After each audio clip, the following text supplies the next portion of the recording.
after encountering a gold digger on a blind date, the first thing you did was turn around and ask her policewoman best friend for her contact information. Just as you were about to succeed, an unexpected incident occurred. A middle-aged woman was frantically shouting toward the road. "Someone help! They stole my bag! My bag!" Following her gaze, you saw a motorcycle with two riders speeding away. The man in the back holding a brown lady's bag. Without hesitation, you leaped into action, executing a cloud step maneuver, hurdling and sprinting like a parkour expert, and in the blink of an eye, you were across the street, chasing after the motorcycle. Even you were startled by your own abilities the first time you used them. These were moves you had only ever seen in martial arts movies. Policewoman Suing Xue was also stunned by the scene. She had seen many fast runners, but never someone with skills like yours. Could it be traditional martial arts? Suing Xue murmured with a frown before following suit. However, she happened to hit a green light and got stuck on the other side of the road. As rush hour approached, the roads became noticeably busier, effectively limiting the motorcycle's speed. Coincidentally, the traffic light ahead turned red, blocking the motorcycle's path. You vaulted over car roofs and hoods, closing the gap to less than 5 meters before executing a sliding scissor kick, taking down both the riders and the bike. The two criminals were left dazed, and even the drivers waiting at the red light were stunned. Someone exclaimed,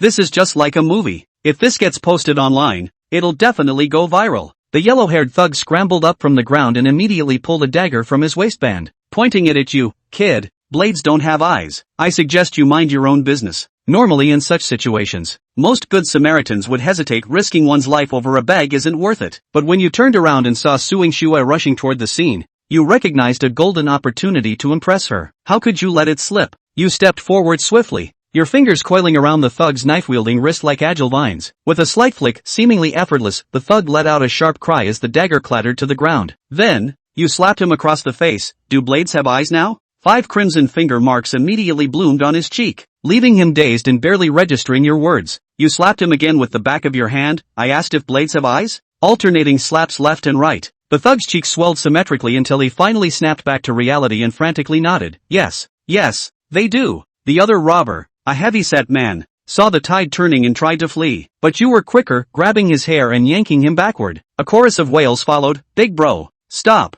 I'll call the police if you keep hitting me." The yellow-haired thug's pleas grew desperate as the crowd swelled, murmurs spreading. "This is brutal. Even robbers have it rough these days." "Young man, stop. You'll kill him at this rate." Hearing this, you immediately halted, realizing you'd gotten carried away in the heat of the moment. You don't have law enforcement authority now. If you accidentally kill someone, you'll end up in prison yourself. The bruised and battered young thug pleaded desperately. "Big bro, we were wrong. Here's your bag back. Please let us go. We beg you." He was only 18 this year, originally planning to rob for some quick cash, first to buy an AK, then a rifle, aiming to grow big and strong, becoming the underworld boss of Binhai City. But he never expected to fail before even starting. Nearly beaten to death halfway, he swore never to break the law again in this lifetime. Right now, all he wanted was his mom. You scoffed, thinking to yourself, "If I let you go, how else am I supposed to get Suing Xue's WeChat?" Just then, Suing Xue finally arrived on the scene. Staring at the scene before her, Suing Xue was stunned. She had initially worried that you, trying to show off, might get hurt confronting the criminals. Now, it seemed her concern was misplaced. She should have been more worried about the safety of the two robbers. "You're really something. Taking down 2 knife-wielding criminals barehanded. It's common in movies and TV, but hardly realistic in real life. It takes not just courage, but also strong mental fortitude and exceptional skills. It's definitely not something you can pull off just by being fearless. This should count as self-defense, right?" You pointed at the young thug under your foot. "He pulled the knife first and even threatened me, saying blades have no eyes." The thug nodded vigorously. Yes, it was me. I drew the knife first. Big bro is teaching me a lesson, showing me how to behave." He was genuinely terrified. Thinking this guy fought differently, it didn't seem like he was using much force, but the pain was real. One palm strike to his back made him feel like his organs were about to shift out of place. He desperately needed the protection of the police now. He felt utterly unsafe. A few minutes later, accompanied by the sound of sirens, the two criminals were quickly loaded into a police car and taken away. Suing Xue turned to you curiously and asked, "Have you trained before?" Hearing this, you pulled out your phone, opened the QR code, and handed it to her. "Add me first." Suing Xue was both annoyed and amused. She didn't understand why you insisted on adding her first and teased, "What? You want a money transfer?" She took out her phone, opened the scanner, and with a ding, you received a notification. Su requests to add you as a friend. Once the friend request was accepted, you let out a deep sigh of relief. At that moment, A voice echoed in your mind, "Congratulations, host, on completing the beginner mission. Romance progress increased by 10%. Reward, 10,000 yuan. Unlocked S-tier attributes, a flawless firearms master, proficient in all weapons and equipment, never missing a shot, hitting targets with eyes open or closed. Had enough fun? Now you can answer me." Suing Xue slipped her phone back into her pocket, crossed her arms, and looked up at you, who was secretly pleased with yourself. Due to her upbringing, she was different from other girls. Topics like makeup, clothes, and handbags didn't interest her in the slightest, but she had a passion for martial arts, combat, and firearms, so she was curious about how you managed to take on 2 opponents single-handedly and even disarm them barehanded. You casually made up a reason. "I practice martial arts, trained under the impulse master of the Shitone school." Suing Xue slightly furrowed her brows, murmuring to herself, "The impulse master of the Shitone school." She had some knowledge of traditional Chinese martial arts but had never heard of this Shitone school, let alone any impulse master. "By the way, you need to go to the police station to give a statement." "Do I have to be interrogated for doing a good deed?" "It's a statement, not a confession." "Alright then, I'll go get the car." With that, you turned and walked toward the cafe, but you hadn't gone far when your phone rang. Pulling it out, you saw a bank notification. On September 9th at 4:05 p.m., your industrial and commercial bank card ending in 8238 received a transfer of 10,000 yuan, with a new balance of 10,732 yuan. The thrill of making money was exhilarating. Right then and there, you tore off the delivery box from your e-bike, thinking to yourself, "No more food deliveries for me." Your next goal was to focus entirely on winning over Suing Xue, completing the system's mission, and reaching the pinnacle of life. From the recent events, you concluded that the shortcut to quickly winning her over was to keep showcasing your abilities, because that's exactly what she admired. Soon, you came up with a brilliant idea: becoming an auxiliary police officer. In the police car that had just arrived, aside from one formally appointed officer, the other 2 were auxiliaries. You hadn't attended police academy, nor did you think you could pass the civil service exam. The main advantage was that auxiliary police had lower requirements, faster onboarding, and opportunities to work alongside Suing Xue. Newbie mission reminder: completing a solo date with Suing Xue will increase the strategy progress by 10%. Xiao Xue, you couldn't possibly be interested in that penniless guy, could you? Chen Lily, the blind date girl who ran slowly, didn't see how you subdued the thug. Not that she cared, but she found it unbelievable that a food delivery guy would dare to pursue her best friend. No matter what, Chen Lily felt she had to put a stop to it. By the time you rushed over on your electric scooter, Suing Xue was already gone. She then sent a message: "I have something to attend to. You can go to the police station alone to give your statement." Seizing the opportunity, you replied, "Can I ask you something? Are you guys still recruiting auxiliary police officers?" On the other end, sitting in a ride-hailing car, Suing Xue was taken aback. What was his purpose in becoming an auxiliary officer? To pursue her? She had suitors who gifted cars, bags, and even houses, but none had ever joined the auxiliary police just to chase after her. Suing Xue could tell that you were someone who hated evil and had a strong sense of justice. If you performed exceptionally well in the future, you might even get promoted to become a full-fledged police officer. After receiving her reply, you decided to strike while the iron was hot. "Let's discuss something. Can you pull some strings for me? My time is precious, and I don't want to waste it on exams. By the way, it'd be best to be in the same department as you, that way it'll be easier for us to go on missions together later." Suing Xue froze for a moment when she saw the message. Then her fair, slender fingers forcefully typed out a single word on the screen: "Get lost." She was so angry she almost laughed, thinking to herself how shameless this guy was. Now she finally understood why her best friend had lost her cool. Facing someone like this, anyone would snap. As she came back to her senses, she noticed you'd sent another message: "Free tonight? Wanna meet up?" Suing Xue was stunned again. Among her suitors, there were those in suits pretending to be composed, slick-haired guys trying to act cool, and even artsy types. Without exception, all these people shared one common trait: no matter what method or approach they used, they were trying to craft an upright persona in front of her, aiming to leave a good impression. But no one else would just straight up invite you out like this, as if they're already treating themselves like family. At that moment, Suing Xue's phone suddenly rang. It was the captain of the criminal investigation team calling. "Suing Xue, there's a bank robbery on Jianxi Road. Return to the team immediately." After hanging up, Suing Xue quickly said to the driver, "Driver, turn around and head to the other side of Jianxi Road." Lin Yan, who had failed in his date, was on his way to the sheriff's office on a small electric donkey. He just checked. It is possible to get a bonus for acting courageously and assisting the police in catching criminals. He had to hurry to register his name. Unexpected. Just as he walked to the entrance of the police station, he saw several police cars, as well as explosion-proof special police cars, driving out from inside. Every car was almost full and fast and furious. It looks like it's come across some big case. So he took out his cell phone and opened Shake Shack to search. Did something happen in Marina City? Usually the news isn't the first to report this kind of thing. Instead, the eaters will be the first to post it online. Sure enough, the keywords popped up. Bank in Marina del Rey was robbed at gunpoint. 23 hostages taken. Lin Yan opened one of the videos. The video was taken from an upper floor near the bank, which has been surrounded by police and evacuated by the surrounding population. The SWAT armed police are heavily armed and on standby. However, Lin Yan spotted a familiar figure amongst the police. Suing Xue? Yes, the blurry video had him instantly recognizing the perfect figure. Same jeans and skinny bodysuit. There's absolutely no mistaking it. Video content violation has been taken down. Lin Yan put down his cell phone and his face became grave. Suing Xue was at the scene, and that meant she was likely to be in danger. If something happened to her, could one's mission continue? Thinking of this, Lin Yan turned the car around and accelerated towards Construction Road where the bank was located. Bank entrance. Chief, the robbers are calling. A middle-aged man in a police uniform with a straight posture took the phone from the officer and said in a neutral voice, "Hello, this is Zhang Donghai, Director of the Marina City Security Bureau." "Hello Director Zhang. I didn't expect it. We meet again so soon." Zhang Donghai frowned. The voice on the other side of the receiver was more than familiar to him. Xiao Ji, the notorious, ruthless bandit of Binhai City. A former mercenary, he retired and became the leader of the Blackhawks gang, committing armed robberies and killings, and committing a multitude of evil deeds. 2 months ago, the police eliminated the Black Eagle gang in one fell swoop, but unfortunately, Xiao Ji and several key members escaped. This man is of high military caliber. It's no exaggeration to say that his marksmanship is more accurate than most special forces, and his close-quarters combat is even more deadly, never dragging his feet. Zhang Donghai thought he fled to the field, did not expect to still hibernate in Binhai, and now even create such a big case, openly provoking the police. "What do you want?"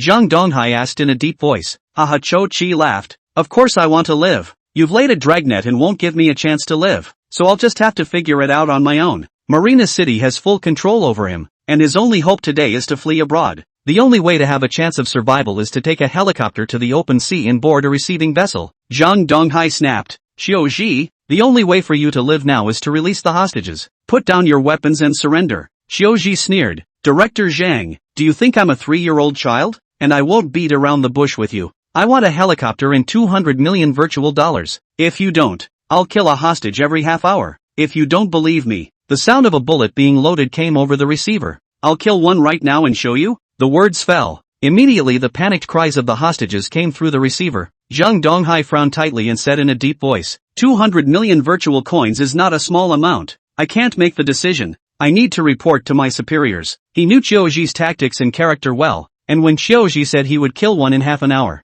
he would definitely do it. If he refused outright, Xiaoji might even shoot someone immediately to force him to compromise. What he had to do right now was to stabilize the other party before thinking of countermeasures. Hanging up the phone, the police around him looked at him. Suing Xue's face was even more serious. It was the biggest case she'd encountered since she'd been on the force, and it was a matter of dozens of lives. And the other party is still the tough guy Xiaoji. She didn't have half a clue either. Zhang Donghai asked in a deep voice, "Did you find out clearly? How many robbers are there?" Li Feng, the head of the criminal police team, returned. "According to the CCTV display and confirmed by eyewitnesses, there are a total of 5 people on the other side, all of whom are armed." Zhang Donghai then asked, "Are the snipers from the SWAT and armed police in place?" Li Feng had a grave expression and shook his head. "It's useless. They took hostages and hid in the bank counter. The snipers can't even see the people. Besides, there's bulletproof glass." When encountering such a situation, the police's first priority is to ensure the safety of the hostages. The next step is to subdue the thugs. If we accept all the conditions offered by the criminals, there will only be more similar cases in the future. This precedent must not be set,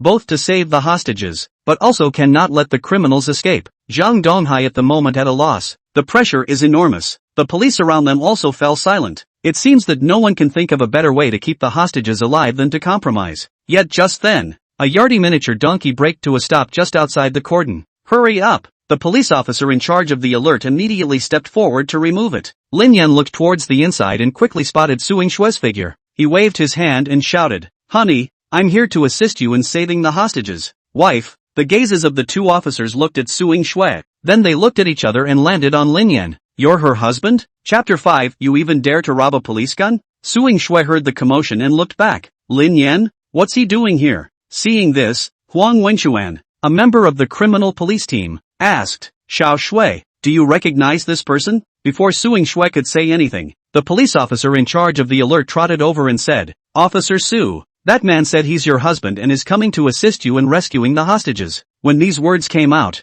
Suing Shui froze. Huang Wenchuan's eyes were even wider, looking at her with a face full of incredulity. Yuki, when did you get married? Suing Shui didn't answer, frowning, walking quickly towards Lin Yan. Why is this man so shameless to say anything? The bottom line is, don't even look at what the occasion is. Is it a time for jokes? What are you doing here? Suing Shui's voice dripped with anger. Lin Yan shrugged. Of course I'm here to help you. Help me? Suing Shui looked at him in surprise. Hundreds of heavily armed special police here were helpless. What could he, an unarmed ordinary man, do, even if he really did learn from a master martial arts transmitter, even if he had excellent hands? So what, can he beat a gun? It's too much of a big deal. I don't have the time to mess around with you right now. Hurry up and go, Suing Shui said. Huang Wenchuan also walked over. His eyes looked Lin Yan up and down. Then he snorted and looked at Suing Shui and asked, Yuki, is this guy your husband? There was mockery in his tone. It was because Lin Yan looked really ordinary to the core,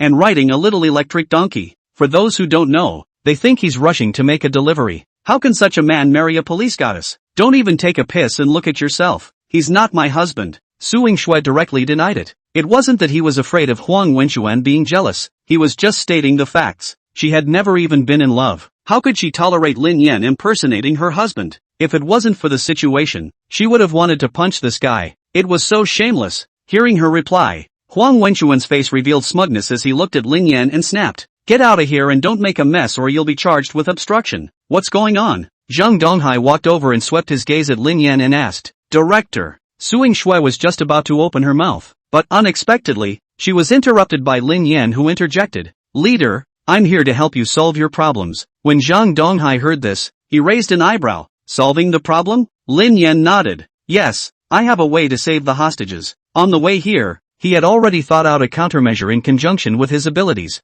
Huang Wenchuan snorted out a laugh. Just by you? What a big talker. Suing Shui not only has outstanding looks, but also has a deep family background. There are indeed a lot of people who like her. But Huang Wenchuan didn't expect that a small person at the bottom of the hierarchy would dare to have such thoughts. It's just ridiculous. He felt that no one other than himself was qualified to get their hands on Suing Shui. After all, his grandpa was the old head of Suing Shui's parents. His dad is even the current head of the provincial security department. Becoming a love rival with a little mongrel like Lin Yan would be nothing short of an insult. Zhang Donghai slightly looked sideways at Suing Shui and asked, You recognize it? Suing Shui nodded her head. Yes, Director. He was the one who subdued 2 knife-wielding criminals with his bare hands today. Zhang Donghai sniffed and a flash of surprise surfaced on his face. Huang Wenchuan's expression immediately froze. They were all police officers, and no one knew better than they did the weight of subduing 2 knife-wielding thugs with their bare hands. Zhang Donghai re-examined the young man in front of him. What do you have in mind? Lin Yan,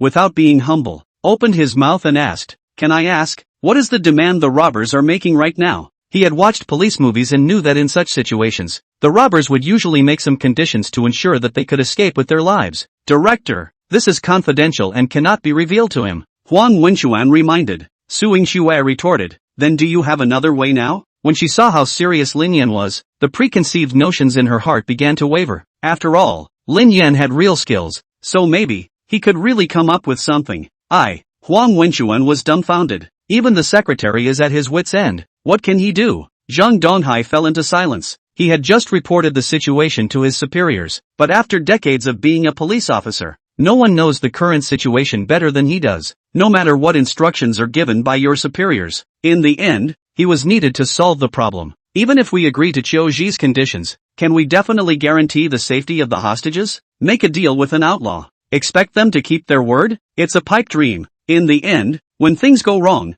it's you who takes the fall. Holding on to the idea of treating Sima as a living horse, Zhang Donghai opened his mouth. He wants a helicopter and 200 million virtual dollars. Give it to him, Lin Yan said in a resolute tone. You're crazy. Huang Wenchuan reacted agitatedly. Director, there's definitely something wrong with this man. Maybe, he's still in league with the robbers. This answer also seemed to be out of Suing Shui's expectation as she looked at Lin Yan and said, Do you know what this means? If this worked, Wouldn't we have done it already? Zhang Donghai looked at Lin Yan with a stern gaze. Speak downwards. Intuition told him that the young man in front of him wasn't talking big. He might actually have a way. Lin Yan said, arrange for a helicopter and change the pilot to me. I'm sure I'll have them all cleaned up before the plane takes off. Ha ha ha. Huang Wenchuan let out a sneer. You can clean him up? Do you know who he is? He's the #1 bandit in Marina City. Zhou Ji, have you ever touched a gun? He's fired more bullets than you've ever eaten in your life. Don't get to the point where you don't clean them up, but you're beaten to a pulp yourself. However, just as he finished speaking,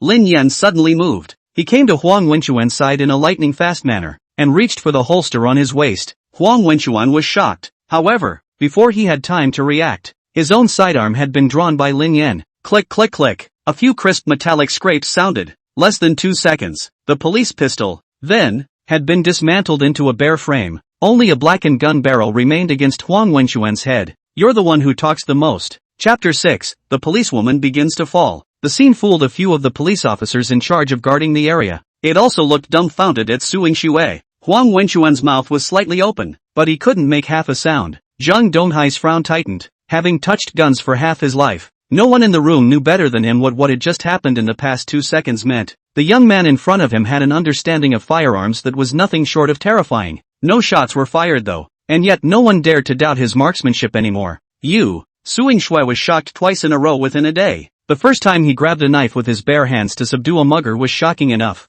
Unexpectedly, this time, Lin Yan directly overturned her perception. Guns are banned in China. Except for the military and the police, ordinary people don't get to touch a gun at all. How many times did Lin Yan have to train over and over again to dismantle the gun that he had just shown? And how familiar did he have to be with firearms to be able to do it? It's unbelievable. You can really do it? Zhang Donghai's voice was permeated with a bit of nervousness, and more than that, excitement, because there was hope in what Lin Yan had just done. I think it shouldn't be a problem. Lin Yan threw the barrel back into Huang Wenchuan's hands. Huang Wenchuan looked at the pistol parts that had fallen to the ground, his face hard to see. As a police officer, to have your gun taken away from you in public is nothing short of humiliating. After Zhang Donghai stabilized his emotions, his face became serious. Why are you helping us? The world is full of capable people, but not everyone is willing to step up when it counts. What's more, Lin Yan's origin was unknown, and he needed to know the other party's motives. Lin Yan thought for a moment and said,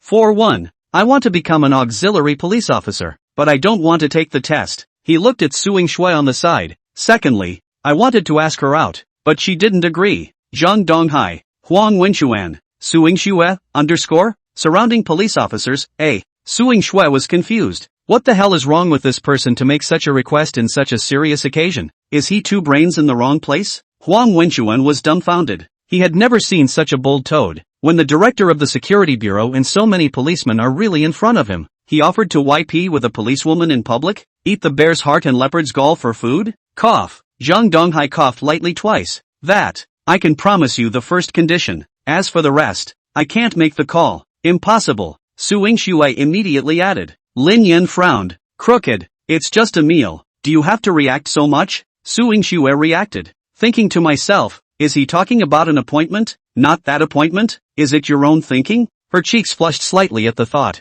I've been reading the little red book so much that I look at anyone with a bit of yellow waist and go back and uninstall it. However, she was also feeling more and more strange about Lin Yan. First he initiated the friending. Now he has to date. The point is that he is very mechanical in all these behaviors. It's like, tells you every next move to be made ahead of time. It's like completing a mission. What guy chases girls like he does? It's outrageous. Director, he's just an ordinary person. He's not qualified for the mission. Huang Wenchuan said. Zhang Donghai didn't say anything. There is no precedent for an ordinary person to be involved in such a major case. Not to mention Binhai City, but also the whole country. It doesn't take much thought to realize that reporting to a higher authority is categorically unlikely to be approved. If he wanted to do it, he could only do it himself at his own risk, hiding it from his superiors and letting Lin Yan do it. Success is okay. If he fails, not only will he not be able to keep his police hat on his head, but he may even end up behind bars for gross negligence. At this point, Li Feng ran over with the phone and handed it to him. Xiaoji. Zhang Donghai's face was grim as he picked up the phone. Hey, Xiaoji, Director Zhang. 15 minutes have passed. Haven't you thought about it yet? Bang. As soon as his words fell, a gunshot and the startled cries of more than 20 hostages suddenly came over the earpiece. Xiaoji said in a cold voice, Director Zhang, is your brain any clearer now? do you still need me to refresh you? Zhang Donghai took a long breath, then held his breath and closed his eyes. At this moment, he had no choice. Okay, I'll arrange for a helicopter right away. But virtual coins take time. Ha ha ha, Xiaoji let out a victor's laugh. Okay, I'll give you half an hour. The virtual coins must be in place after I get on the plane. By the way, remember to remove your men, but anytime I see one in a police uniform on the road, I'll take a shot. Also, I don't want to see any extraneous people on the helicopter other than the pilot, or else, hang up the phone. Zhang Donghai turned his head to Lin Yan and said solemnly, I'm putting everything on you. He's out of options now.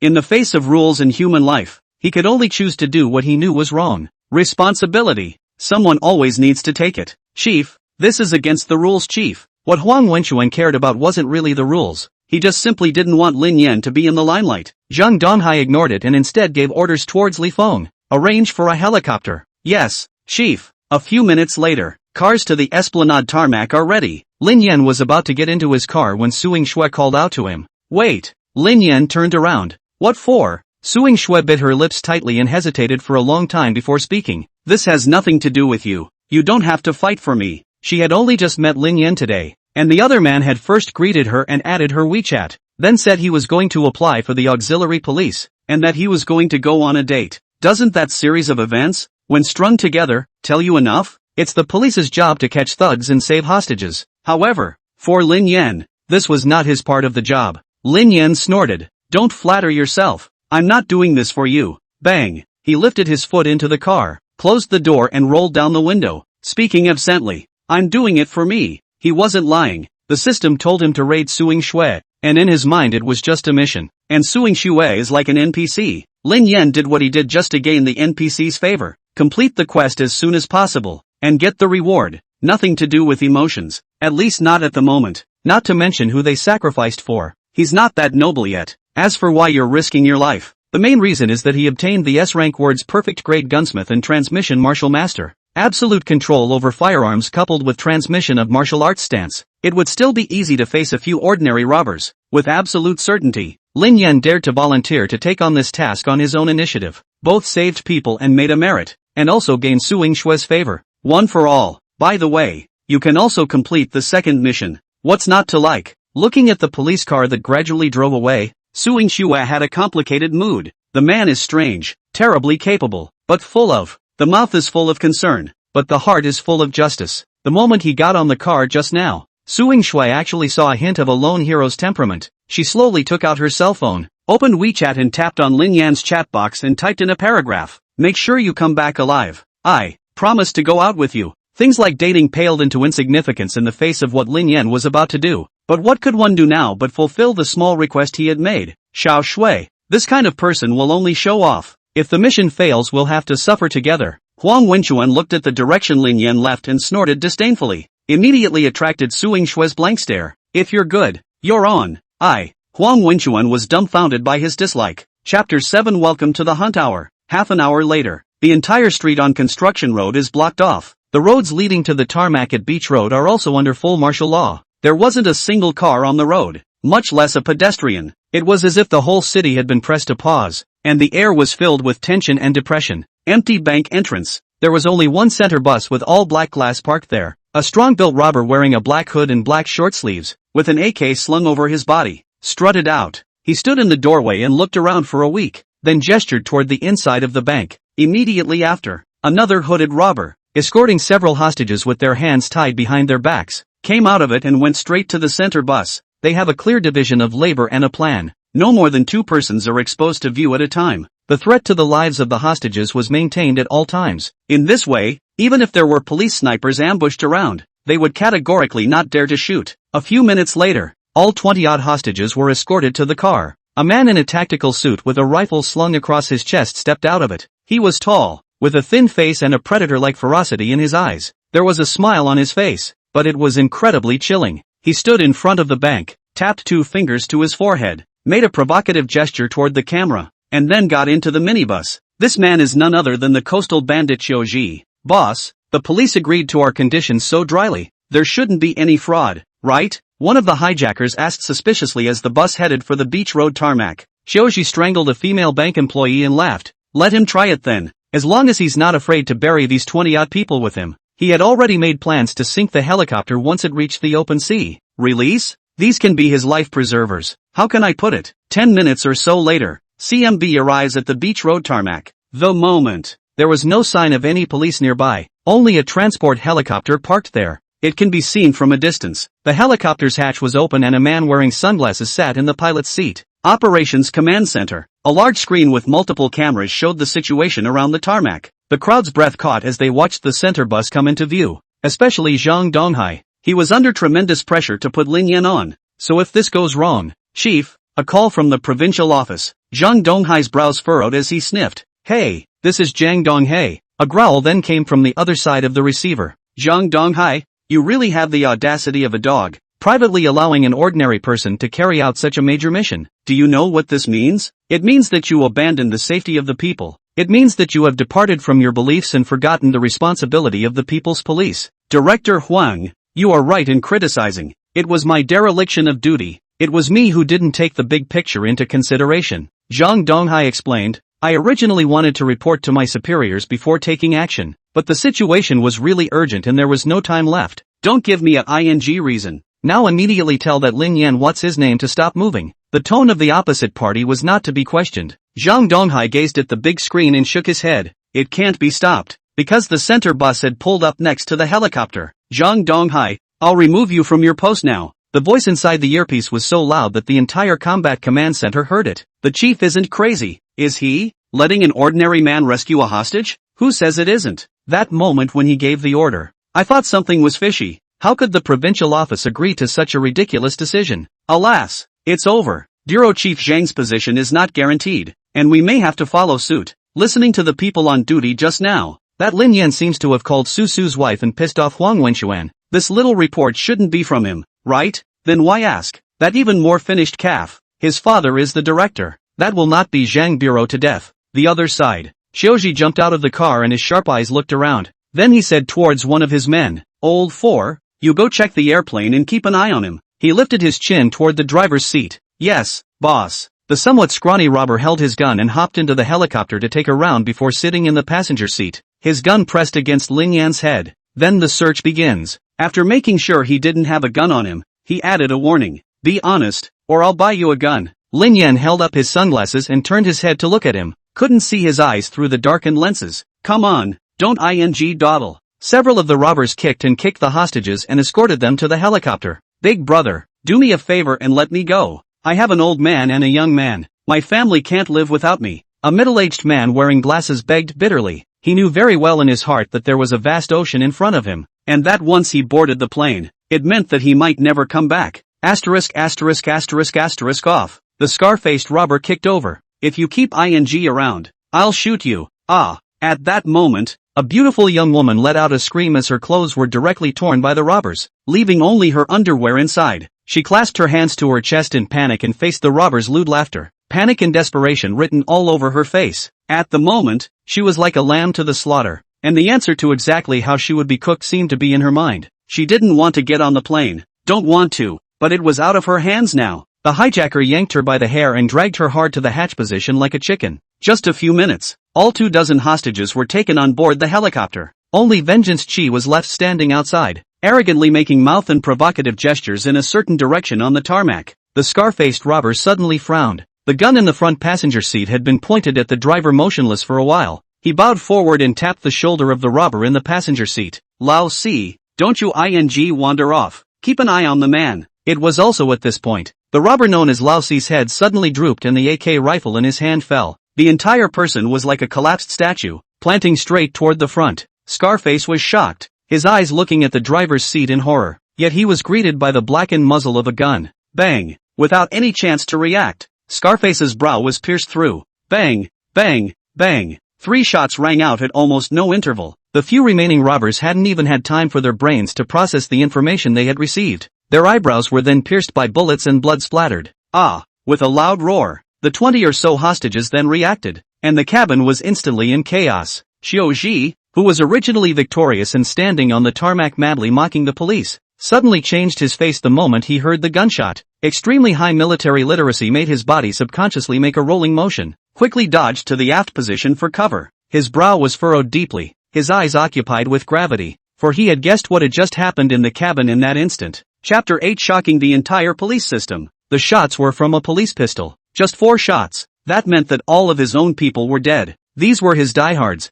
and if there were any left alive, there was no way they wouldn't fight back, much less send out a reminder. In a short moment, Xiaoxi went from predator to someone else's prey, and that hunter, without a doubt, was the driver of the main driving position. Xiaoxi's face was horribly gloomy. Unexpectedly, he had made 1,000 calculations, but in the end, he was still trapped. Is there something wrong with your own program? He doesn't think so. Posing as an airplane pilot takes the opportunity to kill back. It wasn't as if the possibility hadn't occurred to him, but can anyone really do that? In an environment as complex as an airplane cabin, shoot consecutively and kill 4 or 5 people at the same time? Complete disregard for the safety of the hostages? With what Hao Qi knew about the police, they would never do something so risky. Once the plan fails, the consequences are more than they can afford. No one dares to give that order. Is it possible that the person who fired the gun was completely sure that he could not hurt the hostages? How confident does one have to be in one's marksmanship to dare carry out such a mission? Xiaoxi had seen many sharpshooters, including himself who used to be called a sharpshooter.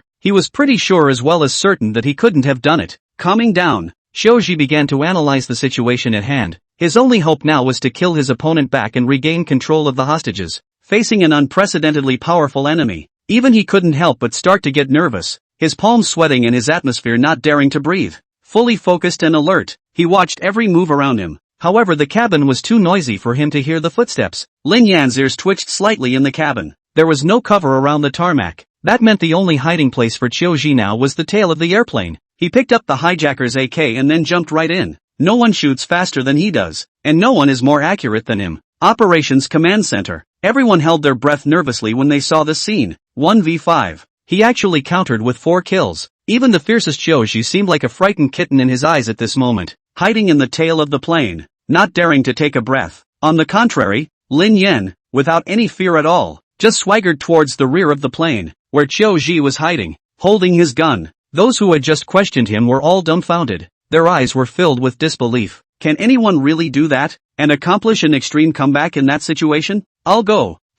Is he still human? So much for the god of guns. Ha! What's his origin? A military god? A foreign mercenary? Don't be superstitious. Even mercenaries can't be capable of this. As Zhang Donghai watched this scene, his nails were already straining into his flesh. The shots that are about to be fired will directly separate the winners from the losers. One thought of heaven, one thought of hell. Life and death depend on Lin Yan alone. Suing Xue pursed her lips tightly, her eyes never leaving the screen for a moment. She kept praying in her mind. Must live. Must live. Huang Wenchuan clenched his back teeth. He was never expecting that Lin Yan could really do a counterkill. It took a huge toll on his self-esteem and self-confidence. In other words, what Lin Yan was doing at this very moment, no matter how deep his background and family lineage was, he would never be able to do it in this lifetime. It's called the despair and envy of looking over your shoulder. He looked sideways at Suing Xue, whose eyes were filled with jealousy, as Suing Xue's eyes seemed to carry a hint of admiration. Such a scene he had seen countless times in his dreams.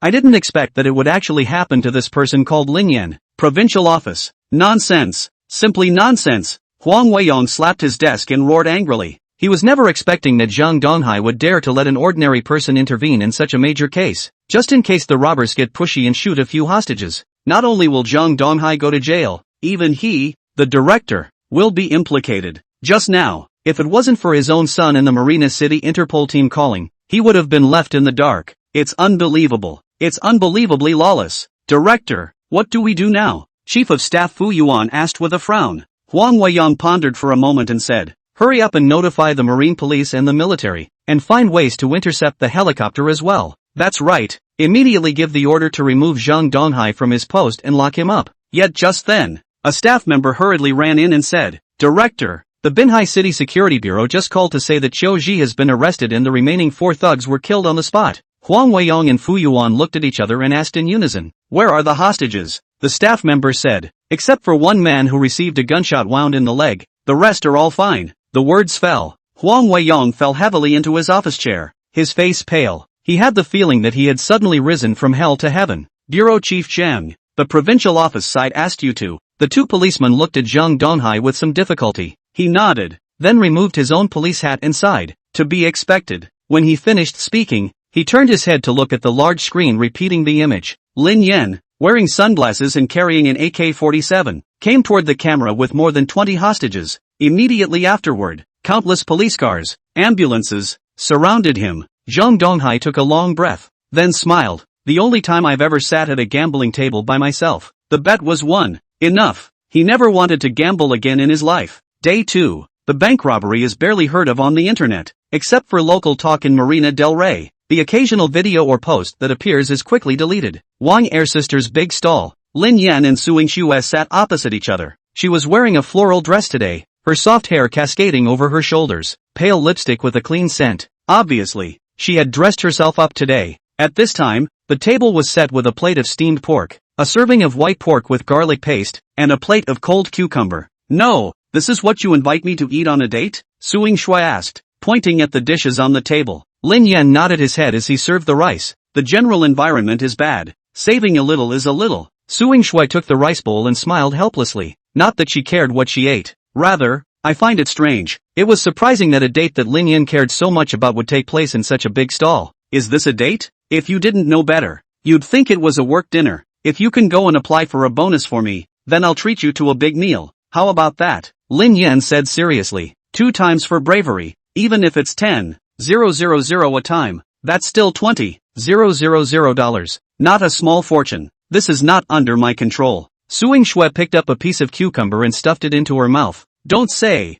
the flavor of this kind of big stall is really good, she said while eating, but then, I can fight for you on the auxiliary police matter. Maybe. Chapter 9. The second system mission is so pitiful? Zhang Donghai has now been removed from his post, and the entire Binhai Security Bureau is in a frenzy. Both are very tight-lipped about it. What he had promised Lin Yan. Naturally, no one was willing to take over to do it. Suing Xue could only do it herself. She called her mom to inquire and was surprised by the response she got. Maybe what? Lin Yan asked curiously. There might be a chance to be recruited into the police force under license and become an official police officer. After saying that, Suing Xue looked at Lin Yan expectantly. It seemed to be waiting for him to react with surprise and excitement. However, the results were disappointing to her. Lin Yan simply gave a simple "oh." There wasn't even a hint of surprise on his face. Suing Xue said resentfully, however, it may have to wait for a while. It's not that fast procedurally. Aha! Lin Yan was in no hurry. The date was over and his second novice quest was completed. After getting his bonus, he plans to treat himself. Stay home and play games and don't go anywhere. 20 minutes later, Lin Yan contentedly put down his dishes. To be honest, he doesn't usually spare this much for delivery, either noodles or instant noodles. It's been a long time since I've had such a satisfying meal as today. Mainly, the one who accompanied himself to dinner was still a great beauty. The men who came to eat at the stall almost always cast envious and jealous glances at him. He used to be the one who envied others. Well now, the wind and water are turning. Have you eaten? Lin Yan asked. Suing Xue nodded. I've eaten long ago. Lin Yan shouted toward the boss's wife. Buy the bill. Okay. The boss's wife came over with a smile, took out a calculator, and began to calculate the price. 20 plus 18 plus 25 plus 2, 65 total. Handsome. After saying that, the boss's wife skillfully pulled out the QR code hanging on her chest. Instant Pay or WeChat? Lin Yan looked at Suing Xue across the table. The boss asked you, Instant Pay or WeChat? When Suing Xue sniffed, her curved willow eyebrows were almost wrinkled into a scrap of newspaper. Hey, weren't you the one who said you'd buy me dinner? Lin Yan nodded. Right, but my money works. You're paid well. You earn it. Phew, not angry. Not angry. Suing Xue held her chest with force. She didn't know how to describe Lin Yan anymore. Sometimes it feels like he's a hero, but sometimes it feels like he's an unapologetic city slicker. It's so good and funny. $65 on PayPal. Receiving the money, the boss's wife gave Lin Yan a thumbs up. Leave the stall. Lin Yan asked Suing Xue to walk with him to eliminate his food. Said it was part of the date. Suing Xue had no choice but to agree. The two of them walked to the entrance of a honey snow ice city. Lin Yan stopped and looked sideways at her and asked, Are you thirsty? Suing Xue turned her head to look at the Snow King sign and immediately understood what he meant. What would you like to drink? Not bad. You can even snatch the answer. Lin Yan smiled and said, Milk tea with ice and less sugar. Suing Xue sniffed and immediately turned towards the counter. Hello, please give me a cup of milk tea. Large cup, with ice and less sugar. The moment Lin Yan opened his mouth, she already knew what was going to happen next. Might as well be direct. Just then, a small electric donkey braked to a halt in front of Snow King. The man in the yellow robe ran quickly to the counter. Number 49. After picking up the order, he saw Suing Shui, who was standing there waiting for her meal. Both eyes lit up at once. Holy, what a beauty! What man doesn't like beautiful women? But any sane man who is still breathing is a LSP, and delivery men are no exception. It's not uncommon that when you meet a beautiful woman on the street, you'll look at her a little more. However, a great beauty like the one in front of her was indeed rare.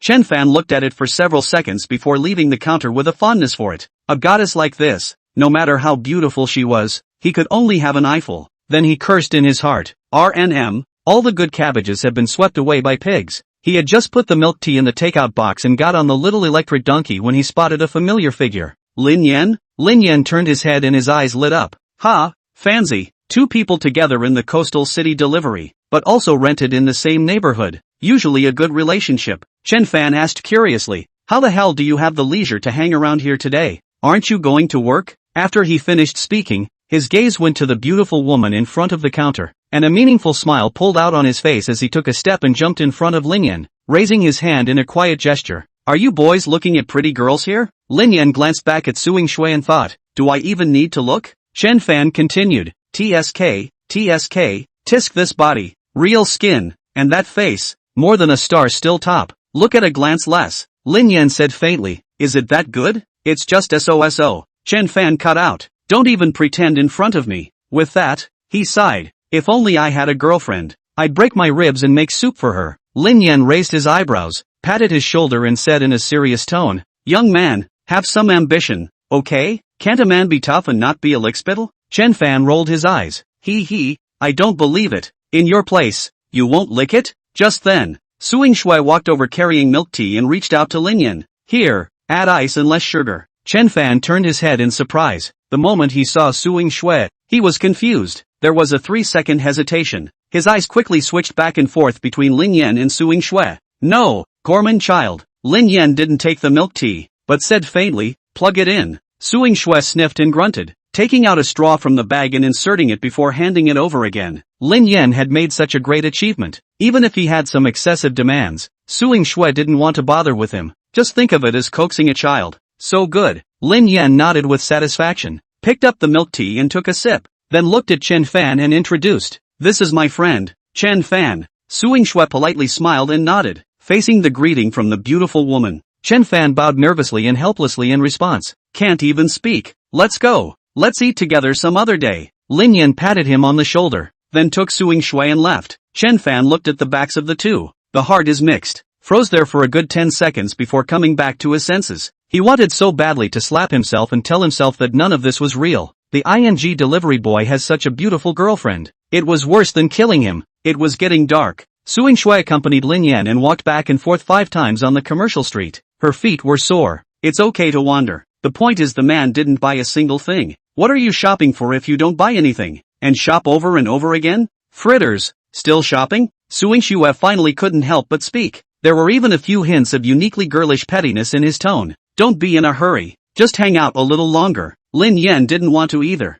However, there was a delay in receiving a prompt from the system to complete the mission. Just leave like that. What if the mission isn't accomplished? However, his words had just fallen. The long-lost system tone finally sounded. Ding! Congratulations to the host for completing the novice quest. Receive a prize of 20,000 yuan. Exploded B-level phrase danger sense, able to foresee dangers within 100 meters in advance and quickly lock the enemy's position. Newbie quest tip, hug Suing Shui for more than 10 seconds. Chapter 10, Shochi goes crazy and tells shocking news. Hazard perception? Meaning, put a radar alarm system on me? That's a good phrase, and Lin Yan was satisfied with it. Both previous phrases were active. Now comes an active defense. That's good. The ability to stay alive has increased. Tale number 8238 of ICBC card. At September 9, 1935, transfer income, 20,000 yuan. The balance of 30,732,000 yuan. ICBC. Still, the string of shining numbers quickly sucked in Lin Yan's gaze by its unique charm.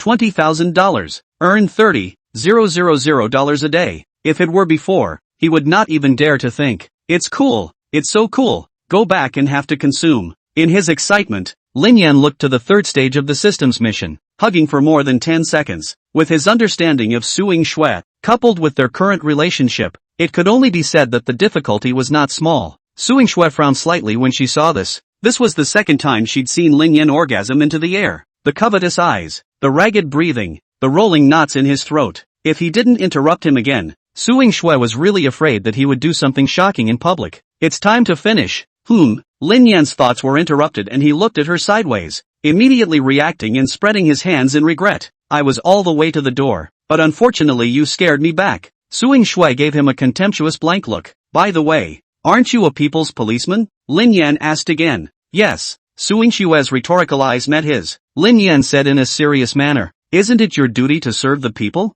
I'm in desperate need of your services right now, and I hope you're not ungrateful. Su Ying-shui froze at his words, then reacted. How can he be so shameless, molesting a cop so blatantly in broad daylight? Did he grow up eating teddy? Su Ying-shui's puffy chest rose and fell in anger, pointing at him and cursing angrily. Get lost, stinking rascal. Alright, with his mission completed, Lin Yan had planned to go home, so he turned around and left. At this point, Su Ying-shui's phone rang. It's Li Feng, the head of the criminal police team, calling. Hey, Yuki, Team Li. Just now Qiuji spit out an important piece of news. Lin Yan might be in danger. What did you say? Su Ying-shui was shocked. 10 minutes ago, Marina del Rey Sheriff's Department, felon interrogation room. The cramped, dimly lit space was filled with smoke, and the air was tense and dreary. On the interrogation chair, Qiuji was wearing shackles and handcuffs, with a cigarette in his mouth and a sinister smile on his face, and sitting across from him was none other than Li Feng, the head of the criminal police team. Qiuji took a sharp drag on his cigarette, and the skin burned rapidly, making a zippy combustion sound. He exhaled a mouthful of green smoke and said slowly, I'm actually very upset. If it wasn't for that person, it would be impossible to keep me with just you bunch of straw men. The words fell. Qiuji's mind began to float. The scene yesterday that made him feel despair for the only time in his life. He was half crouched in the tail of the helicopter with his gun clutched tightly in his hand. The man jumped out of the helicopter, followed by the clear sound of footsteps. It's the left side. 10 years special forces, 5 years mercenary. The knife's edge, hovering on the edge of life and death. Listening for sound is the most basic skill. He was prepared for everything. The intention was to shoot the opponent the moment he showed his head, but what he never expected was, the moment his opponent appeared, he didn't have time to pull the trigger, and the guns went off. By the time he panicked and pulled the trigger harder, he realized that his trigger was gone. The trigger was broken by a shot from the other side. What does that mean? Means absolute confidence, the crushing of marksmanship. If the other party was willing, Qiuji didn't have the slightest doubt that the shot would directly pierce through his own brow. Qiuji has been in 100 battles. He asked himself that he had seen countless tall people, but he had never had that kind of feeling that made him powerless to resist or even despair. One moment, his gun became a useless burning stick. In the heat of the moment, Qiuji couldn't care less. Close combat was his only option. He had originally thought that his opponent was just a good shot, and that he could still turn the tables in close combat, but still despair awaited him. Not only could he not get close enough to his own proud fighting skills, he couldn't even force his opponent to make a move. That feeling of powerlessness of being struck by a descending blow was still fresh in Qiuji's mind when he thought about it now. It was as if a warrior in the world of Jin Yong's martial arts had met an immortal practitioner in a cyber-metaphysical novel. The gulf between the two cannot be crossed. Who prepared the boat for you? Li Feng didn't pick up his words but asked with a serious expression. Qiuji was bent on traveling to the high seas, so someone must have provided a stowaway vessel. That means he probably has accomplices. Alas! Qiuji sighed and sucked hard on his cigarette, sucking so hard that the butt of the cigarette turned red and burned his mouth before he stopped. You really don't realize how desperate I was at that time. Pa! Li Feng slapped the table and pointed at him and said loudly, Qiuji, I'm warning you, don't talk about anything, honestly explain the right thing. This is your best chance to fight for leniency. Qiuji sniffed and snorted. As for me, I am sure I can't die. Believe it or not? Li Feng frowned, his eyes staring at his sharp and chilling eyes. It's not up to me whether you die or not. It's my profession to make you confess. Ha ha ha. Qiuji laughed, a treacherous laugh that made people's hearts tremble. You can't get me killed. You don't have that ability. Ha ha ha. But I know someone who will die for sure. Who? Li Feng asked with a stony face. Qiuji was like crazy. No matter how good he is, can he dodge Black Wolf's bullets? As good a shot as he is, can he dodge Black Wolf's bullets? Ha ha ha. He has to die. He has to die. If he doesn't die, someone won't have peace. Ha ha ha. Li Feng instantly realized that something was wrong. The Black Wolf, he knew, was a killer wanted and hunted by the police's A-list. And when Qiuji said the one who was going to die, he was most likely referring to Lin Yan.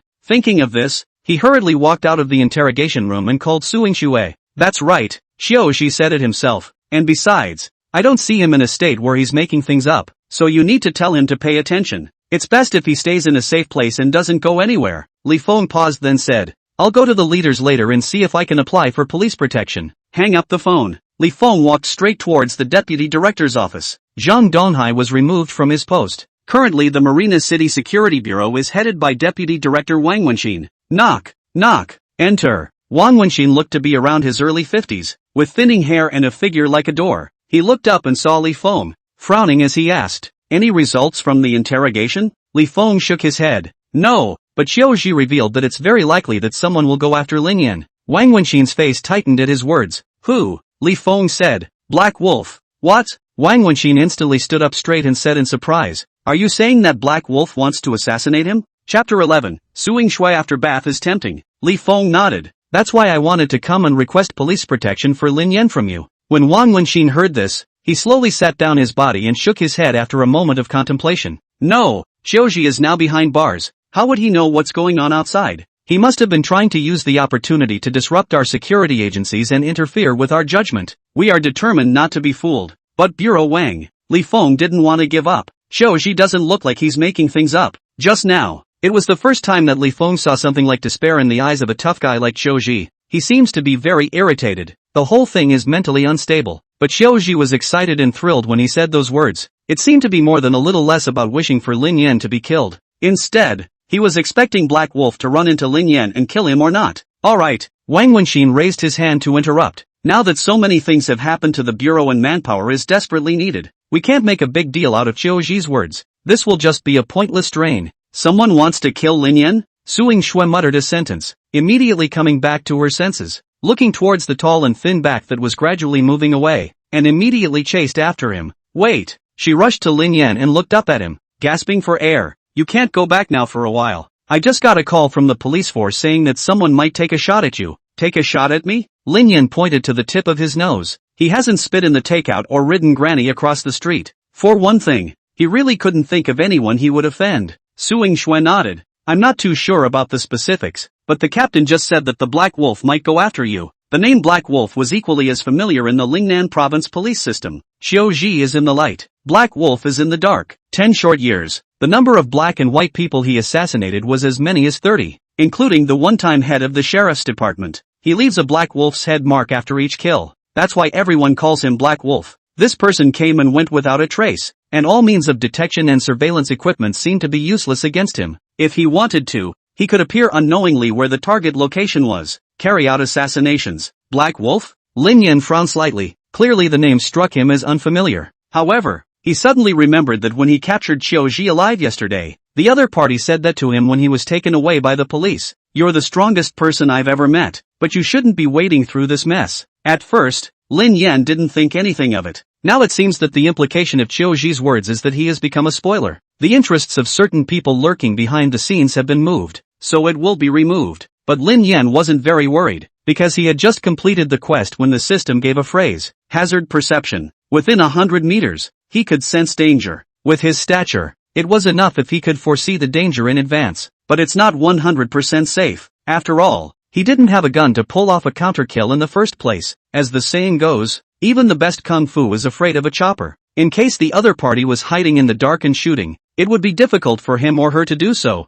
even if he or she had the ability to foresee danger. If I don't go back, then where do I go? Lin Yan asked. Suing Shui hesitated for a moment and said, go to my house. She's a criminal police officer and has been on a lot of missions lately, so she carries a gun with her. Even if you are in danger, you are not powerless. Let's take Lin Yan home for now, and wait until the bureau has a countermeasure back. To your house? Lin Yan's eyes lit up. The first thing that came to his mind was not the question of safety. Instead, it's a lonely man and a lonely woman alone in a room with a thunderbolt in the sky. In case the gun rubs off and takes care of Suing Shui, no chance of the raid progress rubbing off and pulling full stop. The main thing is that going to her house is still a legitimate way to dabble in food and drink. Lin Yan didn't feel like he had any reason to refuse. Yes, Marina del Rey. It was getting dark, and the colors of the city were gradually being replaced by starlight. On Changming Road, in front of a street-side mobile chow mein stall, a man with bare shoulders is vigorously flipping the river noodles in the pan. At that moment, a thin man wearing sunglasses walked up to the booth and said, 1 order of chow mein. Noodles not flour. Packed. Hearing this, The spatula in the owner's hand paused for a moment, then he frowned and asked, "With or without salt?" The man in the sunglasses shook his head. "Put nothing down. The boss specially instructed me to remind you that the target this time is very tricky. Don't let him find out, or else not only will you fail to complete the mission, but you most likely won't be able to get out in one piece." "Got it," the man returned faintly. A few minutes later, the owner handed over a box of stir-fried noodles, and the man in sunglasses fished out $10 and a photograph from his pocket, behind which were the details of his target. Sky Royal Garden. Lin Yan had been here before to deliver takeout and was no stranger to it. The houses here aren't old or new, about 10 years or so. However, those who can live here are either rich or noble. Many families of officials and rich people live here. So, the security here is relatively good. Even the police patrol more than anywhere else. Suing Shui had a deep background and living here was not surprising to him at all. Lin Yan sat on the sofa and surveyed his future old husband's house. The system grants marriages. Who dares to disobey? He scanned the circle and nodded. Well, not bad. The decoration is on the Chinese side, with 3 rooms, 1 living room, 1 kitchen and 1 bathroom. Not too complicated and warmly arranged. There's a girly vibe everywhere. The house smells good. The toothbrush and towel are all new. Suing Shui took out a pair of men's slippers from the shoe cabinet. "This is for my father. You first." When she finished speaking, she felt something was wrong and looked up to run into those smug eyes after taking advantage of the situation. Lin Yan nodded and muttered to himself, "And specially prepared it for me. It was really hard work. Taking advantage of everything will only harm you." Suing Shui was so angry that she wanted to pound him to death. "Is it a mouthful in the manure truck passing by the door?" Lin Yan shrugged. "I don't care." Suing Shui rolled his eyes. "Warning, you, only in the living room." Then he took a change of clothes and went into the bathroom, barring the door. Immediately afterward, the sound of clattering running water came from inside. "Unfortunately, there's nothing to see." Lin Yan withdrew his thoughts and began to ponder the problem he was now facing.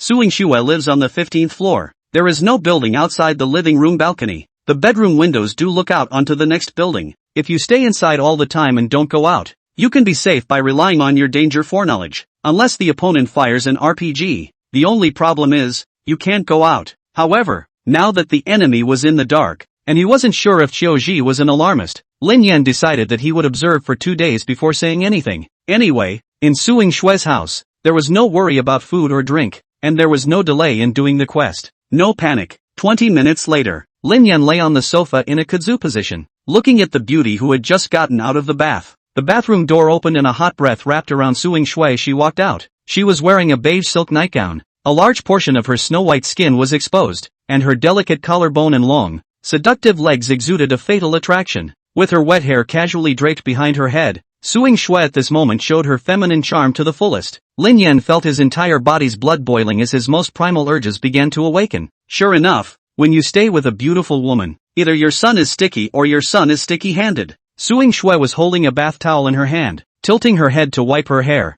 and when she raised her eyes, she found those colorful eyes staring straight at her. Was it good? Chapter 12, Lin Yan and Suing Shui sleeping together. It's just like his families. It's not evasive at all. Without blinking, Lin Yan nodded his head and said, "Not bad." Scram! Suing Shui rolled her eyes. She had half a mind to do anything about this cheeky guy. It may not be possible to fight. Can't, really, arrest him and charge him with molestation? The point is, he didn't do anything substantial either. At this moment, Suing Shui was speechless plus desperate. "I can roll." Lin Yan got up and said in a serious manner, "But I have a condition." "What conditions?" Suing Shui frowned slightly. I thought to myself, what kind of a man is this? How everything has to be conditional. Lin Yan said, "If you hug me for 10 seconds, I'll immediately roll wherever you want me to roll." Suing Shui's head tilted. "Nani? What?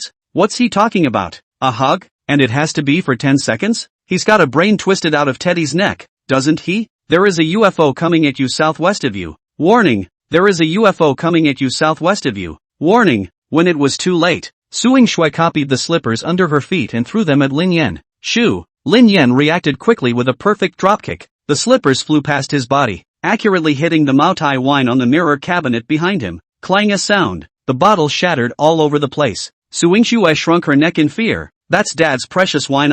Half an hour later, Lin Yan walked out of the bathroom wrapped in a bath towel. The fragments of wine bottles on the floor had already been cleaned up by Suing Shui, but the house was still filled with a strong smell of wine. At this moment, Suing Shui was leaning against the sofa looking at her cell phone, her white legs curled up. When Lin Yan saw this, the knot in his throat rolled involuntarily. and his hot blood instantly surged up, even surging with the urge to try his hand at it. But his eyes touched the police gun in Suing Shue's hand, and he instantly regained his composure. Where do I sleep at night? Lin Yan opened his mouth to inquire. Suing Shue's curved willow brows knitted tightly, pursing her lips into thought. The other party is a killer black wolf. The safest way, no better than the two sleep together, so that there is an unexpected situation she can be the first to respond. But when she thought of sleeping with a big man, Suing Shue still had some resistance in her heart. Of course, there's a way to do that. By giving the gun to Hei 8 for self-defense. With Lin Yan's marksmanship, he certainly had a better chance of winning in a dangerous situation than if he had held a gun himself. However, it is an ironclad rule that police guns are strictly forbidden to be lent out. It's fine when it really comes to the moment of crisis. But in the moment, those dangerous remarks are just Xiuji's side of the story. You sleep in my room, Suing Shue said, fiercely straightening up and turning her head to look at Lin Yan in warning. I'm trying to protect you. Don't think too much. Hit the floor yourself. Lin Yan snorted, as if I care about you much. With that, he turned toward the kitchen. Hungry? Cook something. Suing Shue looked at his back and was momentarily speechless. At this time, her best friend Lily Chen sent a message. Xiao Shui, ask you something. Su, Lily, someone in the group said that the guy who saved the hostage yesterday wasn't a cop. He was a regular guy, wasn't he? Suing Shue looked at the message and frowned. Yesterday's incident was not given a chance for the media to cover the story at all, and the sheriff's department completely blocked the news afterwards to minimize the impact. So much of the news stems from word of mouth in the neighborhood. There are many versions. Some say half the hostages are dead. Some say Xiuji fled to the high seas in a helicopter. There's also talk of the SWAT team sniping Xiuji. Of course, there's also this version of what Lily Chen said. Susu, who said that? Lily, a lot of people have said that they saw a young guy show up in front of the bank that day, quickly get in a car and get pulled away, and then the hostages were rescued. Ugh, if only this kind of gaijin was my boyfriend. Susu, are you being a nymphomaniac again? Lily, be disgusted with. You look at people, and then look at that Lin Yan. Really? By the way, Xiao Xue, did you delete his WeChat? Suing Shue looked in the direction of the kitchen and thought, can I say he is cooking at my house right now? An hour later, Lin Yan was lying on the floor under Suing Shue's bed, and the room was dark. How did you practice your marksmanship? Suing Shue opened her mouth and asked. She had always wondered where Lin Yan got this skill from, and had even suspected that he was a mercenary returning from outside the country. But the bureau checked yesterday. Lin Yan's hometown in Binhai City, a small county, parents are ordinary people, and no exit records. Certainly no trace of him practicing marksmanship or martial arts could be found. People could only attribute it to the fact that he was a gifted military and martial arts enthusiast who had secretly practiced as a marksman in private, or else there was really no way to explain it. Oh, I bought a gun model when I was a kid, and I got good at it after practicing. Lin Yan casually perfunctory. This was obviously not true, but Suing Shue did not pursue it. The law doesn't say you can't have secrets, and the police have no right to intervene as long as no crime has been committed. But one thing was certain. Lin Yan was definitely a firearms genius. Like math and physics geniuses, they can always see what ordinary people can't see and do what ordinary people can't imagine. Then why didn't you want to go over to the shooting sports and become a shooter? Suing Shue asked again. With Lin Yan's marksmanship, it was easy to become a professional athlete, and she wasn't even surprised to win the Olympic championship. But he's a waste of talent as a takeaway. Well, I'm low-key by nature and don't like publicity, Lin Yan replied. Suing Shue heard this, her brows slightly knitted, always feeling that this was a bit pretentious, but there was no evidence. Very rare, Suing Shue quipped, and added in her heart, apart from being horny, he is indeed excellent in all aspects. Then why don't you go be a star if you're so pretty? Lin Yan asked rhetorically. My grandfather fought against Little Japan, and my father fought in the war of self-defense. Suing Shue just opened her mouth, and was interrupted by Lin Yan. So you're not pro-life? What's with that? Suing Shue frowned. Lin Yan explained. Your father and your grandfather were both soldiers, while you became a police officer. This bloodline is obviously impure. Suing Shue gave him a blank look. My mom is a cop. Oh, so that's it. Lin Yan came to a realization and continued to lie down. This is following mom. The two of them fell asleep without realizing it. Early the following morning, 7:40 p.m., the entrance to the Sky Royal Garden. Here's your bestie again. The security guard greeted warmly and took the initiative to open the door. Aha! Lily Chan responded with a smile. She and Suing Shue were elementary school classmates, and she became Suing Shue's first friend when her family first moved to Binhai. Later, Suing Shue's father's job transfer. Her mother stayed in the Binhai Security Bureau. Suing Shue finished high school here. She also became Suing Shue's best girlfriend. Then later, Suing Shue's mother also transferred away, but Suing Shue became a Binhai City police officer, and she was left to live here, so she gave Chen Lili the key to facilitate her free access. Stepping out of the elevator and arriving at the 1503 door, Lily Chen pressed her fingerprints. Ding dash. The security door lock opens automatically. Chen Lili walked into the house, skillfully took slippers from the shoe cabinet ready to change, but was surprised to find a pair of men's shoes on the ground. Chapter 13, Baby, you were great last night. She froze in place momentarily, her brow furrowed in contemplation. In Suing Shue's past description, her father always wore only leather shoes, and last night Suing Shue didn't mention that the family would have guests at all. Chen Lili's gaze, once again, fell on the pair of Hongsing Yerk sneakers at the entrance hall. Hiss. A bold thought flashed through Chen Lili's mind. Shouldn't she be talking about boyfriends? Chen Lili's gaze couldn't help but cast to Suing Shue's bedroom. Her heart slandered. Good you Xiao Shui. Talking about your boyfriend actually didn't even tell me. She changed into her slippers and tiptoed to Suing Shue's room door. Yuki. She lowered her voice. The strong heart of gossip burned like wildfire in Chen Lili's heart, driving her hand to slowly reach for the door handle and gently twist it. Click. The door opened a crack. Chen Lili couldn't wait to get her eyes up, and the sight before her instantly dazzled her. Suing Shue was dressed in light pajamas and was lying on the bed embracing a man. At a closer look, that man was actually the stingy man, Lin Yan, who had a blind date with her the day before. Ah! Chen Lili's cry of alarm was like a sharp alarm, instantly breaking the tranquility of the room, and the two people on the bed were awakened by the sudden noise. Both of them opened their eyes at the same time, looking at each other in sleepy confusion. When did you come up? Suing Shue panicked, her voice trembling a little. Lin Yan innocently shook his head. I'm not sure. He tried to remember, remembering only vaguely that last night he had dreamed that he was sleeping in a hard bed, tossing and turning and having trouble falling asleep. Then, in a daze, he reached out and touched a soft spot and climbed up it. Then later, it was a dream that he had a beautiful wife, and the feeling of sleeping with her in his arms was so unbelievably pleasant that he didn't even want to wake up. Suing Shue panicked and pushed Lin Yan away, sitting up straight and looking at Chen Lili at the door. Lily, is not what you think. It's only the third day since her best friend's blind date failed, but she herself slept with her best friend's blind date. A plot that is, quite simply, more outrageous than a dog-blooded skit. Suing Shue raised her hand and pinched her brow, a helpless look on her face. People are blocked on the bed. How to explain this now? Xiao Shui. You. Chen Lili widened her eyes, her face full of disbelief. Xiao Shui, you're crazy, right? How could you be with him? In Chen Lili's mind, what virtue or ability did Lin Yan have to be worthy of Suing Shue? What's more, the two of them were moving incredibly fast, and it had only been a few days since they had actually slept directly together. And BFF has always been a traditional girl, never even had a boyfriend before. How could she so easily? Lin Yan frowned slightly, then sat up straight and reached out to pat Suing Shue's shoulder, a doting smile on his face. Baby, you were great last night. I'm going to go wash up while you guys talk. Love you. After that, he rolled out of bed and headed for the bathroom. Hearing this, Chen Lili was instantly confused, and Suing Shue also stayed in place, her mind blank. What does he mean by that? What do you mean? Great performance? Xiao Shui, you're confused. Chen Lili finally came back to her senses, with a look of hatred. Such a beautiful police flower. How could she be arched by this stinking beggar Lin Yan? I didn't. Suing Shue's face was full of helplessness,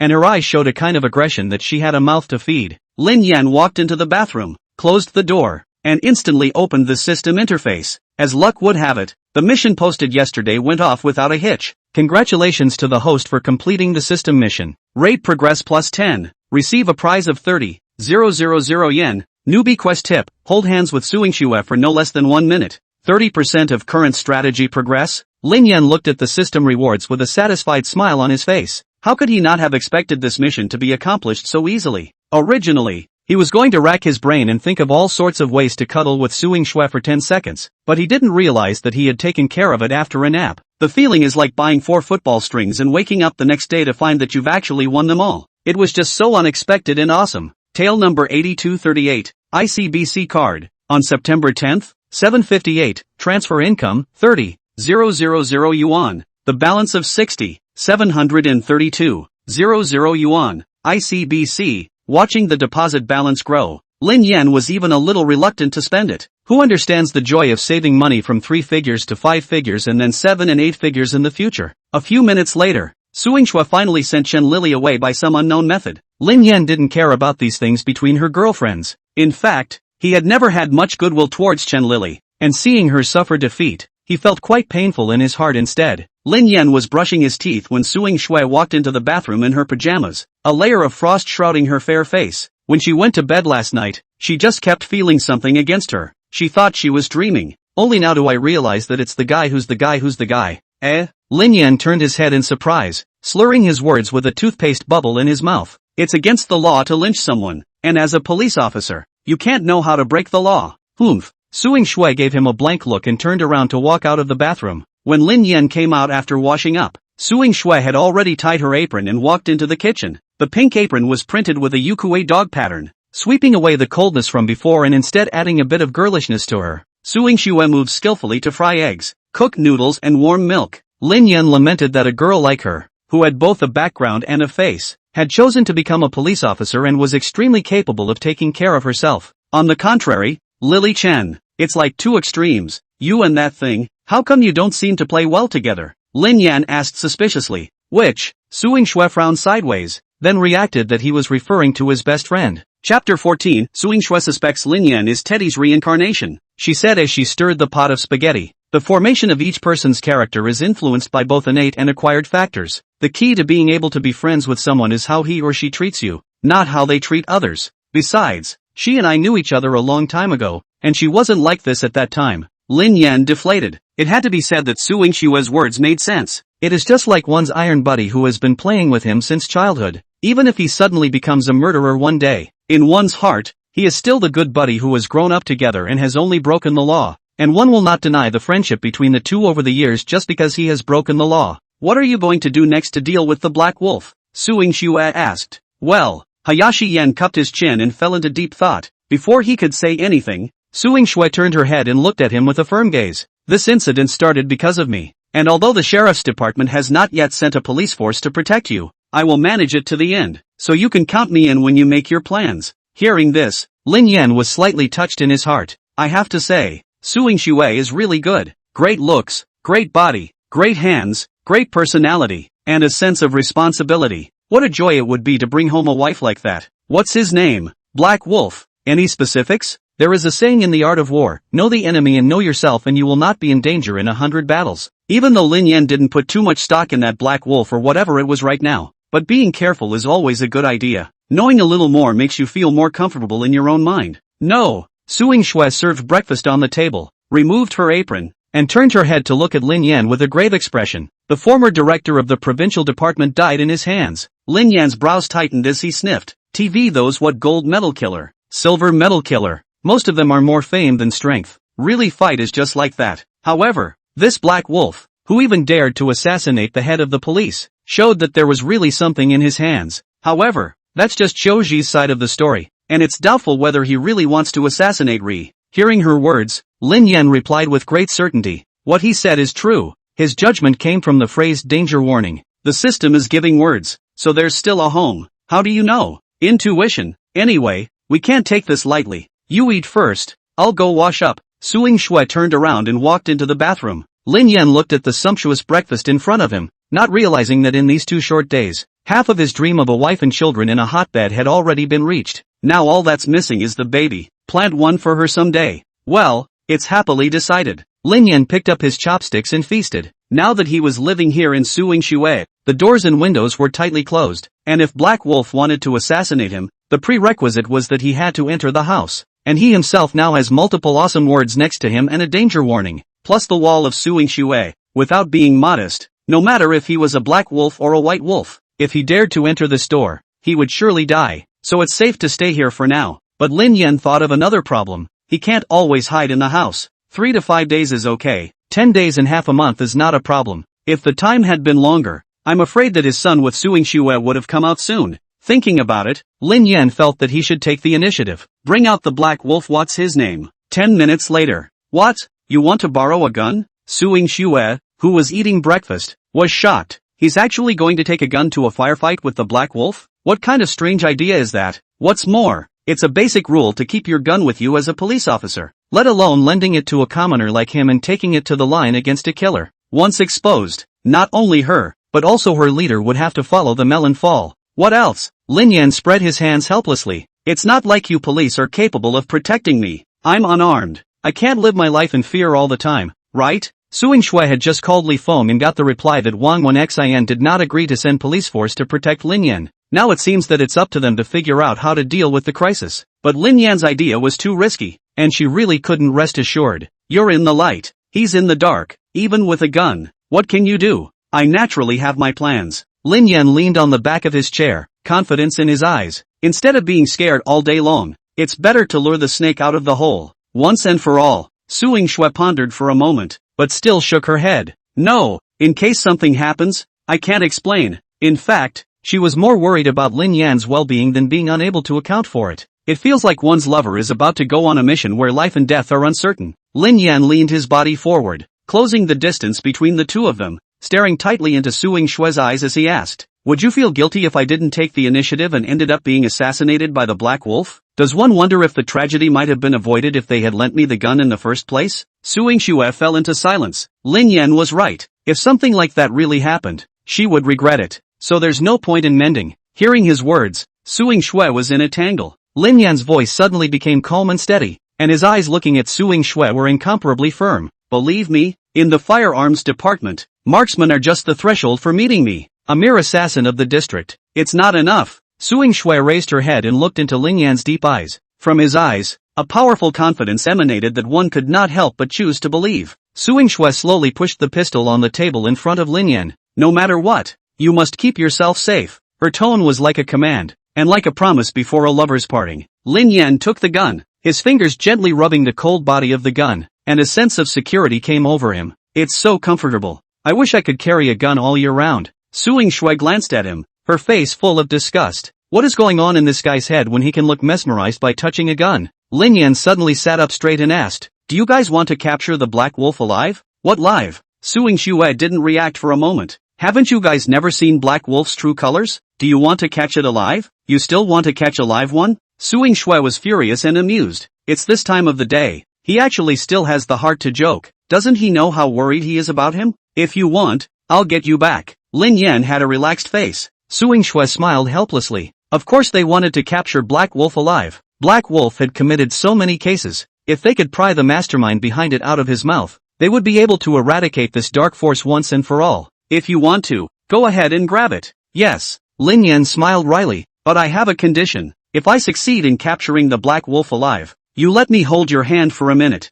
Hold your head. Suing Shui gave him a blank look. He was on fire and his mind was still filled with these ridiculous thoughts. I'll have to send him to a men's hospital someday. Wasn't bitten by a teddy as a child. Chapter 15. This killer is a little bit two-dimensional. Office of the Deputy Director. Wang Wenxin and Li Feng and Huang Wenxuan were there. Knock. Knock. Enter. Suing Shui pushed the door open. Snowy, do you have something to do? Huang Wenxuan asked with a smile. Suing Shui ignored him, but walked straight to the desk and looked at Deputy Director Wang Wenxin and said, Director Wang, I have something to report to you. As the words fell, only Suing Shui pulled out her own police officer's license and placed it on the table. The three of them saw this and looked at each other. What's that supposed to mean? Wang Wenxin hurriedly pursued. Xiao Shui, what are you doing? Suing Shui took a deep breath. My gun. Lost it. The crowd was shocked at this statement. A total ban on guns in China. Whether it's the police force or the military, losing a gun is an extremely serious matter. Where did you lose it? Li Feng said with a tense expression. I'll send someone to look for it right away. Suing Shui shook her head. I lent it to Lin Yan. The crowd was shocked at the words. Losing her gun was shocking enough, but she didn't expect Suing Shui to lend her gun to an ordinary person. Little Snow, how can you lend your gun to an ordinary person? Huang Wenxuan's eyes widened with incredulity. Wang Wenxin stood up miso, his obese body trembling slightly from anger, his face wrinkled into a ball, living like a crumpled newspaper. Xiao Shui, do you know what a big trouble you've gotten yourself into? Wang Wenxin also did not expect. He just presided over the work of the bureau in a few days. There is such a big thing, but Suing Shui's status is special. If it is truthfully reported to apply for disciplinary action, what benefit can he get? Wang Wenxin walked to the door, closed the door, and said in a deep voice, this matter, at the moment, only a few of us know about it. Yuki, go get the gun back immediately and pretend nothing happened. Li Feng quickly nodded. Yes, as long as nothing has happened, there is still room for redemption.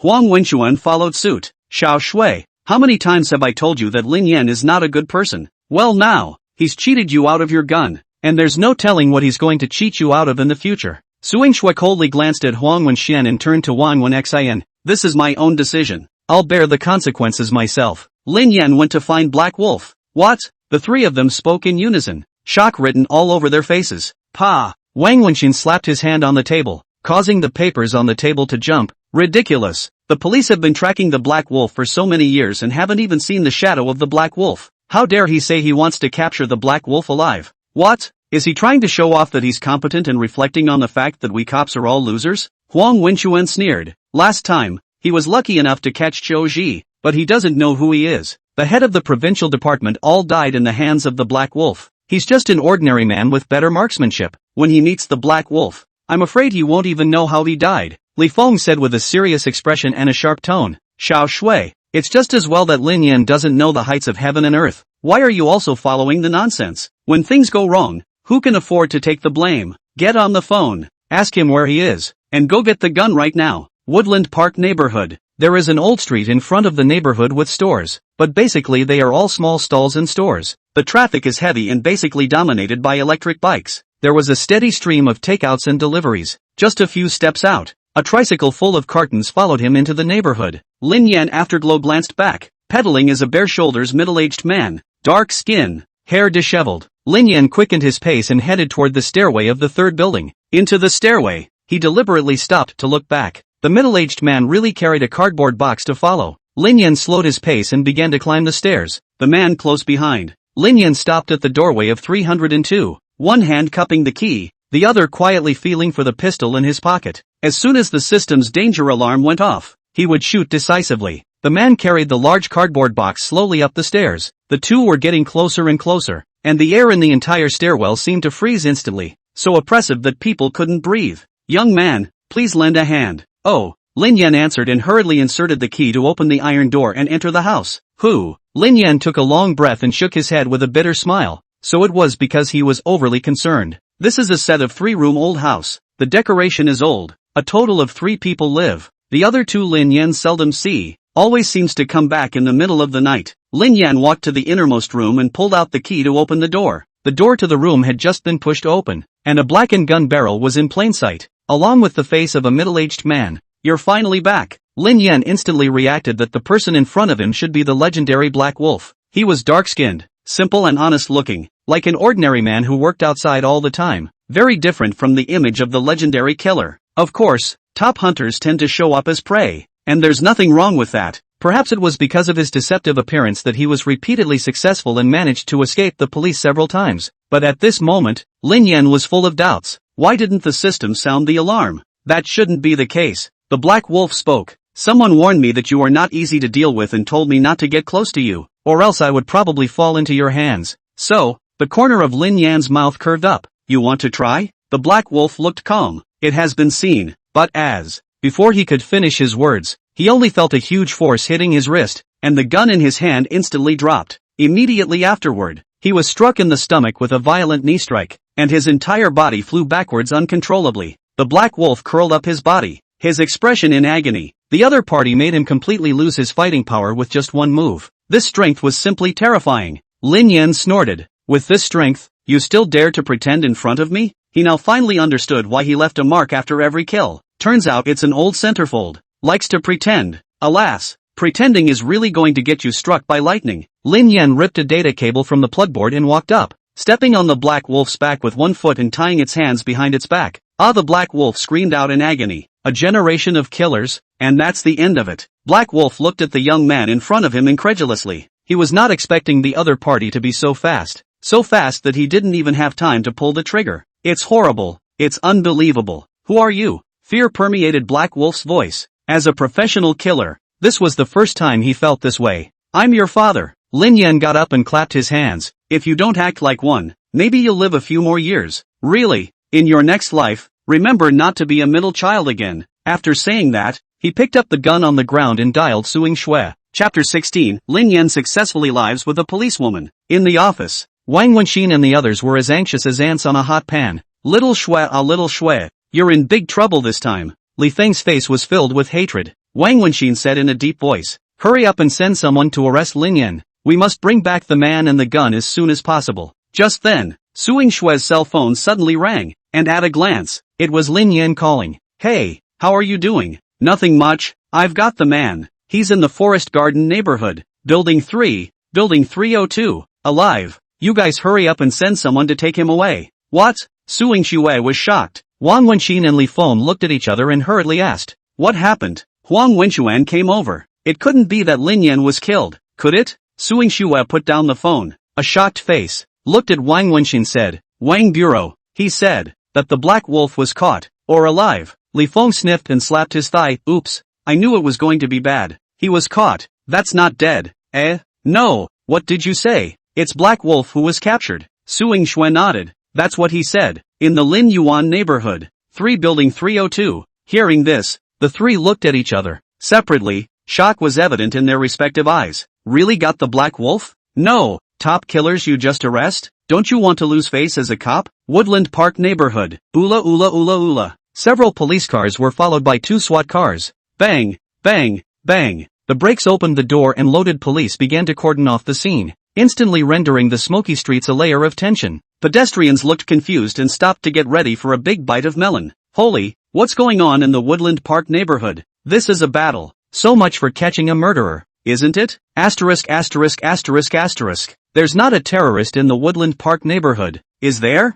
Hey, you don't say. You don't say. It's possible in this formation. Su Yingxue and Li Feng led the SWAT team and quickly rushed towards the 3rd floor where Lin Yan was. The door to the room was ajar. Su Yingxue and Li Feng glanced at each other and tacitly raised their hands to pull open the door. The room was dimly lit, and the group moved forward with weapons in hand, searching carefully. Even though Lin Yan called, who can be sure that he wasn't coerced by Black Wolf to set a trap? 3 rooms, 2 with closed doors, the door directly across the hall open and the faint sound of keyboarding. The crowd slowed their breathing and crept closer. As she approached the doorway, Su Yingxue's figure flashed and rushed into the house, her hands raising her gun. However, she was greeted with 2 blank stares and a confused expression. At this moment, Lin Yan was sitting at the broken computer desk in the corner of the room by the window, playing LOL. A man under the table with his hands tied behind his back and a smelly sock stuffed in his mouth stomped on his feet. On the bed was a pistol with a silencer. Su Yingxue froze for a moment. What's the situation? Playing games by stepping on black wolves? Oh, my god. What kind of person could do such a thing?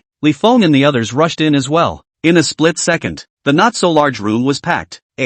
Everyone looked at the scene in front of them incredulously. You're telling me this one's a black wolf? If it wasn't for the gun on the bed, killing them, they wouldn't believe that this guy was a famous Lin Yan killer. Where's the killer's pussy? Oh, getting stepped on. A few minutes later, the black wolf was escorted away, leaving only Su Yingxue and Lin Yan in the room. Su Yingxue surveyed the surroundings. The wall skin was peeling off. The furniture was shabby. The lighting and ventilation was extremely poor. She couldn't help but ask, you live here? Right. Hey-8 responded as he ended the game and stood up. How do you take care of your meals during the week? Lin Yan shrugged. Eat outside. Eat a bowl of noodles or a boxed lunch when you're hungry. And don't eat when you're busy, so you can't starve. Su Yingxue's heart inexplicably seized. This strengthened her resolve to fight for Lin Yan's eligibility for transfer. Lin Yan walked over to the closet, opened it and said, all my household goods are here. See what you should bring. What? Where to take it? Su Yingxue was puzzled. Your home. Lin Yan was serious. I can't live here because you guys are making so much noise, so I can only move to your house.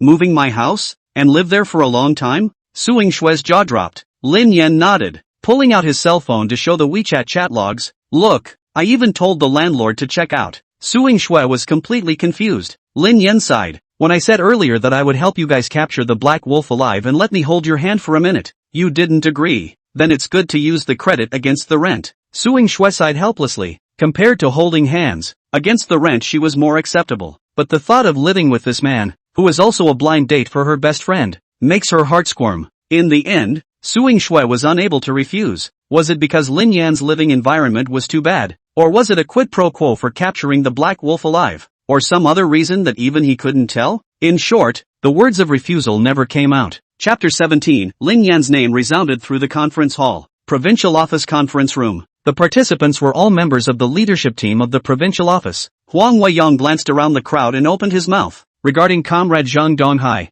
who acted without authorization and disregarded the safety of the hostages. Let's express our opinions. The crowd sniffed and looked at each other, but no one was about to open their mouths. At present, the incident has not yet been finalized, and to express an opinion means to state a position and attitude. These people here are all veterans, and they are certainly clear about the stakes. Furthermore, They had no interests involved with Zhang Donghai, so who would be willing to be the one to stand out and take unnecessary risks, all waiting for a windfall? If no one says. Huang Weiyong's words were interrupted by the beautiful woman sitting in the first position on the left, wearing a police uniform. I think that Comrade Zhang Donghai's behavior was very risky and he was at fault. As the words fell out of her mouth, the crowd threw glances at her in unison. The beautiful woman who spoke was called Zhang Xiaomei, the deputy director of the provincial security department and also Su Yingshue's mother. A smile appeared on Huang Weiyong's face. The rest of the group looked like they had been promised, and that's when the chatter started. Then there must be a major fault.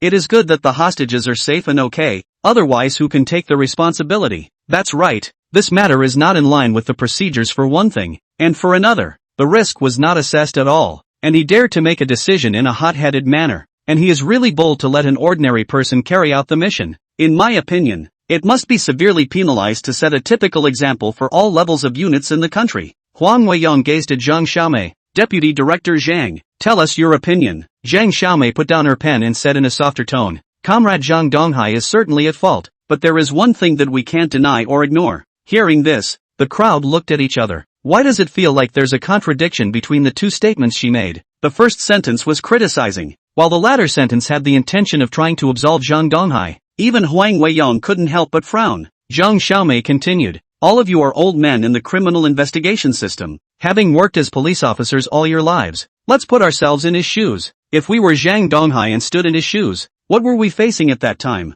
That's the tough bandit Xiao Ji who holds more than 20 hostages. Her words immediately sparked thought in the crowd. Xiao Ji, they are not strangers and have all worked as grassroots leaders. Naturally, he knew that in this situation, whatever choice Zhang Dong made would probably be wrong. It's wrong to go in, and it's wrong to go out. Under those extreme conditions, in fact, Zhang Donghai had no choice at all. They once again turned their attention to Huang Weiyong. Because this provincial office holder hasn't taken a stand yet, Huang Weiyong sullenly leaned on the conference table, clasping his hands, rolling his two thumbs back and forth. You continue. Zhang Xiaomei nodded slightly. Personally, I believe that Comrade Zhang Donghai shouldn't be overly responsible. Otherwise, if we encounter a similar situation in the future, no one will dare to put saving lives in the first place regardless. Chief of Staff Fu Yuan retorted. I object. Zhang Donghai just got lucky with his bet. How can we, as the backbone of the people, use human life as a bargaining chip on the gambling table? His words immediately elicited a chorus of agreement. Director Fu is right. Zhang Donghai must take responsibility, determined not to contribute to this behavior. When their voices fell, Zhang Xiaomei continued without a hitch. After this happened, I asked my daughter in the Marina del Rey CID about the situation in detail. The exact answer received was that the young man called Lin Yan did indeed have exceptional skills. He first subdued two knife-wielding robbers with his bare hands, and later seized police officer Huang Wenshuan's sidearm in front of Zhang Donghai, and, in less than 2 seconds, dismantled a Type 05 police pistol into parts. The current recorded record for pistol disassembly is 5 seconds. I think we all know exactly what that 2 seconds means. One can only imagine what kind of shock Comrade Zhang Donghai will receive when he witnesses this ability. If it was not out of recognition of this ability, how could one take such a great risk and resolutely allow an ordinary person who is not a police officer to go forward to carry out such a major task? Think about it, gentlemen. If he hadn't made this decision under pressure and handed over the decision-making power to our provincial office, would we really have been able to come up with an effective program to ensure the lives of the hostages? Her words fell, and the entire conference room fell silent. In the face of objective facts, no one can find a counter-argument. Zhang Xiaomei paused and continued. Therefore, I believe that Comrade Zhang Donghai has both merits and faults. The merits and demerits cannot be offset, but they are not dismissed. Things are obvious by this point. Zhang Xiaomei is going to try to protect Zhang Donghai. Who's for it and who's against it depends on the next show of hands. Huang Weiyong frowned in silence for a few seconds. His eyes once again roamed the crowd and asked in a deep voice, any other comments? No one responded. He nodded. Okay then, show of hands. Raise your hand if you agree with Comrade Zhang Xiaomei. When he finished, he was the first to raise it to the astonished eyes of the crowd. Even he lifted it, so where are the others to voice differently? For a moment, everyone raised their right hand. Okay, the meeting passes the decision to reinstate Comrade Zhang Donghai and give him one serious warning. Director Huang, I have one more thing, Zhang Xiaomei added. Huang Weiyong smiled and said, go ahead. Zhang Xiaomei pulled out a pre-prepared material and said, that young man named Lin Yan is bent on joining the police force to guard justice and protect the lives and property of the people. His outstanding ability and demonstrated bravery, tenacity and fearlessness of sacrifice fit perfectly with what we want in a police officer. and are exactly the kind of people we desperately need. I've looked into his background as well, and it's clean. So, I move to approve the special recruitment of Lin Yan as a police officer. I object. Fu Yuan raised his hand. He may have some strength, but we must seriously scrutinize the matter of special recruitment. For example, the physical conditions. When the crowd heard this, they all turned their gazes to Huang Weiyong. The latter bowed his head and coughed lightly twice without uttering a word, obviously not quite agreeing. Director Pei is right. Special recruiting can't be haphazard. Criminal investigation isn't all about marksmanship. It's not enough to be a good shot. This does have to be looked at in the long run. Huang Weiyong raised his hand and pressed down, saying, "Everyone be quiet." He looked at Zhang Xiaomei and said with a smile, "Deputy Director Zhang, since we all feel that we can hold off for a while, then let him practice in the auxiliary police position first and see how he performs." Just as the words fell out of his mouth, the secretary hurriedly ran in and said anxiously, "Huang Hall, something big has happened." Huang Weiyong frowned. "What is it?" The secretary gulped. Black Wolf has been arrested." "What did you say?" Huang Weiyong violently stood up from his chair, his face full of shock. The secretary said, "The Marina side just called to report that the Black Wolf has been captured alive, and the person has been sent to the city bureau." The crowd heard this with jaws dropping in disbelief. Who here doesn't know Black Wolf? Surprisingly, he was captured alive. The shock of this news was no less than Xiaoji's last capture by Lin Yan. "Who caught them?" Huang Weiyong asked. The secretary replied, "The Binhai side said that it was a person named Lin Yan who arrested it." What?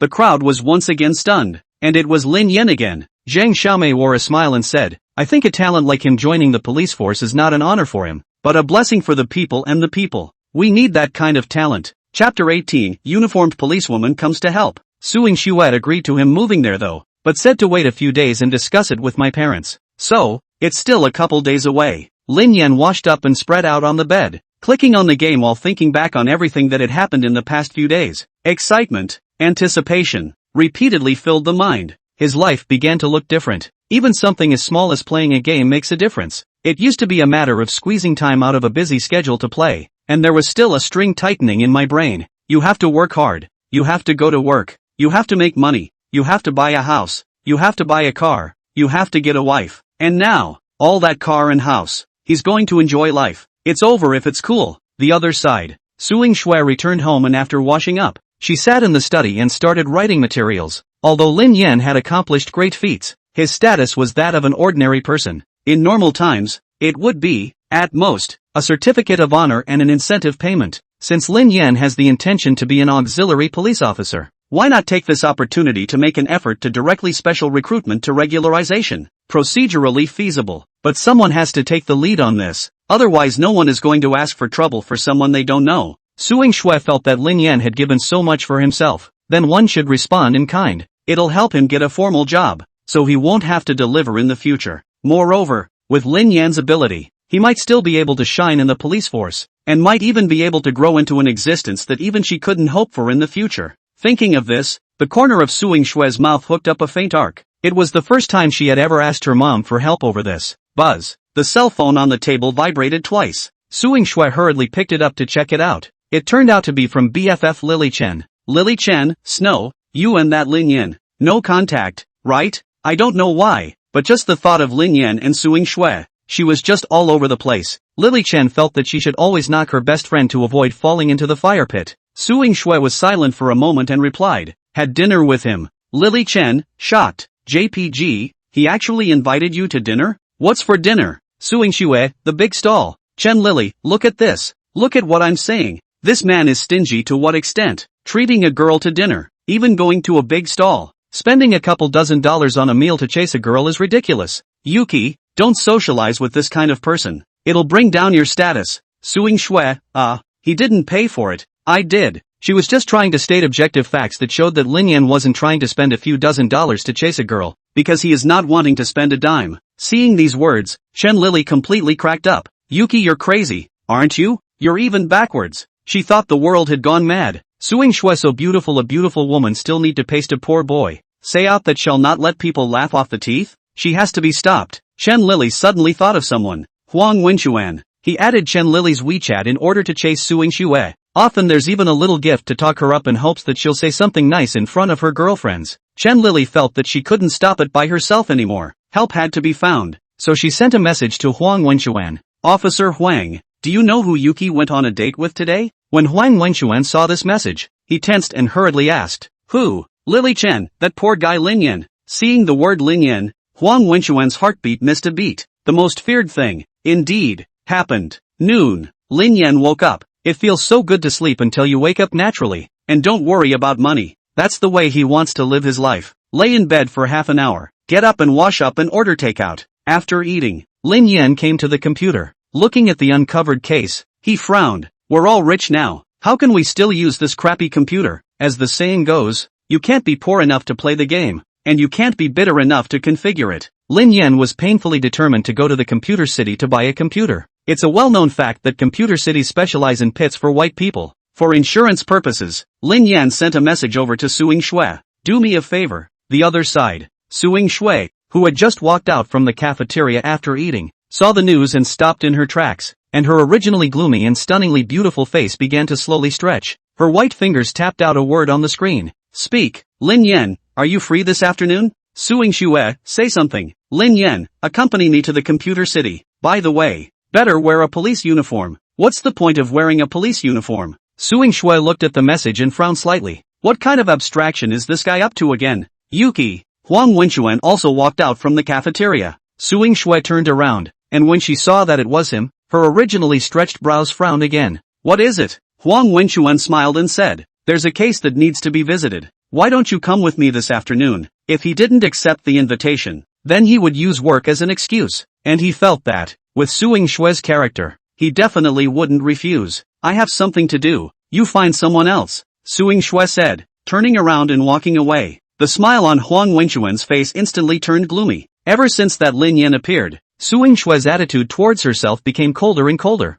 Huang Wenxuan's eyes flashed sinisterly. It is determined that he should not be allowed to join the police force. 3 o'clock in the afternoon. Lin Yan stood in front of the computer city with a cardboard box containing old computers next to him. When you buy a new one, of course you have to take the old one and replace it. Make the best use of what you have. At that moment, a chop suey slowly braked to the side of the road. The door of the car opened and a landscape stepped down from it. That's right, beautiful women will always be an integral part of the scenery on the city streets. Suing Shui was dressed in a straight police uniform with a sharp high ponytail. The slender figure held up the uniform just right, adding a bit of valor compared to the previous warm temperament. You shouldn't be asking me to accompany you to buy a computer, right? Suing Shui walked over and looked at the used computers in the cardboard box. A touch of surprise surfaced on her stunning face. She had originally thought that Lin Yan had something big going on and had taken a half-day vacation. Didn't realize. That's it? Chapter 19, your treat and I'm paying? The point is, I don't know anything about computers, so what's the point of coming here? You'll see later. Lin Yan picked up the cardboard box and turned his head into the computer city. Suing Shui was helpless, but having come, she had no choice but to follow. The two entered the computer city and immediately drew stares. The duo, to those merchants, looked like they had come to identify the scene. The main thing is what Hayashi Yan is wearing in the cardboard box he's holding in his hand. The sense of stealing is too strong. Lin Yan swept around, then walked straight to a store called Lu Hong Digital. The owner was a woman in her early 30s. She looked Lin Yan up and down, and her gaze quickly fell to the side, on Suing Shui, who was wearing a police uniform. The woman's mind flooded with mutterings. Am I guilty of something? In their line of work, in addition to selling new computers, as well as various parts and accessories, they also collect and sell used ones. Used computers press no one to ask about channels and sources. Then, inevitably, it's easy to get into trouble with the wrong kind of thing. Is something the matter? The lady boss asked tentatively. If it was someone else, her opening should be, this handsome man, want to buy a computer or match it yourself? We have everything here. The price is the lowest in the whole computer city. Lin Yan put down the carton with a serious expression and asked in a deep voice, have you guys received anything suspicious here recently? The lady boss thumped in her heart. The stuff had definitely been collected. She didn't know if it came from a clean source or not. Now that the police are here, that means there's a good chance that you're the one who collected the dirty stuff. Hearing that a crime was involved, the woman boss began to feel weak inside. No. Lin Yan frowned. Bring us your purchase order and let's take a look. Hearing this, the female boss became even more convinced of her suspicions and nodded her head in a hurry. Immediately, then opened the drawer and started rummaging. Suing Shui frowned. She still couldn't figure out what Lin Yan was trying to do. Soon, the female boss took out a ledger and said, Officer, my family's incoming and outgoing goods in the past few months are all on this. You guys can just take a look at it. I can guarantee that there's absolutely no problem. I'll read it first. Lin Yan picked up the ledger and started flipping through it. CPU 14900 feed price. The 5080 video card incoming price. 10 minutes or so later, Lin Yan closed the ledger, his expression becoming more serious. Are your usual selling prices reasonable? Is there any consumer fraud? The lady boss sniffed and frowned slightly, thinking, what does this have to do with the investigation? However, she didn't dare to hide it, and answered truthfully, I won't hide it from you. This score, if it's a computer expert or a peer, our price is usually not high. As long as there's money to be made, we'll put it out. As for the one-trick pony,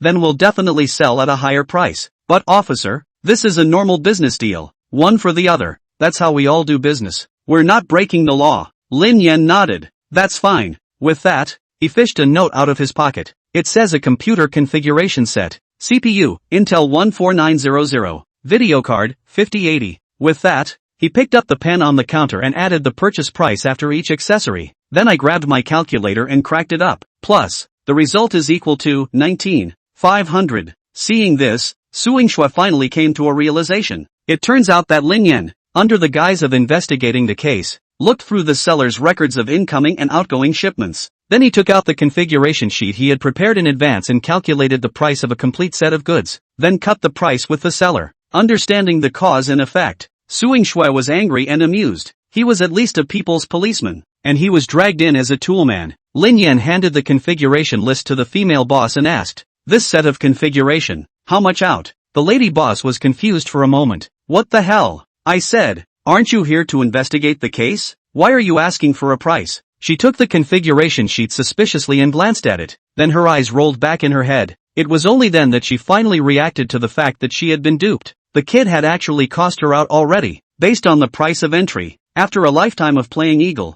I can't believe I got pecked by a chicken. If it wasn't for Suingshua standing next to her, she definitely couldn't help but curse out. Almost got scared half to death of this kid just now. 21,000.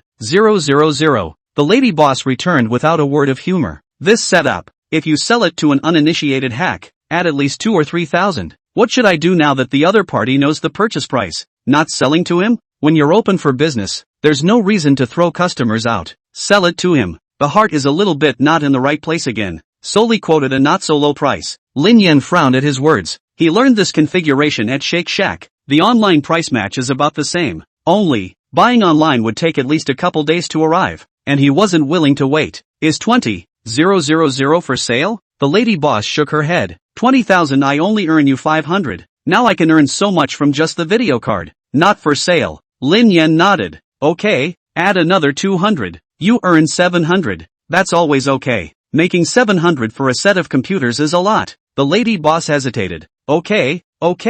Business is tough these days, and it's good to earn one. What's more, having police officers standing in front of one store all the time is bound to affect business as well. Lin Yan picked up the cardboard box and put it on the counter. I have an old computer here that's just about still worth 200 at the used collection price you wrote above. So, I'll just make it up to you for 20,000 later, right? Suingshua was dumbstruck. Is that okay? To say that Lin Yan was generous, she was the first to object. Lin Yan didn't even want to pay for a girl's dinner. You want to say he's stingy? But $20,000 for a computer. He didn't even blink. Say bye. Are girls that unimportant to him? The lady boss looked at the contents of the box with a look of disgust. I'm too much to give you 200. Half an hour later, Lin Yan walked out of the computer city with Suingshua holding his new computer. It was the most money he had ever spent on himself in over 20 years. $20,000 for a computer. He hadn't dared to think about it before, even if it broke his brain. To buy a car, a house, a wife and a baby. Even if he earns over $10,000 a month,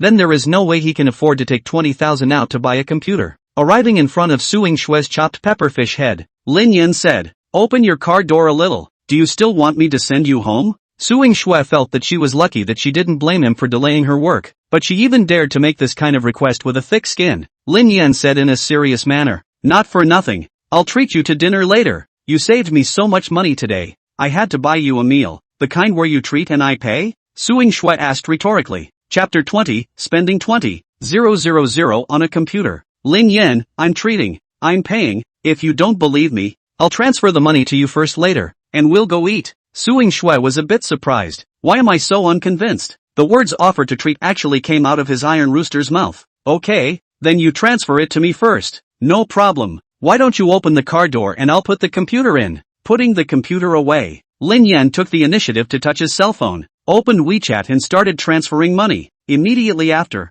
Suing Shui received a transfer reminder, $20, transferring to you. Suing Shui was stunned. Is this really something a human being can do? $20 and you're buying dinner? Lin Yan nodded. Yeah, one bowl of noodles for each person. Just right. Surprisingly, it was still the meal money for 2 people. Suyu's 3 views were shattered. Received. Suing Shui knew that if she refused, Lin Yan would definitely take back the $20 without a second thought. She didn't want this stingy guy to take advantage of her at all right now. The 2 came to a noodle shop down the road. One ordered a bowl of noodles. Suing Shui said, "What have you been doing the last few days? Still delivering takeout?" She didn't know why she was asking. It was probably a mental thing, wondering what he'd been up to the last few days. Or, why don't you send yourself a message? Lin Yan said, "Nothing, playing games at home." Suing Shui said, "There should be news from this side soon. The auxiliary police are definitely fine, except that the pay is low. Today Lin Yan buy a computer to spend out 20,000 yuan.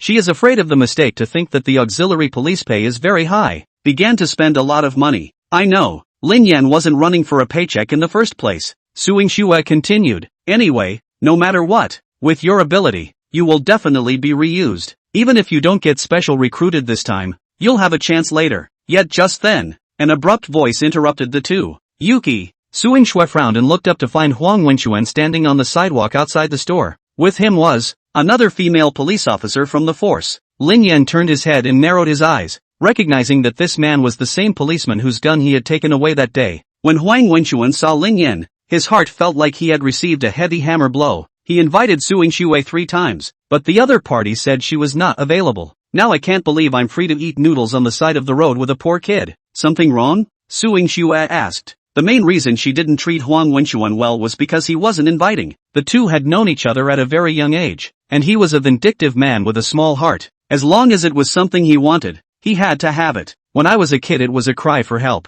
Grow up and start doing whatever it takes." Suing Shui after graduation from the police academy assigned to the Bin Hai. Huang Wenquan also immediately used the relationship with over. Not to mention confession, but he would not let go of anyone who had courted Suing Shui. Later, the entire security bureau was rumored to be saying that Suing Shui was his Huang family's inner daughter-in-law. If it wasn't for Suing Shui's equally deep background, she even suspected that Huang Wenxian would use even more despicable means. Originally things would have gone smoothly with Lin Yan's special recruiting, and it was the fact that he was behind it that made it complicated. Suing Shui certainly treated him even less. Huang Wenquan's face was extremely ugly, but he couldn't snap. He glared at Lin Yan and said in a cold voice, "It's fine, just passing by." When he finished, he turned his head and walked away, not taking a few steps out. He looked to the policewoman next to him and said, "Go wait for me out front." With that, he pulled out his phone and dialed. "Hey, Dad, never let that Lin Yan kid into the police force." "Huang Weiyong, the meeting has passed," Huang Wenquan said excitedly. "What,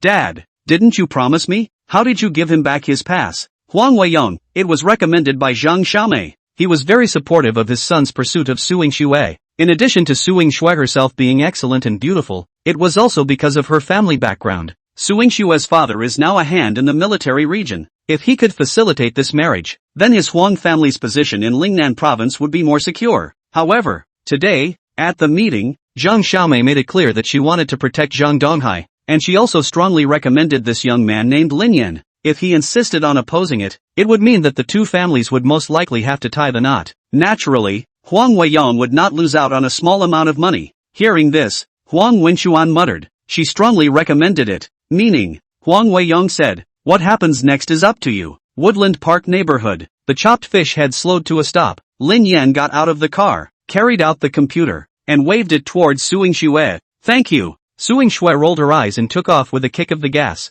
Back home, Lin Yan couldn't wait to set up his computer, plug it in and turn it on. Download Steam, download PUBG, League of Legends. Lin Yan downed everything he could, rather like a poor man getting rich at first sight. Knock, knock. Just then, the door to his room slammed. "Hiko." Lin Yan frowned slightly. It was Chen Fan's voice. "Get up and open the door." Chen Fan stood at the doorway in his yellow robe, his eyes looking around him towards the inside. "I saw your car downstairs, knew you were home, and came over to hang out with you." He actually wanted to come over and see if the beautiful woman was there. A gross like Lin Yan can talk about such a beautiful girlfriend. He thinks he can do it too. If the pretty girl is there, It's a good time to come over and mingle and see if the pretty girl has any more girlfriends or anything. As soon as he entered the room, Chen Fan's eyes fell on the new computer. Woj, ga nu ah. Chen Fan is also young and plays games. Also love digital products just like any other guy. However, for those like them who are always on the move, having a gaming computer of their own is a luxury. Just bought it this afternoon. Chen Fan looked at him and asked, "How much?" Lin Yan faintly said, "It's not that expensive. It's only $20,000. What?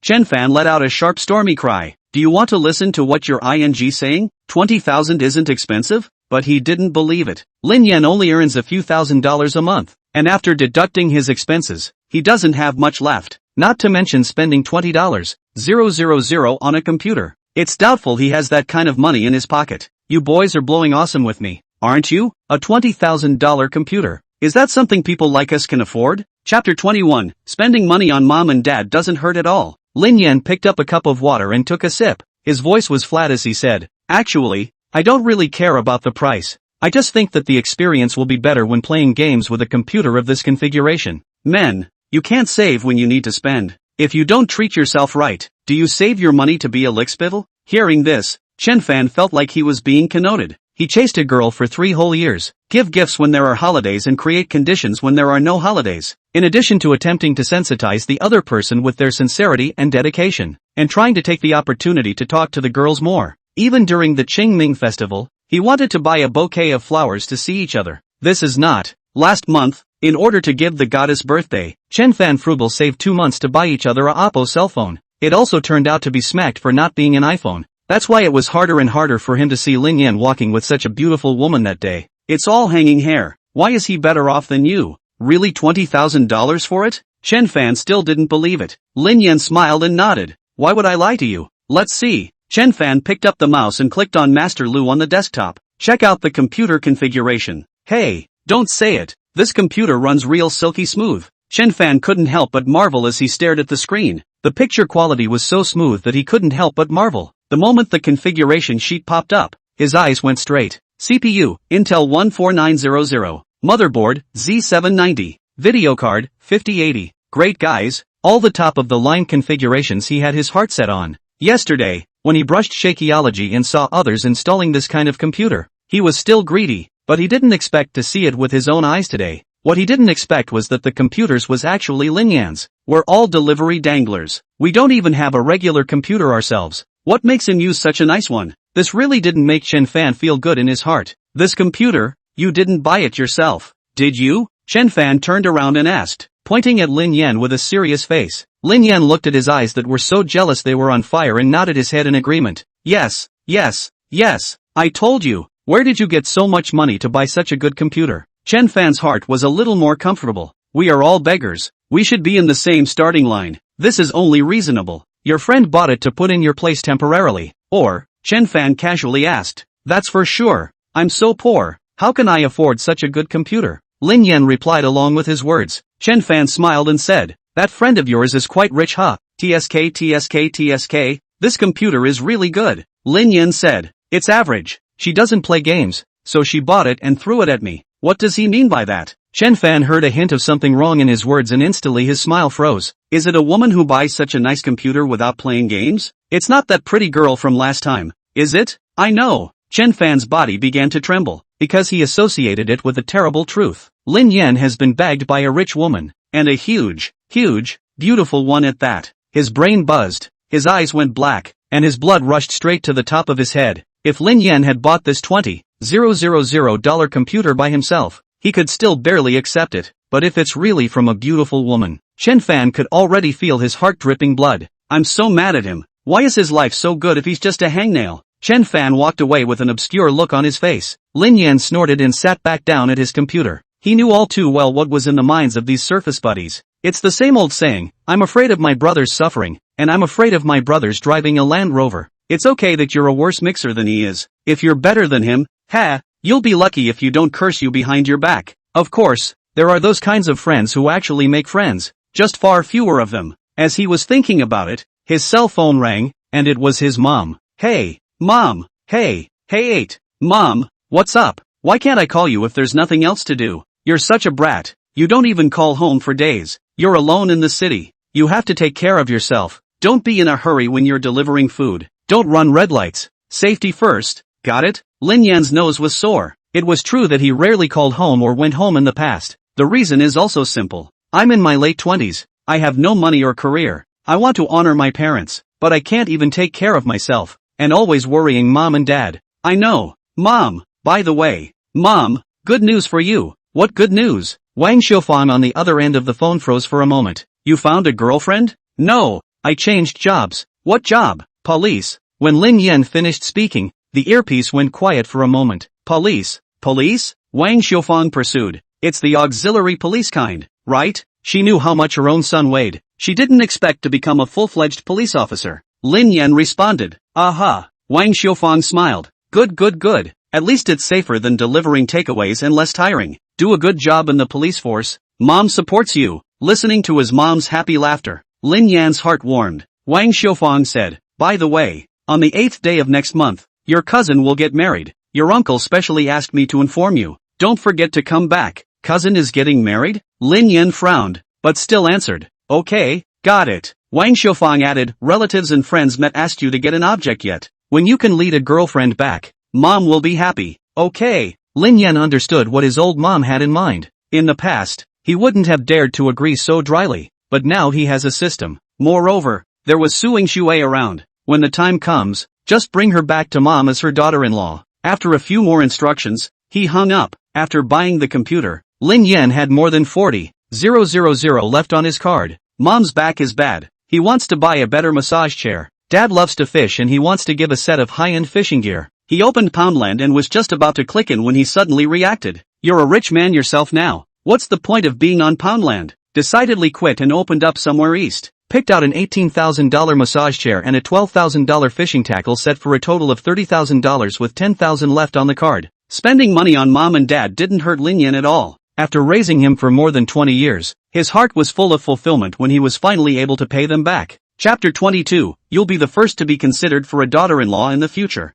Day 2. Lin Yan got up early in the morning, after a simple wash, riding a small electric donkey straight to the city council. From a distance, I saw Suing Shui standing upright at the door waiting for him, still in the same capable police uniform, with her ponytail tied up high, like the beautiful policewoman on the cover magazine, bright and colorful. Morning. Lin Yan braked sharply and waved at her with a smile. Suing Shui gave him a blank look and smoothly handed over a bag of Xiaolong Bao. Feed the pigs. Hey, how did you know I didn't have breakfast? Lin Yan took the bag and numbly stuffed one into his mouth. The savory and slightly spicy meat filling with the soft and chewy bun skin is quite tasty. The flavor of Chang Bun's house. Lin Yan had a satisfied look on his face. Breakfast from a beautiful woman just smells good. Suing Shui grunted. Thinking too much. This is what I have left to eat. Lin Yan wasn't annoyed and picked up. Then why don't you leave me a cup of soy milk on the way? Beautiful you. Suing Shui rolled her eyes again. Lin Yan finished his bun. Suing Shui handed over a form. Physical examination form and information form. Hurry up and fill it out for me. So troublesome? Lin Yan took the form and glanced at it, instantly frowning. Suing Shui said without any good humor. This is still troublesome? Do you realize that I've done most of the work for you? Really good. Lin Yan threw her an appreciative look. In the future, when you marry a daughter-in-law, you'll be the first to be considered. Scram. Suing Shui turned around and walked towards the inside. For most of the next day, Lin Yan was at the hospital for a medical checkup. After preparing all the information, it was handed over to Suing Shui. I don't know. It's nice to have someone to take care of everything. If one had a daughter-in-law like that, one would be very much saved. At almost 5 o'clock in the afternoon, Suing Shui walked out of the office. Well, your official application materials have been submitted. You'll familiarize yourself with the environment as an auxiliary first, and when the paperwork is approved, you'll be able to transfer. Suing Shui took a long breath of relief. After working for so long, she finally finalized the matter. She felt that this was also an explanation to Lin Yan,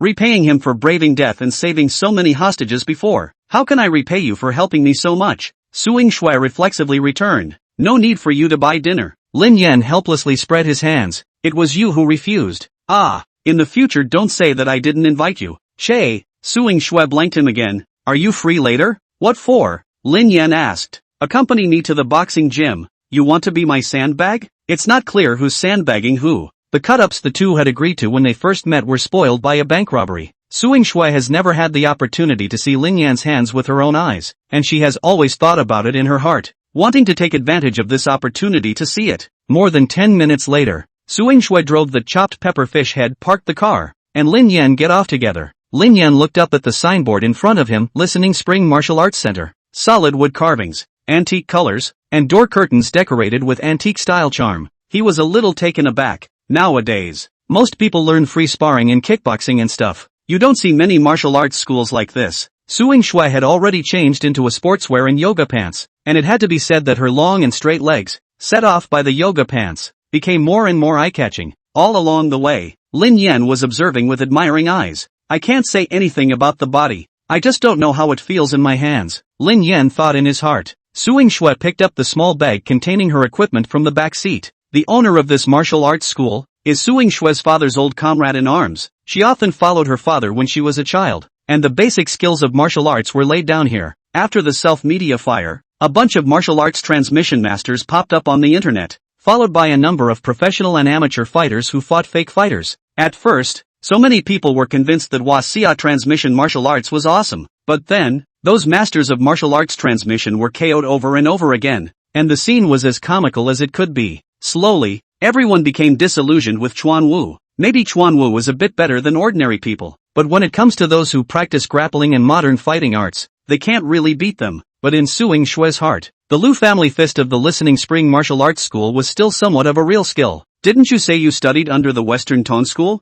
Bring you here to take a look. Suing Shui finished speaking and turned around to walk towards the martial arts center. You brought me to meet? Let me kick ass? Lin Yan muttered as he followed into the martial arts center. Yo, Yuki's here. It's been a while. An older man in his 50s greeted him. He had a spiritual inch hair, dressed in a plate-buckle Chinese martial arts uniform. Underneath the black drawstring pants and cotton shoes, all permeated with a share of martial arts masters of the paradigm. Uncle Lu, I've been busy with work lately. Suing Shui smiled, well-behaved like a junior. By the way, Uncle Lu, are you and Auntie Qin alright? Lu Shishao smiled and nodded. It's good. What about your dad? He's about to retire, right? Suing Shui shook her head. Not quite sure. I haven't been home for a while either. By the way, I'm bringing a colleague to practice today. Only then did Lu Shishao look sideways at Lin Yan, looking him up and down. Lin Yan had a thin figure and didn't look like a practiced fighter with a kung fu base. He wants to learn Lu family fist? Lu Shishao asked. Lu family boxing is his family's ancestral heritage. He practiced martial arts since childhood, and then joined the army.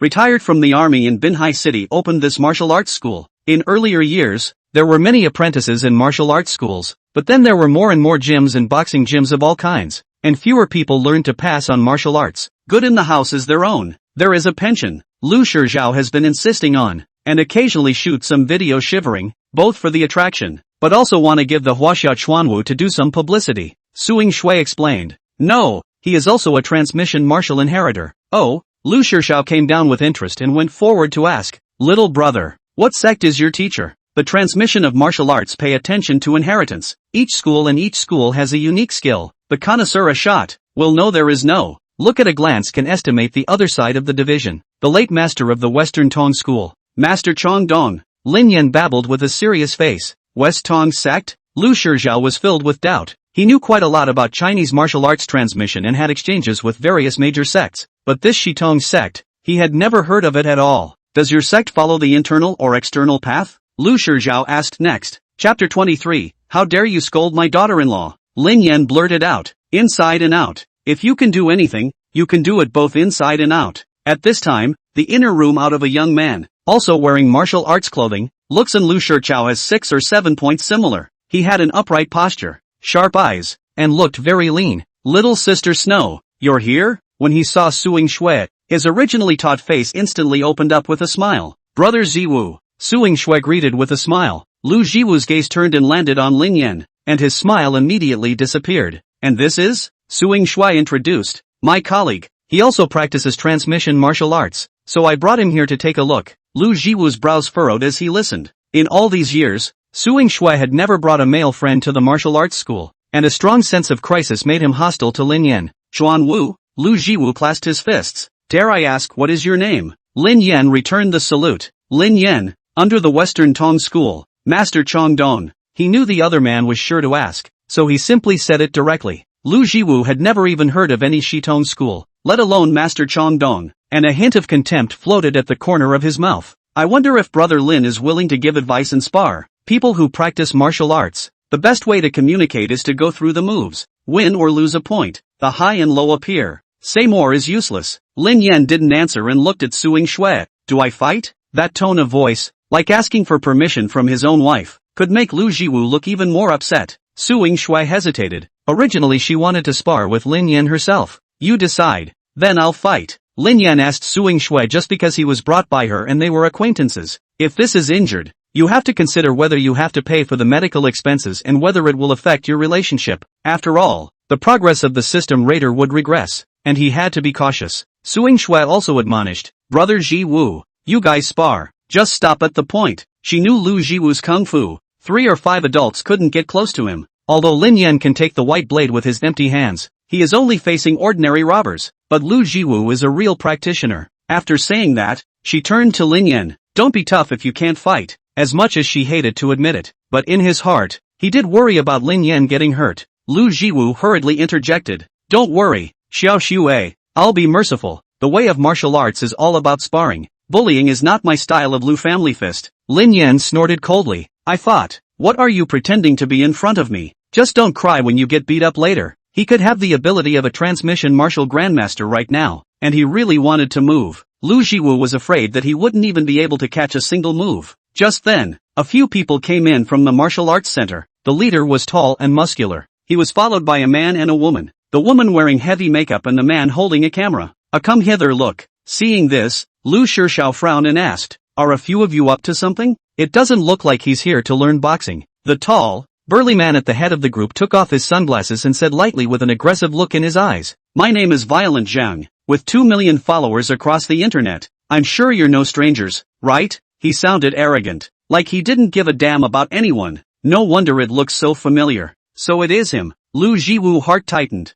Violent Zhang he knew, but also brushed to the other side of the video. Violent Zhang is a retired heavyweight professional grappler who has garnered a lot of fans on the internet by fighting fake passing martial arts. He challenged Chuan Wu to a kickboxing session and has never lost. Those martial arts masters he defeated were labeled as false masters. I didn't expect him to come to my door today. What do you want? Lu Jiwu's face was grave. To do what? Violent Zhang snorted disdainfully. To spar. Of course. Realizing that the other party was coming from a bad place, Lu Shizhao opened his mouth and said, young man, our listening spring martial arts school teaches boxing. Not for the sake of competing, you go elsewhere to spar. Violent Zhang laughed. Since you claim to be masters of martial arts transmission, you should come forward and prove it to everyone. Chuan Wu is the most powerful. Chuan Wu is the orthodox Chinese, proving that those of us who learn sparring and grappling are scum, and are nothing in front of Chuan Wu. Don't be humble when you brag, and then be a shrinking violet when you're properly allowed to fight. You. Lu Shishao was furious and coughed several times. As soon as his words fell,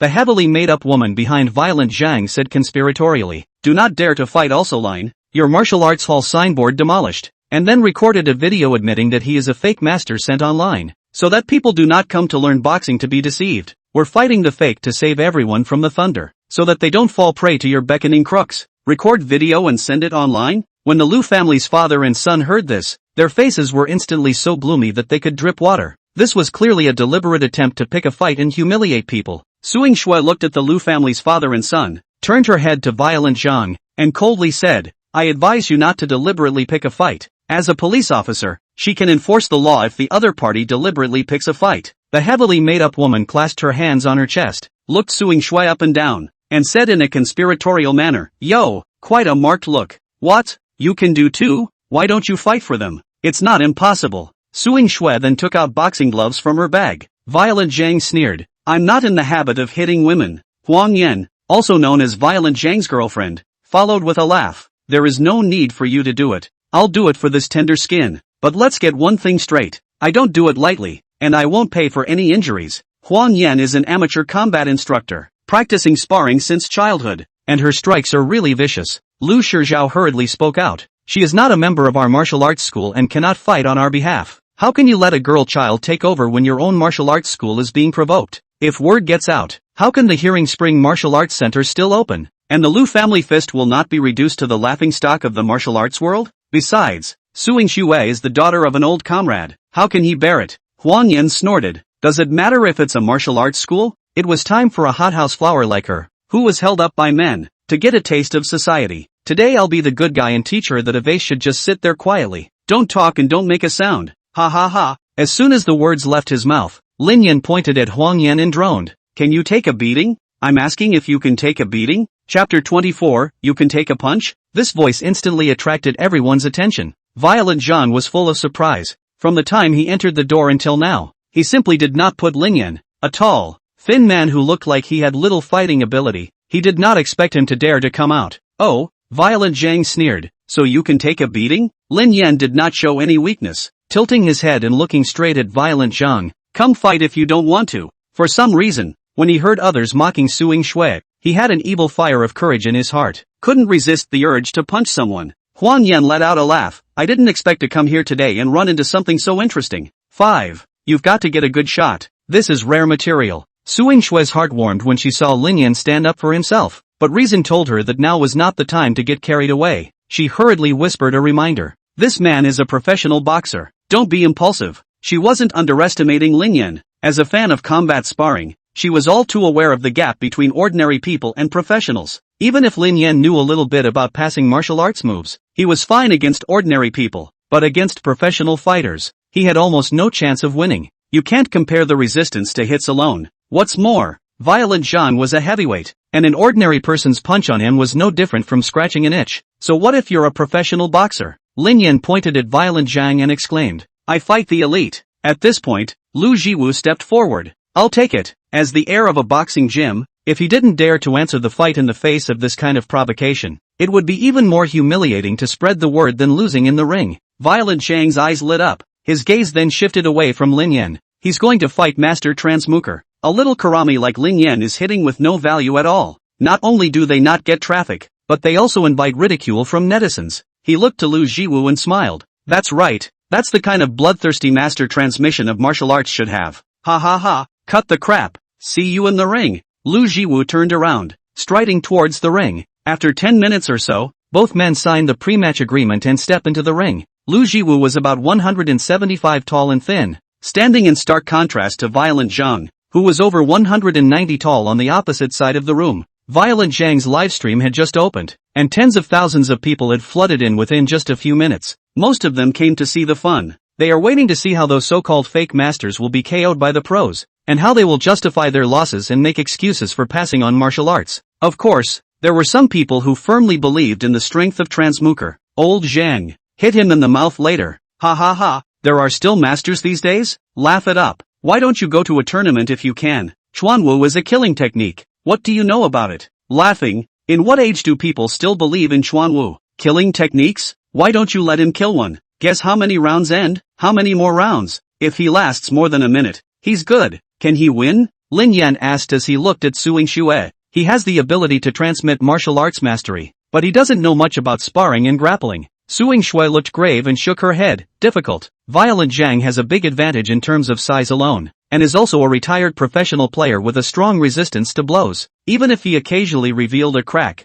Lu Jiwu would still find it hard to take advantage. The only way to win is to attack the vitals. May cut prohibit attacks on the vitals. Lin Yan was thoughtful. So he's bound to lose? Suing Shui didn't answer, but her expression already gave the answer. Both parties wear gloves and protective gear for safety. Unexpectedly, before the start of the fight, Violent Zhang actually removed the headgear. Give you some opportunity to save the netizens that I am bullying. With that, he touched his fists and provocatively shouted at Lu Jiwu. Come on, master, make your killing technique. Never show mercy. Come on. Lu Jiwu was humiliated by this, and his emotions were a bit out of control as he approached with small crushing steps and violently slammed a punch towards Violent Zhang. Violent Zhang smiled contemptuously and blocked the punch with an easy hold, unharmed. The point is, Lu Jiwu's punch had revealed a crack, and Violent Zhang didn't fight back, because he knew he was sure to win. He even controls when and how he wins. Sucking traffic by humiliating Chuanwu was the real reason he came to kick ass. The fans wouldn't be interested in continuing to watch if they KO'd someone in one punch. So, he was now like teasing a cricket, dodging and holding the frame while provoking Lu Jiwu. Lu Jiwu was angry and anxious, but could do nothing about it. A few minutes later, he was sweating and panting. On the contrary, Violent Zhang still had a provocative smile on his face. Come on, master, don't stop. Use your Gaijin Kung Fu to teach me a lesson. Ah, humiliated and suffocated, Lu Jiwu used the last of his body's strength to swing his fist again. Violent Zhang's face instantly went cold, only to see him dodge sideways, followed by a heavy punch to the stomach, directly knocking Lu Jiwu's body arching and falling to the ground. At this moment, Lu Jiwu only felt that his internal organs were about to shift. What made him even more desperate was that no matter what punches or routines he used, he could not break Violent Zhang's defense. At this moment, Lu Jiwu's faith in passing on martial arts in his heart began to waver. Is Chuanwu really dead? Violent Zhang stands in the ring, facing the live camera and arrogantly raises his hands high in the air to announce his victory. The live broadcast room was instantly ignited, and the pop-ups rolled wildly.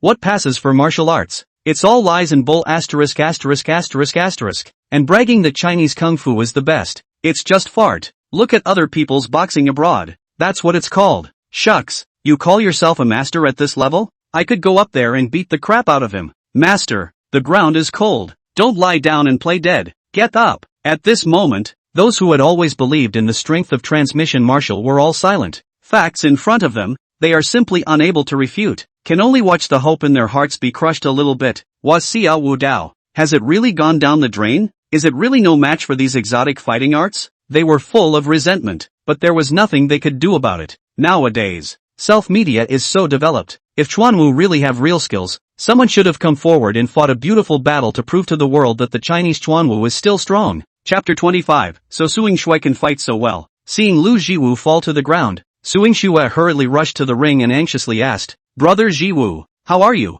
"No, nothing." Lu Jiwu turned his head away, unwilling to let Suing Shui see himself in this sorry state. He had loved Suing Shui since he was a child, but she was like an unattainable star in the sky. In the past, when Suing Shui came to the martial arts school to practice kung fu and he instructed him as a senior brother, that was the happiest and most fulfilling thing for him. But now, the Lu family fist, which he was so proud of, had lost miserably to someone else. He only felt that his face was lost, and he felt even more unworthy of Suing Shui. Huang Yan's face was full of smugness as he opened his mouth to taunt. "What? Is the master running his power to heal his wounds? You're not holding back a big move, are you? Ha ha ha ha ha." Suing Shui asked again, "Brother Jiwu, are you still okay?" She knew in her heart that there was little point in fighting any longer, but it was a matter of dignity, and she wanted to respect Lu Jiwu's decision. "No." Lu Jiwu shook his head and struggled to get up from the ground, looking forlorn and in a state of distress as he walked out of the ring. Lu Shizhao rushed forward to hold his son and asked with concern,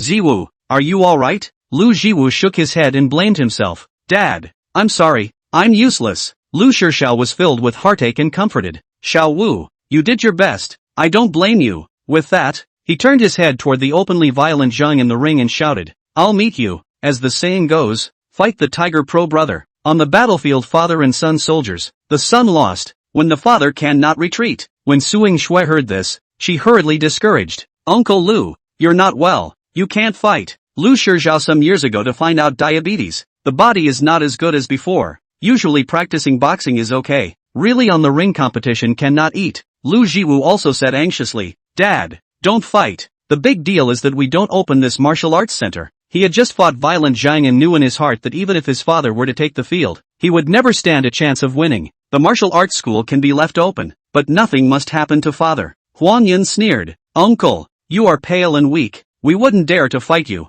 If we accidentally injure you, we might even be blackmailed by your son. We don't want to cause this trouble." With that, she turned her gaze to Suing Shui. He, little beauty, didn't you just have a stiff upper lip? Why don't you come on stage and fight me? Dare? Suing Shui's eyes flashed with a cold light, and she coldly said, "Beg for it." With that, he picks up his gloves and heads to the ring. "Hey!" Lin Yan rushed out to discourage. "Don't go. What if you break it?" For some reason, as soon as he heard that Suing Shui was going to fight with someone, he was inexplicably uneasy in his heart, as if he was worried about his wife being bullied. "It's fine." Suing Shui turned around and gave him a reassuring look. "I know in my heart." After saying that, he walked straight to the ring. "No, you have it in your heart, but I don't." Lin Yan dryly looked at her back. Just now, Violent Zhang teased the transmission of martial arts masters. The heat in the live broadcast room had already begun to subside. Now that two women are going to cut it out in the ring, and one of them is a huge beauty, the broadcast instantly comes alive again.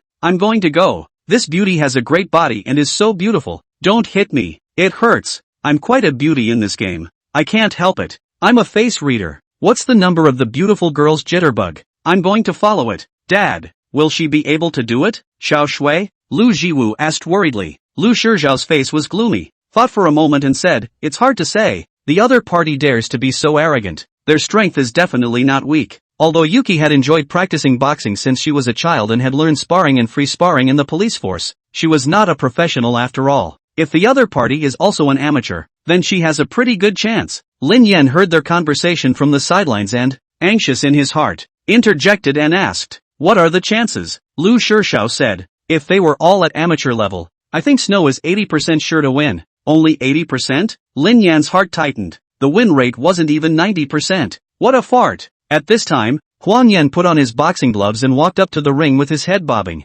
looking provocatively at Suing Shui with a contemptuous smile. "Don't cry if it hurts later." Suing Shui retreated half a step back. Her brows were chilling as she coldly said, "You're full of crap." Huang Yan shook her leg and said teasingly, "Then I'm not polite." "Wait." Lin Yan quickly walked to the center of the ring and shouted, "I'll be the referee." He doesn't know the rules of refereeing. He is purely worried that Suing Shui will suffer, thinking that he will be the referee. And if the situation is not right, he can step out in time. Hearing this, Violent Zhang and Huang Yan looked at each other, a mocking smile floating at the corner of their mouths. In their opinion, it was useless for the referee to be biased in the face of absolute strength. Huang Yan shrugged and said, "I have no problem with that." Lin Yan stood in the middle of the two, his eyes sweeping over them as his right hand slammed down and shouted, "Begin!" Suing Shui took the lead, her left leg sweeping towards Huang Yan like lightning, bringing up a gust of wind. A trace of viciousness flashed across Huang Yan's face, and he actually didn't dodge, carrying this low sweep hard,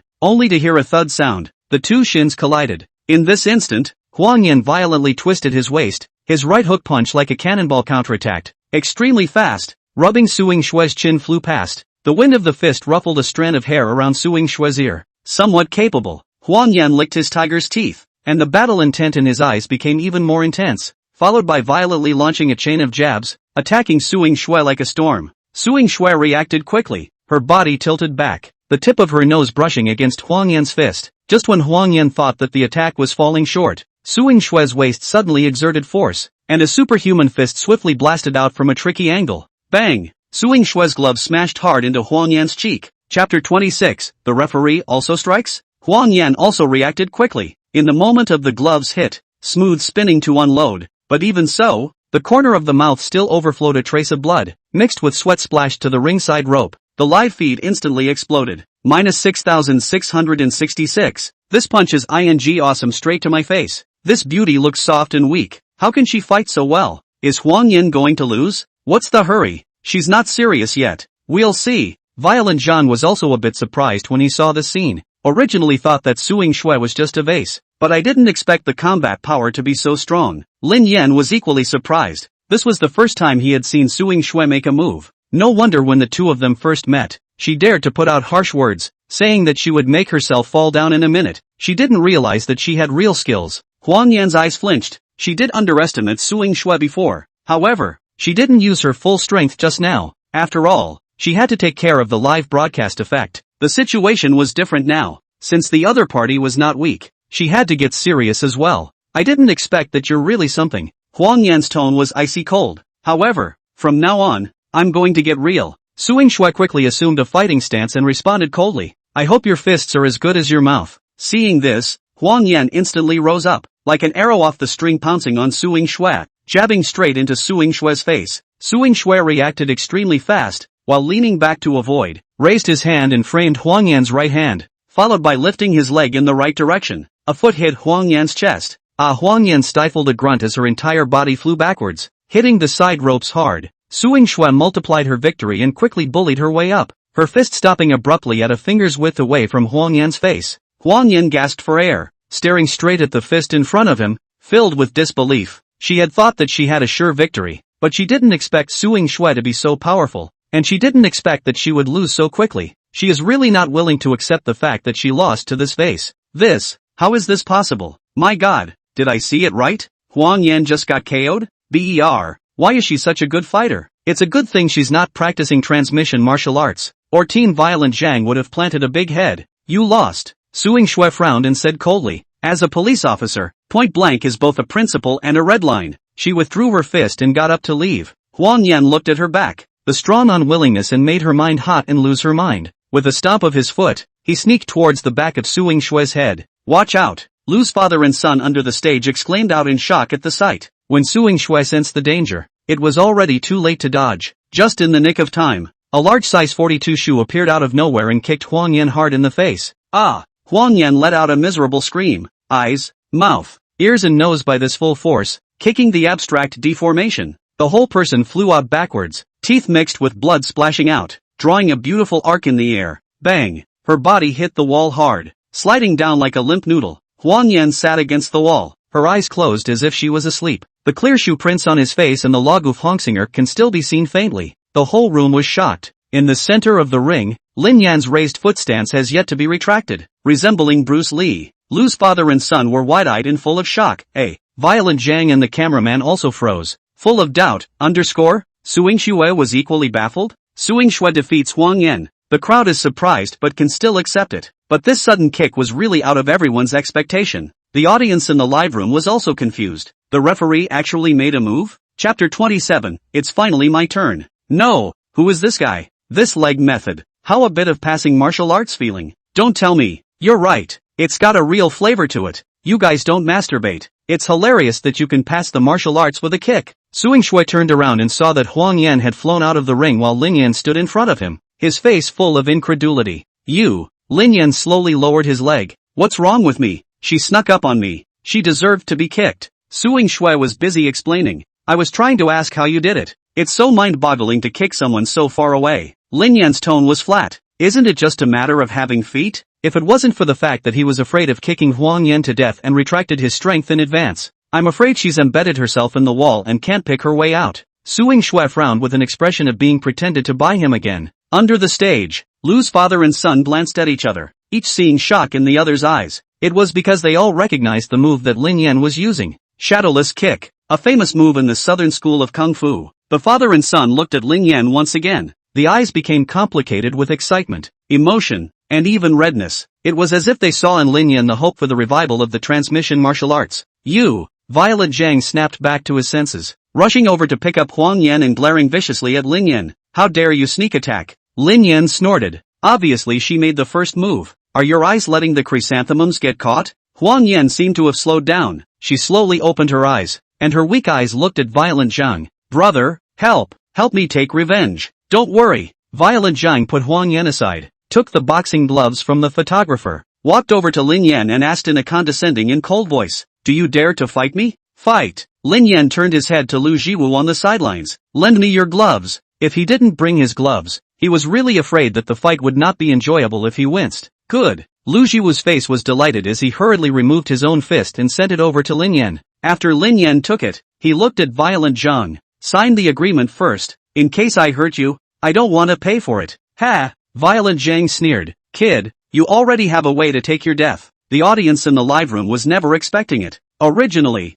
I thought I was just coming to see Violent Zhang molest the master of martial transmission for fun. I didn't realize that there was so much good drama. It's worth it. It's worth it. The number of people on the air began to soar as well. This kid is in big trouble. I'm a 13th level fan of the light sign. I've never seen Violent Zhang born so angry. He should be thankful that Harmonious Society saved him. Otherwise Violent Zhang could definitely beat him to death. That's not true. Just now his own woman was beaten so badly. This breath does not come out. Violent Zhang also do not mix in the network. Go lads, go Chuan Wu. What era is this? A group of old earthfish still put here to fantasize about the flourishing of the Chuan Wu? Have you read too many novels? The two signed the agreement. Lin Yan walked to the sidelines and took off the pair of Hongsinger sneakers. Suing Shui was surprised and asked, what are you taking off your shoes for? Hayashi said as he put on his gloves. Because you can't feel anything in your shoes. Suing Shui, be careful. Suing Shui softly urged, her expression full of concern. If you can't beat, just admit defeat. It's nothing to be ashamed of. In her mind, winning or losing didn't matter. She only hoped that Lin Yan wouldn't get hurt. The corner of Lin Yan's mouth hooked, revealing a bad smile. You're concerned about me? Suing Shui immediately blanked him. Less stinky. I'm just afraid that your injury will delay your work. Okay, got it. Lin Yan waved his hand and turned around, striding towards the center of the ring. Dad, can he win? Lu Jiwu asked once again. In terms of eyesight and experience, he was a far cry from his father, who had practiced boxing all his life. Lu Shizhao's gaze was fixed on the center of the ring, his brows furrowed, and he did not reply. One is big and strong and a pro, the other had a skinny figure, but was able to pull off a stunt like the shadowless kick. In his eyes, this was a match between a true transmission martial art and a modern fighting art. What is stronger and what is weaker? Not yet known. I give you permission to call out the referee. Violent Zhang shook his casserole-sized gloves, his tone arrogant. Lin Yan said flatly, no need. I'm the referee. Then you'll wait for death. Violent Zhang shouted violently and slammed a heavy fist wrapped in the sound of wind at Lin Yan. Chapter 28 Shadowless Kick shocked the whole internet. In an instant, everyone held their breath, their hearts in their throats, sweating for Lin Yan. Only Lin Yan's figure flashed, dodging the huge fist sideways by a hair's breadth. Immediately afterward, his wrist wrapped around Violent Zhang's thick arm like a spirit snake and pulled it in a smooth motion. Violent Zhang's tall body even looked like it was unsteady underneath and fell forward. Taking advantage of this opportunity, Lin Yan bent his right foot backward. Pa dash. The palm of his foot kicked Violent Zhang's face with a precise, crisp sound. This sudden scene almost made the crowd drop their jaws. It was so easy to neutralize the opponent's attack and complete a counterattack. Suing Shue's sandalwood mouth was slightly open, her face unbelievable. The opponent's powerful attack was so easily neutralized? It's too much, isn't it? At the same time, she understood why Lin Yan had to take off his shoes. For wearing a fist on his hand while he tried to slap his opponent in the ear with his foot. That's a little too confident, isn't it? The opposite side is a real retired professional player. How confident must one be in one's own strength to dare to be so arrogant? Taiji Cloud Hand, Lu Shishao shouted out in excitement. At this moment, he leaned forward and clenched his trembling fists, his eyes filled with excitement. Borrowing strength to fight strength was a typical Tai Chi move that he was more than familiar with. What? You mean Taiji Cloud Hand? Shock also appeared on Lu Jiwu's face. Could it be? Is there really someone who can apply Taiji Kung Fu in actual combat? Chuan Wu Di is mostly a routine, ornamental, but when it comes to actual combat, it often does not play to its original strength. This is why Tai Chi Kung Fu is often criticized as the ninth set of radio gymnastics. Suing Shui asked doubtfully, Uncle Lu, what is Taiji Cloud Hand? Lu Shizhao said excitedly, it's a move from Taijiquan. I didn't expect it, I didn't expect it, I didn't expect it, but I can actually see it with my own eyes one day, that someone can use this move in actual combat. Suing Shui listened in confusion. The livestream was also instantly abuzz. This person is actually using transmission of martial arts Tai Chi? Jets, come out and talk. How's tranquility? How's it going? At this moment, it was as if the martial arts transmission enthusiasts were being propped up by this hand of Lin Yan's to support their spine. Keep calling. A sparring pro? That's it? Hua Xia Chuan Wu Kao. Hua Xia Kao. Having suffered a loss, Violent Zhang quickly retreats to the side ropes and wipes his nose, leaving a smear of blood on his arm. The gaze he looked at Lin Yan again no longer had the contempt he had earlier. No one knew what had just happened better than he, who had been there, originally, with an all-out strike. Even if the opponent blocked, he must at least be knocked out of the fight, but that was not the case. Not only did his opponent easily dodge the attack, he also turned his force into an attack. That's right, it's an easy dodge. Violent Zhang even clearly saw that the fist was less than half an arm's length away from Lin Yan before he sidestepped to avoid it. This stance, bizarre to the extreme. Lin Yan snickered as he looked at Violent Zhang, who had retreated to the side rope position in fear. Didn't you swear to fight the fake passing of martial arts? Fine, I'll give you that chance today. As the words left his mouth, he cupped his fists towards his hands above his head and pulled up the volume. My humble master is from the Western Tong School, Master Chong Dong, and I recognize that I am the master of transmission of martial arts that you speak of. After saying that, he gazed at Violent Zhang. Come on, come and hit me. What? You're scared, huh? Hiding at the side ropes, trying to be a referee now? Weren't you quite arrogant just now? Come on, come up with your best moves. What shaking flash? What butterfly step? What stranglehold? Guillotine? Use them all. In the face of his provocation, Violent Zhang, however, struggled to keep his emotions stable, because his opponents are so terrifying, squared away. It's not about strength and skill anymore. Rather, the dimensions are crushed. He had to stay fully focused now, not daring to be the least bit careless or to attack again. Bull, where is Shitong Pai? I'm going to pay my respects tomorrow. Grandmaster Okinawa? There's still such a person in the Chinese martial arts world? You guys see, Violent Zhang is scared. He's actually scared. How strong does the opposite side have to be to scare him like this? Brothers, there is hope for Chuan Wu. There is hope. Lin Yan approached step by step. Violent Zhang was forced into a corner and finally couldn't help himself, sweeping a high whip leg towards Lin Yan, only to see Lin Yan's body quickly lowering his waist, his feet like a gyroscope fitted with a non-inverting weight, lowering his waist while leveling off, and then lifting his right foot high. Snap snap snap dash. Several crunching sounds came in quick succession. That's right, Lin Yan was slapping Violent Zhang with the palms of his feet, and that was no less skillful than using his hands. Violent Zhang looked like he had been blindsided and stood still, his eyes lax, and it's swollen to a pig's head. Yee-ha! Lin Yan yelled, landing a beautiful roundhouse kick to Violent Zhang's face. A mouthful of blood sprayed out of Violent Zhang's mouth, and his huge body was instantly kicked away, after falling to the ground. Like the last player, sleep in seconds. Young people are full of energy. Fall down and sleep. Lin Yan rubbed the backs of his feet, which were a bit numb from the excessive force he had just exerted. Off stage, Suing Xue, Lu's father and son, as well as Huang Yan and the cameraman, all looked at him with jaws dropping, their expressions as one. The result was too unexpected for them. Before the fight started, they hadn't even thought that Lin Yan could win. Who would have thought that he would not only win, but win so easily? It's unbelievable. Chapter 29, Lin Yan, your future husband is prone to cheating. In the live broadcast room, the Chuanwu fans were as lively as if it was New Year's Eve. ******** lit up brothers. Transwu is awesome. Crying. Really, we've suffered so much, and today we're finally raising our eyebrows. Violent Zhang wouldn't be acting, would he? Acting? My ass. You want to get up there and act? Sparring, grappling, Muay Thai. Come on, get it together. After a while, Suing Xue came back to her senses, breathing heavily, her chest rising and falling. That scene just now made her blood boil as she watched, and she truly saw Lin Yan's strength. It can only be described in 2 words, shocking. Compared to his marksmanship, it was no less impressive. She also finally understood why he had dared to travel alone to rescue the hostage that day. Lu's father and son embraced each other and cried. Even though the Lu family fist didn't win, but Chuanwu won, and that meant more to them than anything else. Lin Yan took off his gloves and slowly walked off the stage. Lu's father and son respectfully bowed to him. Senior, the way of martial arts is to reach the master. The young man in front of him deserved this name from them.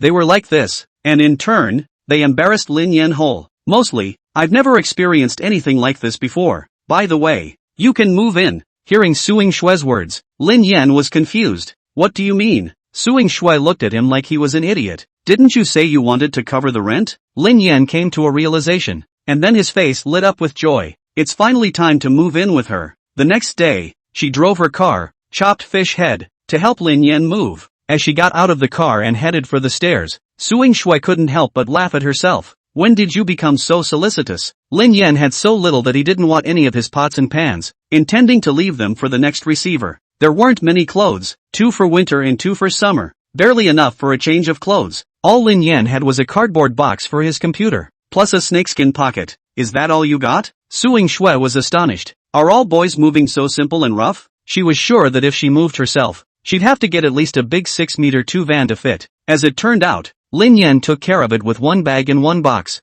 At that moment, a head suddenly poked in the doorway. It's Chen Fan. Hiko, what are you? I heard that there was a big event in the neighborhood. Chen Fan takeout was not sent. Rushed back to eat melon. Unfortunately, it was too late. The police had already taken the man away. He saw that the door to Lin Yan's house was open, so he was going to come over and ask what was going on. But he saw that there was a policewoman in the house while Lin Yan was packing up her things. He's not guilty of something and ready to pack up and go to the detention center. Is he? Chen Fan was still a bit apprehensive. Suing Xue was the first to turn her head, feeling that the person in front of her looked a bit familiar. Chen Fan's expression instantly froze when he saw Suing Xue. He also recognized Suing Xue. Wasn't this the pretty girl who had bought milk tea with Lin Yan at Snow King earlier? I can't believe it's still the police. Lin Yan casually said. Moving. Move. Where? A sense of foreboding surged in Chen Fan's heart. Lin Yan pointed at Suing Xue and said, her house. Ha? Chen Fan stumbled and pressed his entire body against the door, despair written in his eyes and expression. He's actually going to live with the policewoman. Chen Fan felt like he couldn't breathe well. Half an hour later, the two returned to the Sky Royal Garden. Suing Xue opened one of the bedrooms and said, you'll stay in this one. The house has 3 bedrooms. Suing Xue lives in the master bedroom, and one is reserved for her parents. Granted, the parents rarely come. Suing Xue mentioned to her mother about Lin Yan moving in. The mother returned to her. The house is yours and so is your heart, and that decision is yours to make. Suing Xue had expected her mother to say this, and since she was a child, her parents had been especially respectful of her wishes. But what does this heart is yours mean? Lin Yan pointed to the master bedroom and asked wondering, shouldn't I stay there? Beautiful thought. Suing Xue rolled her eyes greatly. Agreeing to move in with him was already the bottom line. He actually wanted to sleep with himself. How could he be so thick-skinned? It's okay for you to live here, but I have to make a few requests. Cohabitation agreement? Lin Yan raised an eyebrow. There were quite a few such bridges in novels. You can understand it this way. Su Yingxue pursed her lips, thinking for a moment before continuing. First, no smoking in the house. Second, no less than 40% of your body coverage in your dress code when I'm home. Wait, Lin Yan interrupted her. No less than 40%? Then is it okay if I only cover the upper half of my body? He said, and gestured at his chest. Roll na. Su Yingxue almost exploded. Third, you are not allowed to enter my room without my permission. Fourth, you must sit down to use the toilet, and you must flush when you are done. And fifth, the two of you will eat at home, and I will cook and you will wash the dishes, or you will cook and I will wash the dishes. Rule number 18. I go to bed early at night and you are not allowed to make noise. Wait, Lin Yan interrupted again. What are the first 17? Say it again. Su Yingxue froze and instantly exploded when she came back to her senses, pointing at Lin Yan and roaring. Roll. At dinner in the evening, Su Yingxue told Lin Yan, his auxiliary police, to regularize the matter passed, but the official documents still have to wait for a period of time. To go through the procedure has always been slow. Lin Yan said that he wasn't in a hurry at all. He came to be an auxiliary police officer just to raid Su Yingxue. What auxiliary police? Traffic police? Criminal police? He didn't care at all. These are just means to conquer Su Yingxue. At the moment, he was fretting over the system task. Hold hands for a minute. Wanting Su Yingxue to willingly agree was obviously impossible. The last time she took a live black wolf to trade with her, she didn't even agree. Bullying? It's not impossible. But what if it makes her angry and the progress of the raid decreases instead of increasing? It's too risky. Gotta be careful. Cannot think of a way? Lin Yan open AI search. How can I touch a girl's hand for a long time? The required time is not less than 1 minute. AI gives advice. 1. Become a manicurist. 2. Work as a skincare salesman. 3. Palmistry. Lin Yan caught a glimpse of palm reading. He doesn't know how to do nails, and Su Yingxue already looks good with plain hands and doesn't do nails, pushing skincare products with too much purpose. In contrast, palm reading makes more sense. Lin Yan looked up some palm reading on the internet and walked out. At this moment,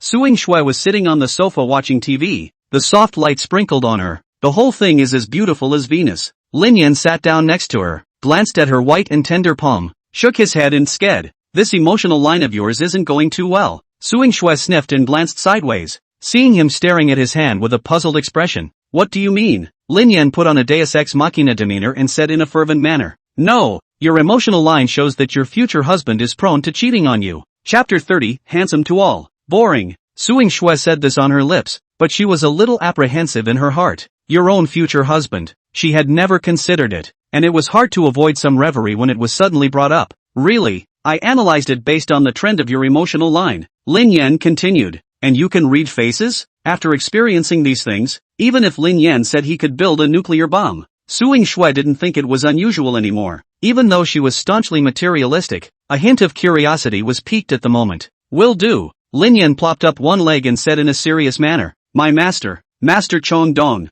is proficient in the Zhouyi and Bagua, and knows a little bit about tarot cards as well. I'm his only personal disciple. Can I not read faces? If you don't believe me, give me your hand and see if I'm right. Su Yingxue looked at his serious look, hesitated for a moment, but still slowly stretched out her left hand. Lin Yan took it as soon as he could. His hand was warm and cool, like touching soft and beautiful jade. The touch made him enjoy it immensely. If I could sleep with these hands every day. No, it would be beautiful to sleep with those hands in my hand. Lin Yan shook his head in his mind. It was important to do business first. He pinched Su Yingxue's fingertips and pretended to observe the palm prints while counting down in his mind. The palm of the hand is thin, soft and slender, and the fingers are as slender as green onions and white, not like a fairy in the sky, but like a mysterious woman descending to the mortal world. You're going to graduate school, huh? Su Yingxue interrupted him with a touch of teasing in her eyes. Cough cough. Lin Yan coughed twice, then withdrew his divine power and asked, you're a sensitive and emotional person, aren't you? Su Yingxue frowned. Indeed.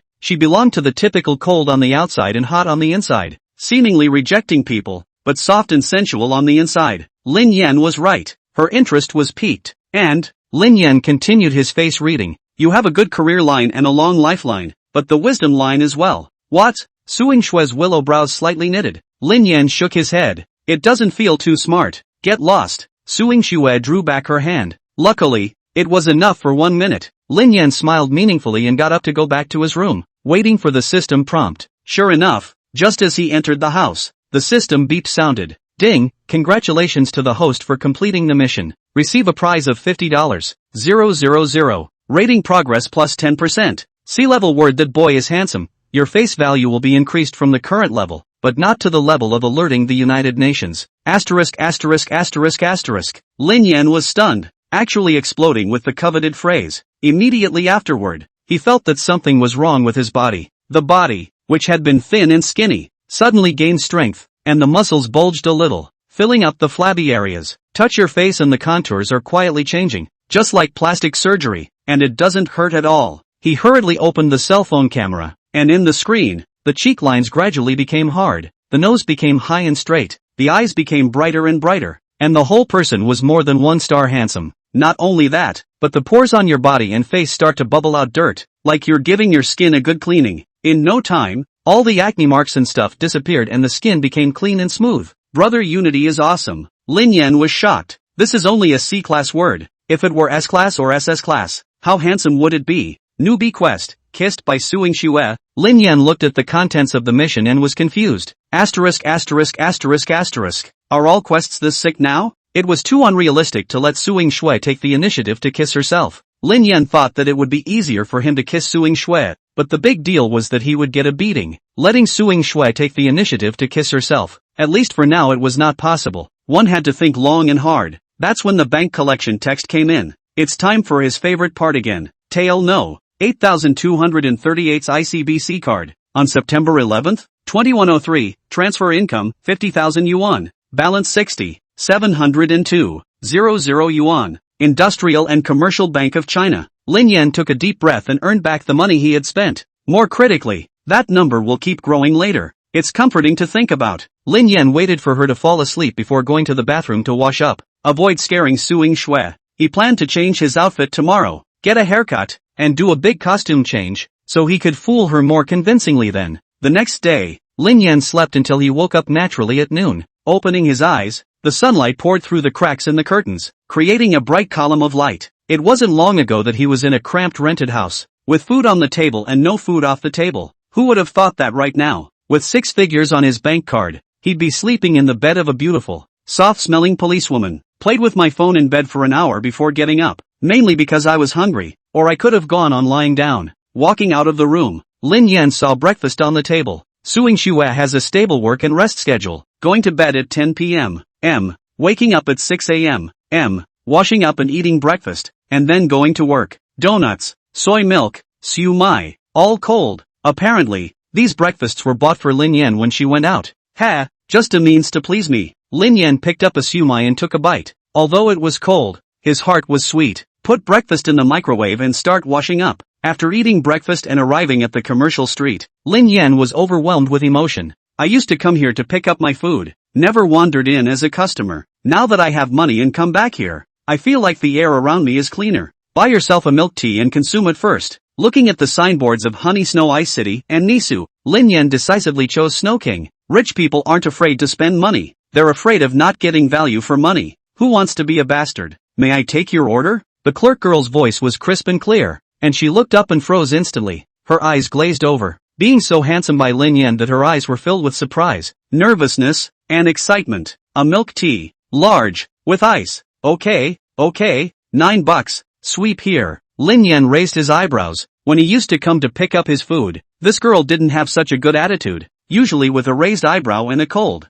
Find it yourself. Lin Yan suddenly thought of a sentence. Now that I am in front of you, how much do you see me like before? Sure enough, face value is the universal currency of this world. Want to pack? No need. Yes, shall I put a straw in it for you? The Snow King still has this service? Lin Yan smiled. No need. Reaching for the milk tea, he strutted away. He vaguely heard the sister and her co-workers discussing it. Wow, so handsome. It's really handsome. Isn't it some star? I don't know, but it's really cool. Lin Yan snorted. Shallow. Chapter 31, Disappearance of Journalists. Drinking milk tea, Lin Yan walked into Helium. The store is brightly lit and neatly displayed. Handsome man. Wants to see the clothes. The shopping guide lady looked at Lin Yan, her cheeks slightly red, her words not even able to speak properly. Just look around. Lin Yan flipped through the store as he walked around. He was curious. Now buy clothes do not have to specially pick style. Take a piece at hand to wear. Are handsome. Just like walking clothes rack. Is every big handsome guy like that?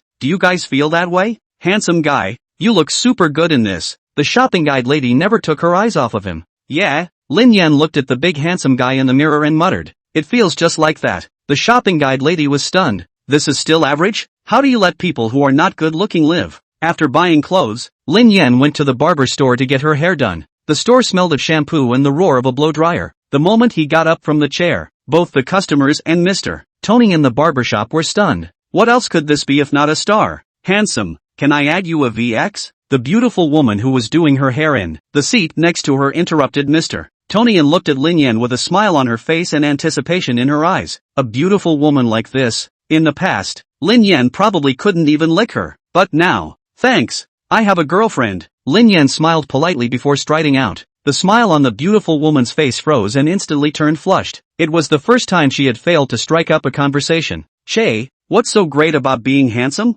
It's not like I'm trying to talk to you. What a peacock. Lin Yan stopped by the supermarket to buy some groceries. He is not stingy. Long wanted to invite Suing Shue to dinner. Just before the tight hand, money has to be saved. Now with 6 figures in savings, I can finally treat her to a nice dinner. So, he's planning to cook tonight himself. For $25, I bought a pound of meat, a pound of cabbages, and a block of tofu. Eggs are in the house. 3 courses and 1 soup. That's a pretty high standard. Arriving home at 5 in the afternoon, Lin Yan took a shower and got a haircut with crumbs all over his hair. After showering and refreshing myself, I changed into a white t-shirt and black shorts, looked in the mirror, cool, then started cooking. In the kitchen, pots and pans clashed and the aroma gradually filled the air. Around 6 o'clock, Suing Shue came home from work. As soon as I entered, I could smell the aroma wafting from the kitchen. Hayashi is cooking? What a rarity! Suing Shue wasn't surprised that Lin Yan could cook. She was surprised that he actually took the initiative to cook. There was no food stored in the refrigerator, so he had to go out and buy it for cooking, which means that he also spent money, which is what surprised Suing Shue.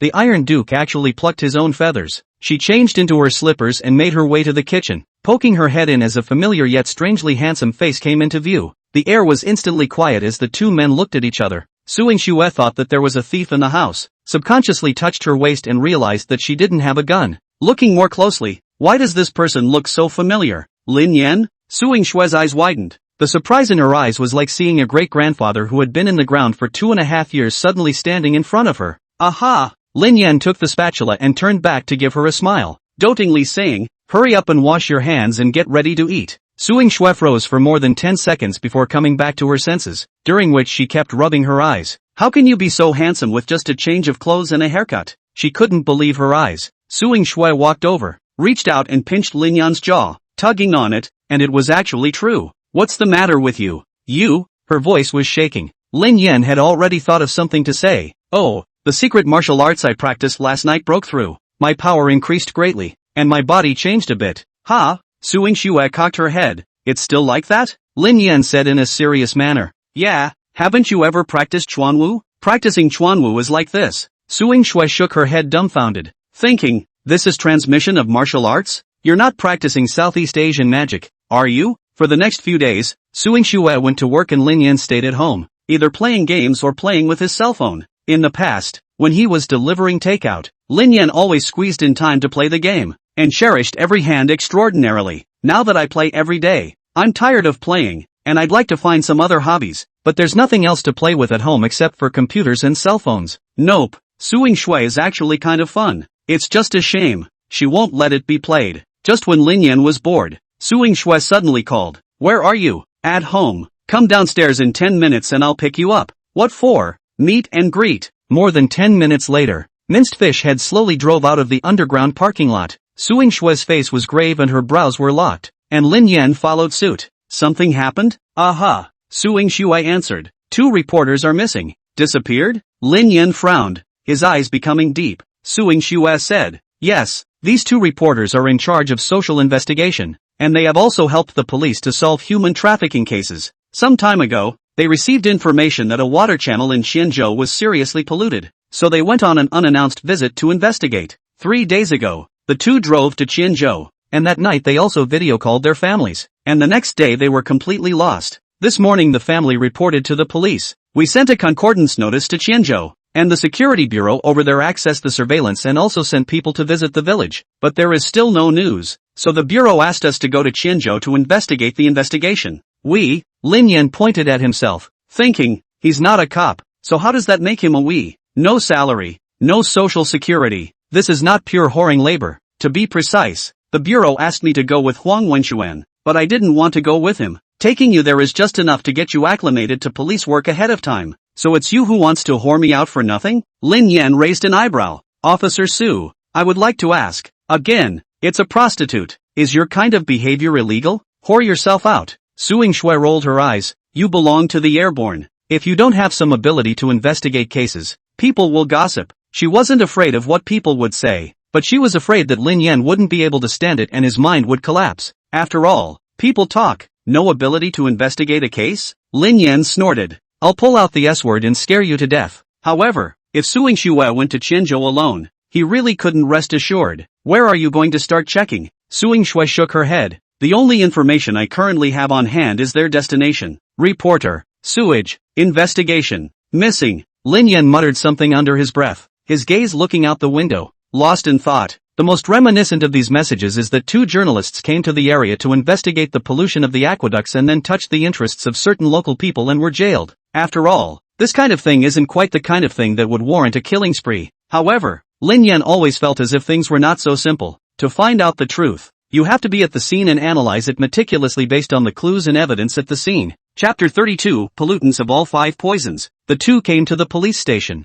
Su Yingshui's chopped fish head was not suitable for traveling, and they switched to Li Feng's private car, a black Harv. In order not to attract attention, Su Yingshui also changed into civilian clothes, and for safety reasons, she also brought a gun. Qianzhou is more than 50 kilometers from Marina. With its back to the mountains, it's a modest prefecture-level city with nice scenery and lots of tourists, but not much industry. 7 Rivers Village, on the other hand, is located in the mountainous area southwest of Qianzhou, part of Hongshan County, an hour's drive from the county seat. This is where 2 journalists disappeared. That's all the police have so far. As the afterglow of the setting sun began to swirl across the sky, Lin Yan and Su Yingshui's car slowly drove into 7 Rivers Village. The wheels braked steadily at the entrance to the village. Lin Yan pushed open the door of the car. Fresh air wrapped in the fragrance of the soil came to his face. The beauty in front of him made him slightly stunned. Good lord, this place is like a paradise. When we retire, we'll bring our children here to retire. Lin Yan had a face of longing.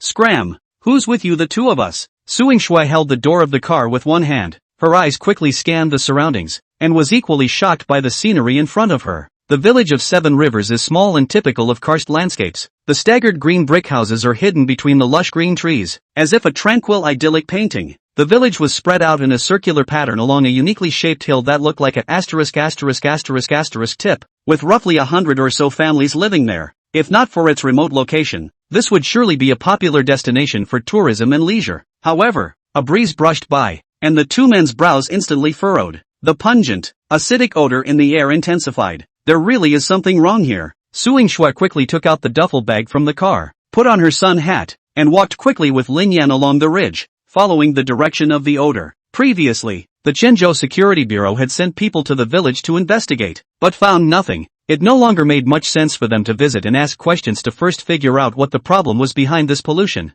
Maybe it's the only way to find the key clues. Shortly after walking along the ridge, a small river about 2 meters wide came into view. The river showed black, yellow, white, green, multiple colors, and the pungent smell intensified. Obviously, the green color should be the original color of the river water, while the others are from the odor-emitting wastewater. It's this day and age. There's actually someone who dares to discharge so recklessly. It's simply audacious. Su Yingshui's willow brows knitted. Today, ecological control is extremely strict. Substandard sewage discharge is strictly prohibited. Once detected and dealt with, suspension and reorganization. High fines are the norm. Heavy jail time is a possibility. Lin Yan sighed. There must be someone up there. Go ahead and take a look, Su Yingshui said while continuing forward along the creek. In her heart, she knew exactly what Lin Yan meant, but this place was not under their marina's jurisdiction, and even if she had the intention, she was powerless to intervene. 2 journalists are missing, and every second of delay puts them in more danger. Lin Yan quickly followed.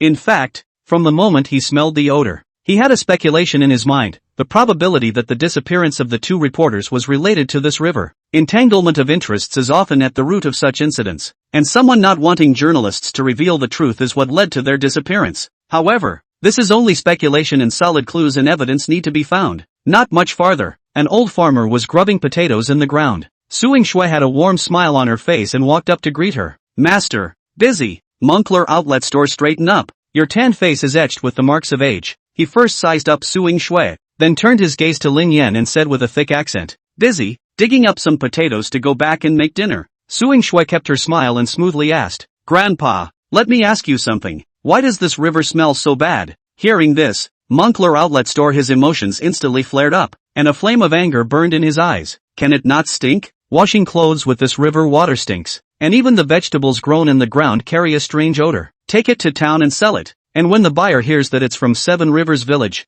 people don't want to buy it. With that, Moncler Outlet Store, he raised his hand and pointed toward the northwest. It's all because of what those guys did. Lin Yan and Suing Shui looked at each other, their brows frowning deeper at the same time. The gang? Grandpa, who are you talking about? Suing Shui asked tentatively. Who else could it be? Those who run the factory. Of course. Moncler Outlet Store, the tone is full of helplessness. Grandpa, hasn't the village reported this? Lin Yan then asked. What's the use of reporting? Moncler Outlet Online. Moncler Outlet Online. As if venting his dissatisfaction, those officials come. They pretend to stop for a day or two. When the official's front foot left, the back foot began to sewage. Then haven't the villagers thought about organizing a protest at the factory? Lin Yan phrased it very politely. In other places, I am afraid that when they encountered such a situation, the people of the village would have already come to their door and caused trouble. How could they be allowed to run amok? Don't dare to go. The older man waved his hands repeatedly, a look of fear spreading across his face. Sanwar went to the protest last time and was crippled. Now he can't even walk well. Who dares to go again? Lin Yan frowned and looked at Suing Shui. He understands that Moncler Outlet Store, the Sanwai in his mouth, is likely to be the villager who was injured due to the disturbance. Okay, Grandpa, you continue to be busy. Lin Yan and Suing Shui turned to leave. It seems like the water here is very deep, Lin Yan said with a smile. Go around the factory first. Suing Shui didn't answer. The two returned the way they came and drove in a northwesterly direction. In a few minutes the road widened and a large plant appeared on the plain of the depression. The pungent odor was even stronger here, and even with the windows of the car tightly piped, it still couldn't be stopped. Suing Shui hurriedly took out a mask from her bag and handed one to Lin Yan. The two drove around the factory and realized that it wasn't the only factory in the area. Rather, it is a convergence of pesticide factories, fertilizer factories, paper mills, chemical plants and many other enterprises. Pollution can be described as all five poisons. Chapter 33, Lin Yan and Suing Shui go to a room. The havoc pulled over again. Suing Shui began to methodically comb through the clues. The situation has become clearer. This industrial park's wastewater is discharged directly without treatment, resulting in serious pollution of the surrounding rivers, triggering strong dissatisfaction among the villagers. Villagers have reported and resisted, but the problem has never been solved. Sewage seepage into the ground, affecting the villagers' living water. The villagers have no choice but to find a newspaper reporter, hoping to promote environmental protection governance through exposure. And the reporter was discovered by the plant in the course of his investigation and in turn was detained. Lin Yan nodded in agreement. So, the first order of business is to search these factories and find the reporters. Suing Shui sighed helplessly. It's not that simple. A search requires a warrant. Besides, this place is not under the jurisdiction of the marina. Why don't we let the Qinzhou Security Bureau check it out? Lin Yan suggested without thinking. Suing Shui shook her head. Things are not that simple. These factories can operate in violation of the law for a long time. There must be someone sheltering behind them, coordinated through the Marina Sheriff's Department. Even if we could get a warrant, the information would have been leaked long ago, and it would have been futile to come. What then? Lin Yan thought to himself. Isn't this insoluble? Suing Shui rolled down the window and gazed at the factory, her gaze firm. We can only find a way to blend in and secretly check. Lin Yan raised an eyebrow. What if you get caught? Suing Shui turned her head to look at him, her tone flirtatious. He Dang Shitong sect disciple can still be taken down by a group of ordinary people? Lin Yan snorted. I was worried about you getting caught. You think too much. Suing Shui opened the door and got out of the car. She came with a gun this time. At the critical moment, the big deal was to show her identity as a police officer. Do they even dare to kidnap a policeman? The two came to the door of Chenghong Paper Mill. The entrance is equipped with face swipe access control and there is a security booth on each side of the gate. One for checking incoming personnel and one for checking outgoing personnel. What do you guys do? The short and fat security guard looked the two up and down, his eyes full of caution. "We're here to apply for a job," Lin Yan answered calmly. The security guard frowned, his gaze falling on Suing Shui. Even though Suing Shui was wearing a mask, her bright eyes and fair skin, paired with her outstanding figure and temperament, made it hard to believe that such a beautiful woman would come to such a place to look for work. "Applying for a job? You're so pretty. Why don't you go earn a lot of money and come here?" The security guard's tone was teasing. Suing Shui blurted out, "Then why don't you go sell baklava if you're so ugly?" "Huh?" The guard froze for a moment, looked down at his short stature, and his eyes suddenly lit up. "Hey, you don't say. That's a pretty good idea. Later, I'll go online and buy a Wu Delang outfit and start a live stream to sell baklava." "How can this work?" Lin Yan secretly marveled at the security guard's absolute thinking. He spoke up and asked, "Well, can you let us in to see if there's any work for us?" Upon hearing this, the security guard's face instantly became serious. "No way. The factory is not hiring right now. You guys hurry up and leave." The two had no choice but to leave and find another way, because saying more than that, in turn,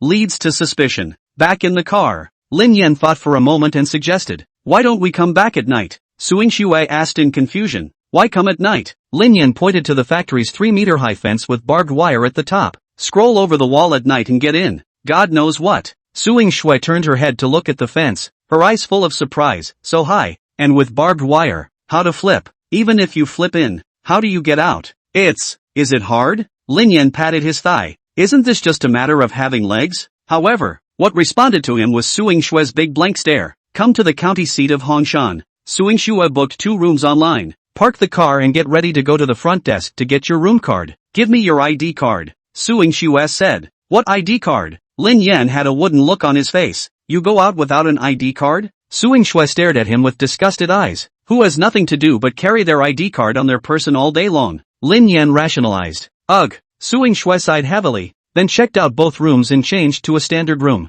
The thought of sleeping in the same room as Lin Yan again made her feel fearful. The last humiliating scene was still fresh in my mind. 10 minutes or so later, the sound of splashing water came from the bathroom. Temperatures in the dry state in September remain above 35 degrees, and as soon as you leave the air conditioning, your body feels sticky. So, as soon as Lin Yan entered the room, he couldn't wait to take a shower. Looking at the clothes and pants that were casually thrown around, Suing Shui frowned slightly and prepared to casually hang them up for him. However, just picked up his pants. Quada, an object fell to the ground. "Fix your eyes. Resident ID?" Suing Shui turned her head towards the bathroom, her eyes filled with anger. This deadbeat liar. 2 o'clock in the morning. The black havoc once again arrived at the mill and stopped several hundred meters away from the paper mill. Suing Shui and Lin Yan both changed into black clothes and pants. Even their shoes and masks were black. The two men crept closer to the fence. Suing Shui looked up, then frowned and whispered, "It's so high, how can I get on it?" "That's not easy." Lin Yan's words just fell, only to see his legs stomping, the wall lending strength, a beautiful backflip, jab, pant leg hanging on the barbed wire. Immediately after, Suing Shui cringed and heard a muffled grunt from inside. "I have to say, the body is really good. Without flipping the car, it's kinda cool." Is everything alright?" Suing Shui muttered in a small voice, wanting to inquire, but she was separated by a large wall and didn't dare to raise her voice, as he was worried. Unexpectedly, Lin Yan unexpectedly jumped out of it again. "It's almost like a walk in the park." Suing Shui looked up and down and inquired worriedly, "You didn't break it, did you?" Lin Yan hurriedly shook his head. "No, how could I possibly be alright? Standing firm on the landing. Actually, his ass hurts, but you can get through." "I can't, with a wall this high, and barbed wire." Giving her a ladder would be a no-brainer. As soon as Suing Shui's words fell, Lin Yan squatted down with his back facing her. "Come up here." "What for?" Suing Shui reacted with a shock on her face. "No, you can still jump in behind my back?" Chapter 34, finally a key clue. She was already shocked when Lin Yan jumped in alone, but she didn't expect that he would have to carry someone else. "It's too much, isn't it? Or what?" Lin Yan said impatiently. "Do you still want to check?" "Don't be silly." Suing Shui hesitated for a moment, but still leaned towards his back. Since Lin Yan had little experience in scouting, letting him go in alone might not be enough to find out the clues. As soon as their bodies came into contact, Lin Yan felt his body tingle. Suing Shui would definitely be a no-nonsense softie if she didn't become a police officer. Soft and boneless. Those 4 words were perfectly materialized by her the moment their bodies touched. "Hold my neck." "Aha! Let go." "For a hug, not a chokehold." "Oh." Suing Shui sniffed and slowly pressed her body towards his back. The heart is very nervous. It was the first time she had ever been this close to a man. Although she had cuddled with Lin Yan the last time she was in bed, she was asleep and unconscious that time and didn't know what it felt like. Her fingers traced over the back of Lin Yan's shoulders. The touch of firm muscles made her heart begin to beat faster. Her breathing became rapid, and she felt the blood in her body begin to burn, scalding her cheeks crimson. Lin Yan swallowed his saliva. Just a simple physical contact had already left him mesmerized. Now take it a step further. He felt like he was about to go to heaven. Beautiful women. It's really good. No wonder every man wants it. Lin Yan stood up and clasped Suing Xue's legs to the front with both hands. She was now perfectly attached to Lin Yan like a pendant. Hold on tight. Suing Xue's voice unconsciously lowered even more, and seemed to carry a trace of petulance that shouldn't be present in her. Lin Yan took 2 steps back, an assisted run, a vertical leap, and the wall lent its strength. He didn't backflip this time, just to be safe, but because of the excessive force, the two fell into the green belt together. Immediately afterward, there rang out the stifled cries of 2 men and the sound of a tree branch being crushed and collapsed. A few moments later, the 2 men rose in a state of disarray. Suing Xue slapped the dirt on her body. Didn't you just come in? How come you didn't see a green belt? Lin Yan looked innocent. I just fell in, and there's no green belt in the corner. Suing Xue retrieved her thoughts and began to observe the surrounding situation. There are 2 workshops at the front and a row of 3 floors of office space at the rear. At this time, the entire factory was quiet, without a single movement. They come in looking for people first and foremost, and if they can't find them, then they look for cars. The 2 reporters were driving an SUV with license plate 3356. People are easy to hide, and a car that size is relatively easy to find. The 2 of them, one after the other, circled the entire factory, even looking at the workshop. No one and no car. The 2 men changed places on the hoof. The good thing about these factories is that they don't have many security measures in place, except for security guards who make occasional rounds. I'm sure it has something to do with them being emboldened. The villagers don't dare to make trouble. They are covered by someone above them. Natural laxity. Time passes by. By the time the 2 had finished looking for the 4th plant, the chickens were crowing. If I can't find another car, I'll have to give up for the day. Lin Yan sneaked into the largest pesticide factory in the park with Suing Xue on his back. The 2 searched all the way from the office area to the warehouse location when Lin Yan finally spotted the car with the tail number 3356 in a remote corner. Here. He lowered his voice and shouted excitedly. Suing Xue saw the situation, rushed over, squatting in front of the car to take a look. It is really the license plate of Binhai City. The tail number is also right. That's it. She hurriedly took out her cell phone to take pictures for evidence, taken along with the plant and surroundings. Go, Suing Xue said as she put away her cell phone. The car was found. Why don't we find someone along the way? Lin Yan asked in disbelief. I'll explain it to you outside. It was 5:30 in the morning by the time the 2 of them got back to the car out of breath. Suing Xue took a deep breath. The car is inside, but the person may not be inside. If we spook them, we'll have trouble trying to find the car and the people again. Wouldn't it be fine to just arrest them and interrogate them? Lin Yan continued to ask. Suing Xue shook her head. It's not as simple as you think. Without evidence, we can't just arrest anyone, let alone just do anything. I'm carrying a gun on this mission because I'm afraid of encountering emergencies, and even if I'm in danger and have no choice but to shoot, I'll have to write a report when I get back. Then last time, didn't I shoot too? Lin Yan asked suspiciously. Suing Xue held her forehead in a helpless manner. Big brother, can that be the same? You were in a critical situation that time. Counterterrorism and investigating crimes are 2 different things. Besides, you don't even know how much material we wrote after you arrested Qiu last time. The security system, which strictly prohibits torture to extract confessions and phishing for law enforcement. Lin Yan's method definitely won't work. Evidence can only be found and tried according to the law. Oh, I see then. Lin Yan revealed a look of dawning realization, summing it up by complicating simple things, then followed up with, so what do we do now? Suing Xue was actually thinking about this issue, whether to contact the Qianzhou Security Bureau first, or to send the news back to Binhai first, and then let that side coordinate. It's faster and more time efficient to go directly to the Qianzhou side, but the problem is, this side of the water is so deep, directly looking for this side. What if the other side got the news in advance to move the car and people? If you report the news to the Binhai side first, it would be possible to just bypass Qianzhou and block the car first. After making up her mind, Suing Xue said, first report the matter of us finding the car to the bureau, then see what the bureau arranges. Okay, get going. I'm sleepy and disoriented. Lin Yan yawned. In order not to show their faces in the county, the 2 entered the hotel and did not go out. Meals are ordered as takeout. Lin Yan is staying up all night physique. Early cannot sleep. Stay up to 12 o'clock. Sleep an hour to wake up. Panic and fire to get over here and work for hours. He basically kind of stayed up most of the night. Back to the hotel. Lin Yan fell back to sleep. Suing Shui took out her laptop and organized the photos she had taken into information and sent it to Li Feng before she simply washed up and went to sleep. In fact, she was sleepy too. Chapter 35, Two people sleeping together again. 9 in the morning. The entrance to the village of 7 Rivers. A few villagers gathered. I heard that the police came to our village yesterday? What for? I heard from old Wang's daughter-in-law that it seemed like they were here to look for someone. A man and a woman. I don't know exactly what for. A man and a woman? Are they the 2 reporters who were here the other day? I don't know about that. Anyway, the police asked a couple of houses and didn't get any information. And then they left. The police came looking for someone? Could it be those 2 reporters are missing? Yo, Sanwa-chan. Out early in the morning? At that moment, a thin figure, leaning on a crutch, slowly passed by. The man known as Sanwa nodded in response to the greeting. Come sit down and chat for a while before you go back. Hearing this, Sanwa's eyes began to become evasive, as if he was afraid of getting involved with the wastewater matter, and the crutches under his armpits unconsciously accelerated in frequency. The mortar and pestle made a continuous da-da-da-da sound on the ground. Sanwa returned to his empty home, his heart full of remorse. Since being crippled, I can no longer go out to work to earn money. His daughter-in-law felt that she saw no hope in following him and left in divorce. My mother also went away not long after because of her accumulated depression. The only people left in the house today are him and 2 pigs, with some chickens and ducks for company. If he could choose, he would like to go back to 2 years ago. Dirty wastewater is dirty. Stinky is stinky. He will never lead the way to the factory to make trouble. Marina del Rey Sheriff's Department. Li Feng came to Wang Wenxin's office early in the morning.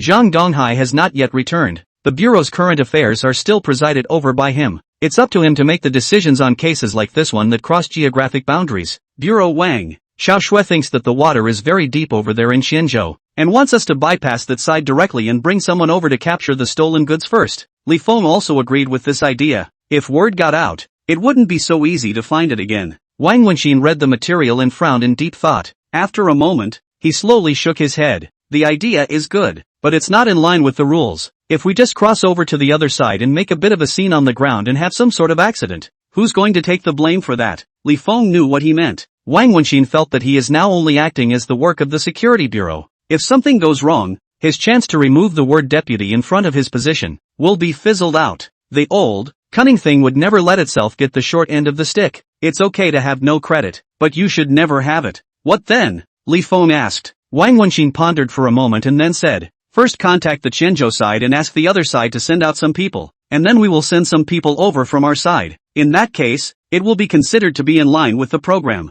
That's fine. Li Feng turned towards the door. I'm going to order people now. Inside the hotel, Suing Shui woke up leisurely. She didn't sleep well this sleep. She kept dreaming, and she was dreaming about Lin Yan. The other guy was being obnoxious and kept picking himself up with his hands. A pinch of the face, a hug of the arm, and later, surprisingly, pulling himself right into his arms. She tried to fight back, but she couldn't muster the slightest bit of strength at all, only at his mercy. But what was even more shameful was that she had even felt the temperature of Lin Yan's chest, and that feeling of being cradled into it, and an ineffable, insatiable sense of security. It's just too shameful. If it wasn't a dream, Suing Shui couldn't believe that she actually had that thought. Suing Shui's eyelashes fluttered as she slowly opened her eyes. The vision began to focus after a blur. What came into view was a sleepy, handsome face. Suing Shui's gaze was frozen. The air was instantly quiet. Alarm! Alarm! Alarm! There is a risk of being kicked 30 centimeters out in front. Host, please take timely precautions. Alarm! Alarm! Alarm! There is a risk of being kicked 30 centimeters out in front. Host, please take timely precautions. Lin Yan was in a daze, and a system beep suddenly popped up in his head. What the hell? He opened his eyes in a daze and saw Suing Shui's beautiful face of surprise, shame, anger, and despair. Next moment, Suing Shui's voice and her right leg fired at the same time. Lin Yan felt his abdomen straining before his entire body was kicked under the bed along with the covers. No, what's wrong with you? Domestic violence in the morning. Aren't you the one who's going to suffer if you kick the out of my brother? What brother? When did you climb into my bed? Suing Shui hurriedly sat up straight. Luckily the clothes on his body were still there. Lin Yan lay on the floor, confused for a moment, before he reacted and turned his head to look at the empty bed on the other side. Not only did he get into Suing Shui's bed, but he also brought the quilt along with him. Hayashi Yen tried to remember. Last night on, there seems to be a fleeting memory of touching something that felt good in my hand at the time. Subconsciously, he also weighed it. Could it be After a small interlude, the two quickly wash up, because Li Feng had already sent a message that he had already rushed this way. After going downstairs and simply buying some food, the two immediately rushed over to join Li Feng. 10 o'clock in the morning. A black Haval private car and a few police cars brake to a halt outside the Hongshan pharmaceutical factory. Bang, bang, bang. The door opened and several uniformed police officers got out. Team Li. Suing Xue walked over and Li Feng nodded slightly, sizing her up and asking curiously, "How did you guys get these photos?" He noticed when he entered the park that the factory walls were much higher here than elsewhere, and with barbed wire and steel pins, the level of protection is very high. It couldn't be said to be completely impossible to go over it, but it would be unlikely to do so without getting hurt at all. However, he had just taken a look and there didn't seem to be any traces of injury on Suing Xue's body. Suing Xue turned her head to look at Lin Yan on the side. "He was the one who brought me in." Li Feng's gaze then landed on Lin Yan. His eyes filled with surprise. "He took you there? This fence is a lot of work for one person to climb. And take one more. Is he even human?" Suing Xue nodded, then asked, "Are we going in directly or?" Li Feng silenced. "Wait, I just looked. This factory has just this one door. Let's guard here and wait for the people from this side to come before we go." To avoid a conflict, he knew in his heart that the plant here was definitely not a good one. The other side will definitely not let them in easily, and they don't have enforcement authority over dry state businesses. In this way, the other party will certainly not recognize it, and it is inevitable that there will be a conflict. Anyway, the door was now blocked on his side. There's no way a car that big is going to fly out of the sky. The group waited for about 20 minutes. 2 police cars arrived late. Chapter 36, There's a mole in the police force. A total of 5 people came down. The police officer in the lead greeted Li Feng with a smile. "Old Li, this matter? How can I still trouble you to run a trip? Just say hello." Li Feng smiled. "It can't be helped. It was urgent. I had to come over to take a look." The visitor's name was Chen Haiyuan, the captain of the Criminal Investigation Detachment of the Qianzhou Security Bureau. The two were classmates at the police academy. "That's fine. Work first, work first." Chen Haiyuan's gaze then looked at Suing Xue, revealing a look of surprise. This must be the beautiful Suing Xue, right? I'm just an ordinary police officer." Suing Xue smiled politely. She had gotten used to such compliments a long time ago, and used to find them offensive, but now she didn't even bother to have them. "Why? If you are ordinary, then what have we become?" Chen Haiyuan wanted to continue, but was interrupted by Li Feng. "Let's get down to business first." "Right, to do business, then let's go in first." Chen Haiyuan then walked towards the main entrance. Seeing this, the security guard immediately ran out from the security booth and looked at Chen Haiyuan and asked, "What do you want?" Chen Haiyuan pulled out a search warrant and said in a deep voice, "We suspect your factory is involved in a disappearance and have come to conduct an evidence search." "Open the door." The security guard sniffed, and instead of immediately opening the door, he took out his phone and called, "Hey Captain, there's a lot of cops at the door, saying they're coming in to search. Let them in." "Yes."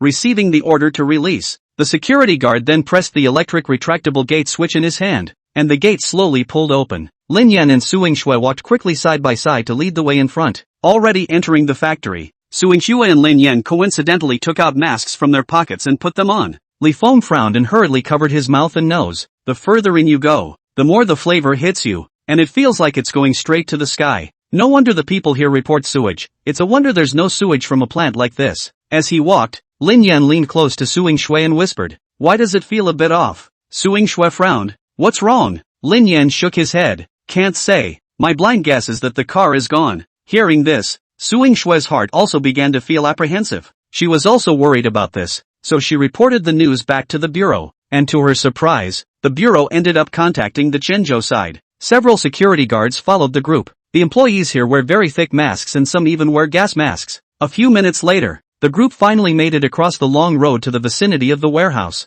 However, the thing that worried Lin Yan and Suing Xue still happened. The spot where the vehicle was parked has now been replaced with another vehicle. "I knew it." Lin Yan smiled. When he saw that Chen Haiyuan, he felt that things were a bit off. "Where is the car?" Suing Xue looked around. There were a few cars parked in the surrounding parking spaces, but where was there any trace of that car? Li Feng frowned. "You mean the car is missing?" Chen Haiyuan then beckoned towards the few police officers he had brought with him. "Hurry up and find it for me. See if that 3356 car is in the factory." The words fell. The officers scattered in all directions. Li Feng also hurriedly ordered. At one point, more than a dozen people began a full-scale search of the pharmaceutical plant, and Lin Yan didn't move. "Can we find the car when it's obvious that it's been moved?" He wasn't that good of an actor to play along with their act. Sure enough, 10 minutes or so later, the officers who split up to check returned, all shaking their heads, indicated that there was no sign of any vehicle. Soon, the plant manager arrived, always had a smile on his face, answered everything he asked, and denied everything when he mentioned the car and the man. Officer, these two people did come to our factory for an interview a few days ago, but they've already left. This photo, it does look like our factory, but who can guarantee when it was taken? Nowadays, the internet technology is so advanced that we can't recognize the real ones. Suing Xue said in a deep voice. Call the surveillance. Li Feng and Chen Haiyuan entered the surveillance room together. Coincidentally, in that spot where Suing Xue had taken the picture of the parking space yesterday, there just didn't happen to be a camera. That is, the surveillance blind spot. They could only transfer other cameras, but of course, the main one was of course the main entrance. The pharmaceutical factory was surrounded by towering fences, and the only exit was the gate. If we don't get out of here, do cars have wings? However, to the disappointment of the crowd, access to all the surveillance. In the early hours of the morning this time period, there is no figure of this tail number 3356. A layer of dark clouds instantly enveloped Suing Xue and Li Feng. The way things were going, there was no doubt that word had leaked out early. As for who did it, it's unclear at this point, but the sheriff's department on Shenzhou's side is definitely the most suspicious. Now there is no tangible evidence and there is no recourse. Even the other side did not pursue their own side of the evidence. Investigation is not rigorous. Waste of police resources even good. But the question is, how can a car that big just disappear? Where did it go? Still at the factory? Oldly, next time in this situation, it's better to be cautious, Chen Haiyuan said with a difficult expression. If we can't search anything, the companies will have a gripe. Okay, I'll go back and report to the bureau first. I'll arrange for you to come to Qianzhou later. Our old classmates haven't had a drink together for some days. Go away. After saying that, Chen Haiyuan got into his car and left with his men. Captain, I suspect that it's the people on Shenzhou's side who have leaked the news, Suing Xue said in a deep voice. The evidence that he had managed to get his hands on was just destroyed by a bunch of assholes. It would be a lie to say I'm not angry.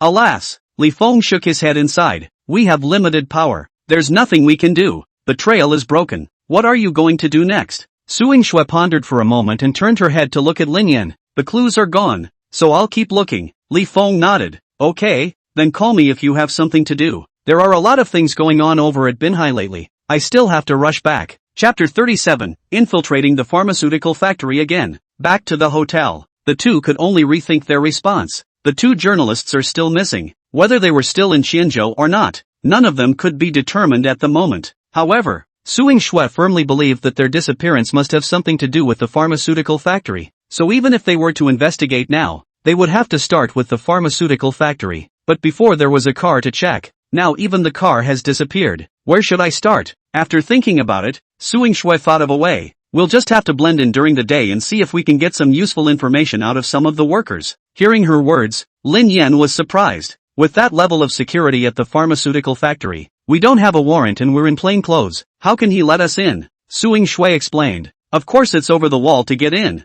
The employees inside are basically wearing masks and hoods. It's hard to recognize them at a glance. We can easily blend in. Lin Yan nodded, thinking that what Suing Xue said also had a few points. But the employees inside are wearing overalls. Where are we going to get this? Then it's not simple? Suing Xue's face revealed confidence and drove towards the county town with a kick of the gas. The work clothes of the average employee in a pharmaceutical plant are those simple printed blue body shirts and hats. Some are wearing white coats. By and large, those are the two. When the two men returned to the park again, they had each changed into a white lab coat with large masks and hoods, revealing only a pair of eyes. Same way over the fence. Unnoticed, the two walked side by side on the factory roads, attracting little attention even when they encountered people. After all, one is a cop and the other is skilled. One can handle everything with ease when one is not nervous. Anyway, Lin Yan was not nervous at all. According to his idea, just hang the whatever it is in charge and flick his JJ. And he'd dare not confess? Because it's just too much of a hassle to collect trail evidence. The two walked to the front workshop and turned in.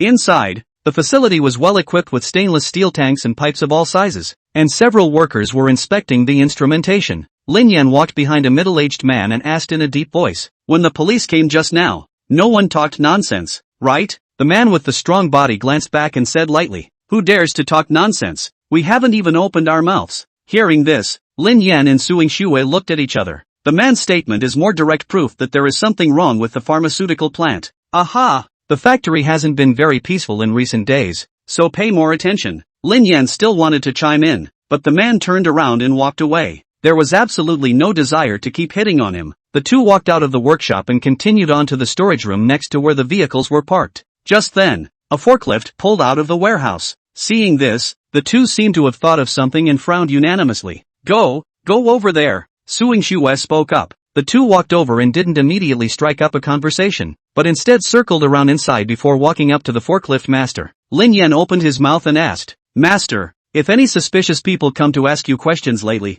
you have to keep your mouth shut. Don't talk nonsense, got it?" The forklift master looked him up and down, only to feel a little strange. While what he was talking about was familiar, so he didn't think much about it and nodded his head in response. "Don't worry, I'll say what I should say and I'll never open my mouth if I shouldn't." "Alright then, Master, you continue to be busy." As the words fell, the two of them quickened their pace and walked out of the storehouse. "What did you think of? What did you think of? You first. Block him." The two men spoke in unison. Once again, the two men tumbled out of the factory unnoticed. It was still Lin Yan carrying Suing Shue. The two men got into the car and took off their white coats, removed their masks, and heaved a sigh of relief. "This forklift master definitely knows where the vehicle goes," Suing Shue said with certainty. Lin Yan nodded in agreement as he sipped his water. "Most likely, the car has been moved to another location, pulled away in a car," Suing Shue added. The two waited until 6 p.m. when the factory gates opened and many workers came out of them. There are cars, however, most of them are on electric bikes. Soon, Lin Yan spotted the forklift master's figure in the crowd. Suing Shue's car started, keeping a distance not too close to follow. 10 minutes or so later, they entered it in a place called Stream Willow Village. It is a few kilometers away from the village of 7 rivers. Since the sewage rivers do not pass this way, both the air and water quality are much better here. Moreover, most of the people who work in the park are villagers here. The forklift master turned into a small bungalow courtyard. Suing Shue parked the car not far from the open space, then got off with Lin Yan and followed. "What if he doesn't talk?" Lin Yan asked. Suing Shue frowned, pondered for a moment, and said in a deep voice, "Then find a way to make him talk. Time is passing by. If we don't find clues as soon as possible, I'm afraid that the safety of those two reporters may be hard to guarantee. Can we do it?" Lin Yan asked. Suing Shue looked at him sideways with a hint of hesitation in her eyes. "In principle, the police can't do this, but I'm not a cop now," Lin Yan said. "I think you're right." Suing Shue wasn't a stereotypical dogmatic person, and at special times, special means might have to be used. Saving lives is important. "Give me your handcuffs," Lin Yan said. Suing Shue didn't hesitate and handed it over after removing it from her waist. The door to the courtyard was open and the two walked right in. Chapter 38. The big fish is coming to the surface. The yard is small with a row of chicken coops on the right and small flower beds on the left. There were various some hose shovels and small things scattered around the yard. At that moment, the kitchen was busy, and the shoveler was crossing his legs in the living room while drinking tea and waiting for the meal to start. He turned his head unexpectedly and noticed two men coming in from the courtyard. His expression instantly became wary as he got up and asked, "Who are you looking for?" "These two people in front of me." Their looks were handsome, no better than the stars on TV. Just, the body seems a little familiar, like I've seen it somewhere, especially this woman. Men don't have many memory points for beautiful women, but they must be strong. The body takes the brunt of it. So, when he saw Suing Shue, he felt something familiar. As for Lin Yan, not impressed at all. "We want to find you to understand something." Suing Shue directly flashed her police officer's license. They came for the simple purpose of trying to pry the shovel master out of his mouth. It doesn't matter anymore if it will be exposed afterwards. If we can get useful information, then let's get the shovel master under control first. Wang Chuanfu squinted his eyes, and after seeing the documents, his face tightened and rushed to defend himself. "Officer, I'm just an honest farmer. How can I tell you anything?" Suing Shue opened her cell phone and handed the photo of the vehicle with license plate number 3356 to him. "Have you seen this car?" Wang Chuanfu fixed his eyes and his face instantly became unnatural, his fingers subconsciously picking at the corner of his coat. "No." The answer was categorical, but his eyes twinkled. "Look more closely." Lin Yan's voice was clear and cold. I really haven't seen it." Wang Chuanfu denied it, but fine beads of sweat appeared on his forehead, and his expression became more and more flustered. Suing Shue, as a senior student of the police academy, had an insight into these micro-expressions. She put away her cell phone and looked serious. "This car is involved in a murder case, and if you know about it and don't report it, you will be treated as an accomplice. Think carefully before you answer. In fact, it is highly likely that the disappearance of the two journalists is linked to the pharmaceutical plant." Suing Shue did not have time to handle the case according to the conventional process, and could only use this straightforward way to force Wang Chuanfu to give an account, and strive to save the reporter as soon as possible. As soon as the words left his mouth, Lin Yan pulled out a pair of handcuffs from behind him. If you don't want to talk about it here, then come with us to the police station to talk about it. Wang Chuanfu was scared by this battle. His legs were weak. He is just a part-time worker. How dare he get involved in the murder? He wiped the sweat from his forehead and stammered. Today. Indeed. Before the words were finished, there was a sudden rush of footsteps from outside the courtyard. Suing Shui and Lin Yan turned their heads to look, only to see more than a dozen club-wielding punks appear in front of them. Wang Chuanfu, what are you up to? The youth in the lead, Lu Chun, had a shaved-inch head, a striking tattoo on his neck, a toothpick in his mouth, and a bratty face. They are police officers, coming to ask me things. When Wang Chuanfu saw Lu Chun, the fear on his face became even more intense. Obviously, he was more afraid of this youth than the police. Police? The youth arrogantly circled around Lin Yan and the two of them, looking them up and down. Your police? Lu Chun, have dealt with all the police in Hongshan County. Why do you two look so familiar? Suing Shui frowned and said in a deep voice, there's no need to explain to you whether I'm real or not. Hurry up and get out of the way, or else you'll be charged with obstruction of official duties. Yo, still quite bossy. Lu Chun snorted. Wang Chuanfu is my villager. Why can't I control it? Ask him if you don't believe me. Is it under my control? He pointed at the forklift driver, full of arrogance. Yes, he's our village cadre. Wang Chuanfu replied. Suing Shui frowned at her words. Sure enough, the situation here was a lot more complicated than she had imagined. Those polluting companies have not only backgrounds at the top, but have also infiltrated even the grassroots. It doesn't take much to figure it out. Their whereabouts have been exposed. Following Wang Chuanfu home, those people in order to prevent them from continuing the investigation, so intervened to stop it. That's likely how those two reporters were taken. In order to avoid unnecessary trouble, Suing Shui pulled out her police officer's license. Since you are a village cadre, it's just as well. It's also your duty to assist the police in handling cases. Unexpectedly, her words fell. Lu Chun actually grabbed the document in her hand, looked at it, and then said disdainfully, you say you're a police officer. You are? I can get you as many documents like that as you want. What do you mean? Suing Shui asked in a deep voice. Lu Chun's mouth rose slightly, revealing a cold smile. Isn't my meaning obvious? I now suspect that you are fake police officers, and I will now drive you out of Shilio village to protect the property and personal safety of our villagers. Lin Yan took a step forward and looked at him condescendingly, his tone equally teasing. What if we don't leave? He didn't even put Xiu in his eyes, let alone these few punks. Truth be told, he hadn't let loose and punched anyone in all the time he'd been activating the word, and he really wanted to try his hand with these cloves of garlic. Lu Chun's individual was only less than 1.7 meters, with a thin body type. Compared to Lin Yan, Hayashi Yan looks like a Dalo, while Lu Chun looks like a Corolla. Lu Chun looked fearless. Not leaving? Then I'll just have to cripple you and throw you out. You move one to try? Lin Yan's eyes abruptly icy cold, biting murderous aura-like substance began to spread. Not only Lu Chun, even those gangsters behind him carrying sticks, could not help but put away their contempt. The swords were drawn and the great battle seemed to be on the verge of breaking out. Yet just then, Suing Shui, however, directly blocked the middle of the two, turned her head to Lin Yan, and shook her head. With that, he drew back his papers from Lu Chun's hand and led Lin Yan away. Lu Chun looked at the duo's backs and snorted disdainfully. Then he looked at Wang Chuanfu's face instantly gloomy and warned. If you dare to talk nonsense, I'll kill your family. Wang Chuanfu was sweating profusely and his feet were sifting as he nodded his head in agreement. Lu Chun picked up the phone and dialed. The man's gone, with an officer's license, but it looks more like a reporter. Don't worry, I'll definitely keep an eye on this place and won't let them mess up. Get back in the car. Lin Yan asked. Why don't you let me beat him up? Suing Shui took a deep breath. What can I do if I fight?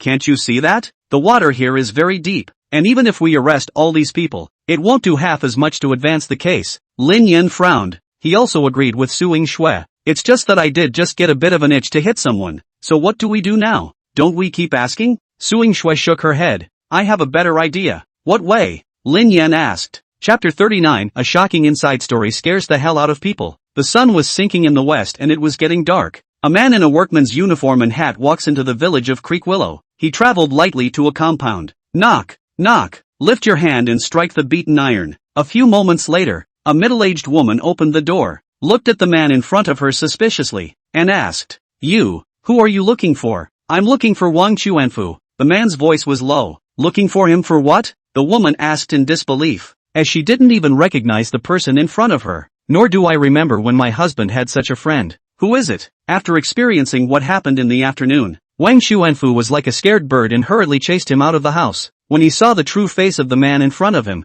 he couldn't help but exclaim, "It's you! It's me!" The man removed his hat and smiled faintly. The visitor was none other than Lin Yan. "You hurry up and leave. I have nothing to tell you." Wang Xuanfu was ready to close the door as he hurried people away. However, Lin Yan's right foot was against the bottom of the door, and no matter how much he pushed it, it didn't budge. "What do you want?" Wang Xuanfu angrily rebuked. "Didn't I tell you?" "Wanted to ask you something," Lin Yan said indifferently. "I don't know anything." Wang Xuanfu was much firmer than he was this afternoon, like he had eaten a scale. Just then, there was a rush of footsteps on the side path. Immediately after, a group of young men then surrounded Lin Yan. "Damn! I told you to get out. How dare you come back?" Lu Chun tightened the wooden stick in his hand. "Hit me!" In an instant, a dozen people rushed towards Lin Yan with sticks in their hands. The corner of Lin Yan's mouth lifted slightly in an arc. "Lift up a leg and kick Lu Chun directly in the stomach." The latter was directly kicked off and let out a miserable scream. Lin Yan turned on his golden bell mask mode and began to fight off the dozen or so punks. After knocking over 5 or 6 people, he managed to be subdued and passed out. "Damn! How dare you fight back? Take it away from me!" Lin Yan was racked forward. In the darkness, Lin Yan released his entire body as weight onto the two men racking him, burying his head with a smile on his face. Asterisk asterisk asterisk asterisk, don't you faint. This is too heavy. Cut the crap and push. A few minutes later, Lin Yan was stuffed into a car. The two punks who were holding him up nearly fell to the ground in exhaustion. The car started, circled the village, and then drove inside a very large courtyard. After stopping, Lu Chun got down from the passenger seat and said to the people inside, "Caught a reporter posing as a police officer coming to the village to investigate the situation. Drove him away in the afternoon, and then sneaked back in at night. So, I wasn't going to let him go. I just did it. Damn, I didn't expect that. This pussy is quite capable of fighting, beating several of us by himself. I'll leave the people to you." Immediately afterward, the car door opened and two men dragged Lin Yan out of the car, then tied his hands and feet and threw him into a utility room deep in the courtyard. Only when he heard the sound of the door closing and locking did Lin Yan open his eyes. Obviously he did it on purpose. He discussed it with Suing Xue in the afternoon. Lone wolf, caught on purpose. The reason is simple. If those two journalists were arrested in the same way, there is a good chance that they are being held in the same place. Going deeper into the enemy might yield more information. Although his hands and feet were tied, it was not difficult to defeat Lin Yan, who was a transmission martial grandmaster. Shrinking bones understanding. A few moments later, his hands then unraveled from the noose. Use both hands to untie the feet again. In less than 2 minutes, Lin Yan regained his freedom. It was dark all around. Lin Yan leaned over the window and looked around. It seems to be a backyard with houses on 3 sides, and if it's possible, the 2 reporters are being held here as well. Open the window and flip out. Lin Yan looked like an assassin in a movie, flying around and patrolling the rooms. It didn't make a half-ass noise. Sure enough, as Lin Yan inspected the row of rooms across the street, he found 2 people in the house. It seems to be talking. "They're not going to kill us, are they?" It was a woman who spoke, her voice slightly panicked. "No way," another man said. "They just don't want us to expose the sewage, and if it gets tainted with a hit, the nature changes. Then why haven't they let us go? I guess it's to give us a bit of a warning." Lin Yan pinched the door lock. His palm exerted force, and in the next moment, the padlock was actually pulled off alive. He pushed the door open. The bright white moonlight split into the room like a long sword, falling straight onto the man wearing black-framed glasses. A man and a woman saw the tall back in the moonlight, and their eyes were horrified. "What do you want?" the man asked in a shaky voice. Lin Yan ignored it and backhanded the door shut. Walking over and crouching in front of the duo, he raised his index finger in a gesture of silence. "I'm here to save you." "What?" The 2 men looked at each other incredulously. Lin Yan continued, "I was sent by the Marina City Bureau." Hearing this, the 2 men's faces lit up with joy, and the man hurriedly said, "Hurry up and help me untie the rope. They've been tied up for 3 days. They can't feel their hands." "Oh," Lin Yan then remembered. Untying the rope, Lin Yan led the 2 out of the room and threw them out along the fence. "There's no way. They're all soft and bookish. How can they climb over the wall?" The 3 of them walked in the dark all the way towards the entrance of the village. After they introduced themselves, Lin Yan learned that the man's name was Qin Xiaodong and the woman's name was Zhu Ling, both newspaper reporters. It was also when he came to Stream Willow Village to investigate that he was arrested. "Why did you guys bother to come here to investigate?" Lin Yan wondered. They are journalists who only need to film those chemical plant discharges and river pollution for exposure. Why do you need to make the extra trip to Stream Willow Village for an interview? Even if you want to pick, then you should go to Seven Rivers Village. That's the contaminated land over there. Chen Xiaodong looked around and lowered his voice. We've found out an important clue. Lin Yan's footsteps lurched as he asked curiously. What clues? Zhu Ling excitedly added. We found out that they discharged it probably to cover up something else. Other things? Lin Yan turned his head to look at the round-faced chubby girl in front of him. Could there be something dirtier than sewage? Chen Xiaodong nodded. We suspect that they are making drugs in the park. Chapter 40. Li Yan secretly returns to investigate. What? Lin Yan only felt his breath stutter, his heart instantly hanging in his throat. Poisoning. It's such a sensitive and niche term. Previously, he had only heard about this kind of thing on the TV news, and never thought that someone would mention it in front of him in person now. Do you have evidence? During the time he spent with Suing Shui, he had subconsciously learned an important point: evidence in everything. Mere speculation should never be used as a basis for judgment. Zhu Ling nodded heavily, her tone certain. We extracted samples from the river and sent them to be analyzed, and the results showed that the samples contained cyanide, iodine, phosphorus, and many other compounds. Moreover, the discharged wastewater contained a milky substance that had obviously been mixed, all of which are typical characteristics of residual wastewater from drug manufacturing. Onlookers may not know anything about it, but as professional undercover reporters who have previously assisted the police in solving a number of cases, they have long been familiar with this knowledge and will pay extra attention to it during the investigation. So those people don't know that you guys found out about this yet? Lin Yan pursued. Both shook their heads at the same time. They just think we're here to investigate a sewage problem. Lin Yan sniffed and fell into deep thought. Right away, the first thing he wanted to do was to inform Suing Shui of the situation and let her make the decision. But before he left, he was worried that his cell phone would be taken away by the other side, and he didn't bring it at all. Chen Xiaodong and Zhu Ling, not to mention, had their cell phones seized long ago, unable to do anything else. The three of them quickened their pace and hurried towards the outside of the village. Qianzhou, inside a clubhouse box. Director Feng, you must keep a close eye on the Binhai side. If they send people over 3 times to cause trouble, my side won't be able to explain. A man with a shaved head, wearing a black t-shirt and a stout body said in a low voice. The chief Feng he was talking about was named Feng Ji, and was none other than the director of the Qianzhou Security Bureau. Don't worry. Feng Ji put down his chopsticks and looked calm. As soon as there is a movement on their side, we will immediately receive news on our side and will never interfere with your work. By the way, what are you going to do about those 2 reporters? The man in black clamped a mouthful of food and said coldly. Originally,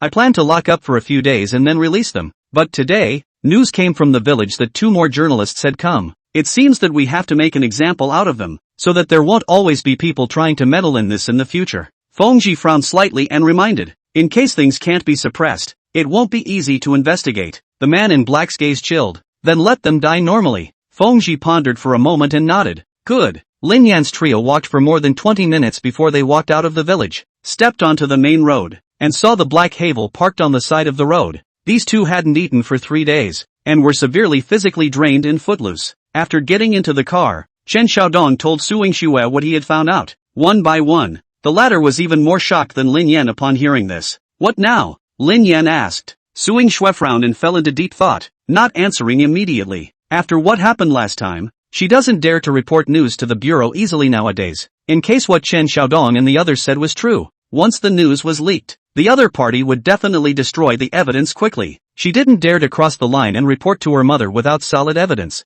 Otherwise, it would be difficult for her to get a foothold in the police force if there was a lot of publicity but no evidence. Send them to a safe place first. Suing Shui's current priority was to find the people, and now that the people had been found, the mission was accomplished. As for other things, we have to think long and hard about them. So the group returned to Marina overnight. On the other hand, Lu Chun was playing fried gold flour with a few juniors when his cell phone suddenly rang.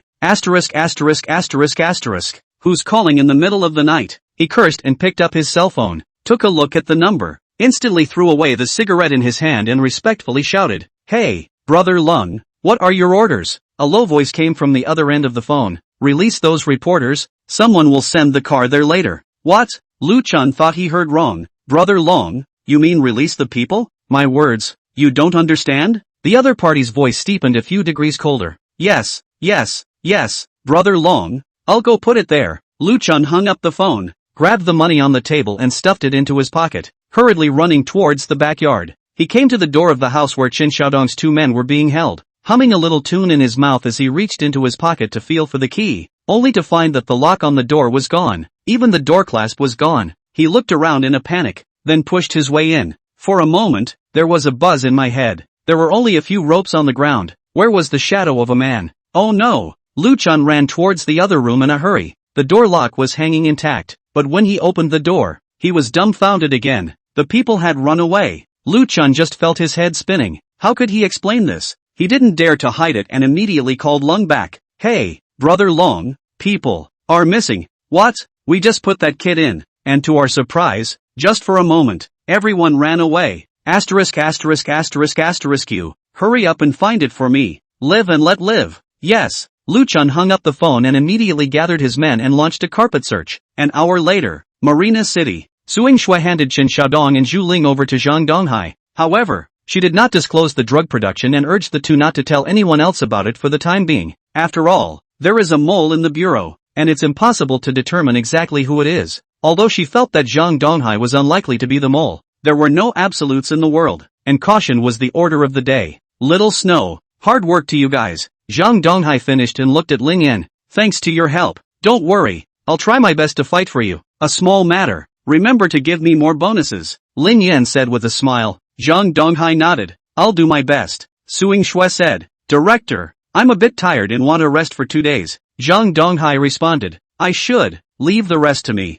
You go back and have a good rest. The two drove away from the police station. What to do? Lin Yan asked. Suing Shui said in a deep voice. Return to Qianzhou. This time, they had to go back unnoticed. Only then could those people let their guard down. In addition, Suing Shui intentionally didn't turn in her mating gun. Drug manufacturing is a felony, and if you get caught, your head is on the line. And those people are most likely to be in possession of guns and keep them just in case. Suing Shui drove the car home, then rented a car, and the two of them rushed to Qianzhou overnight. It was 2 o'clock at night when we arrived at the pharmaceutical plant again. According to Chen Xiaodong's description, the toxic wastewater was discharged from this plant. 2 people on the road have analyzed, assuming that the factory really has a drug production dens, certainly hidden in extremely secret places, ordinary employees cannot access. The basement of the possibility is very great. The pharmaceutical plant has 3 workshops and 2 office buildings. The probability is that if a drug manufacturing den is on the ground, it will be in these areas. If it was underground,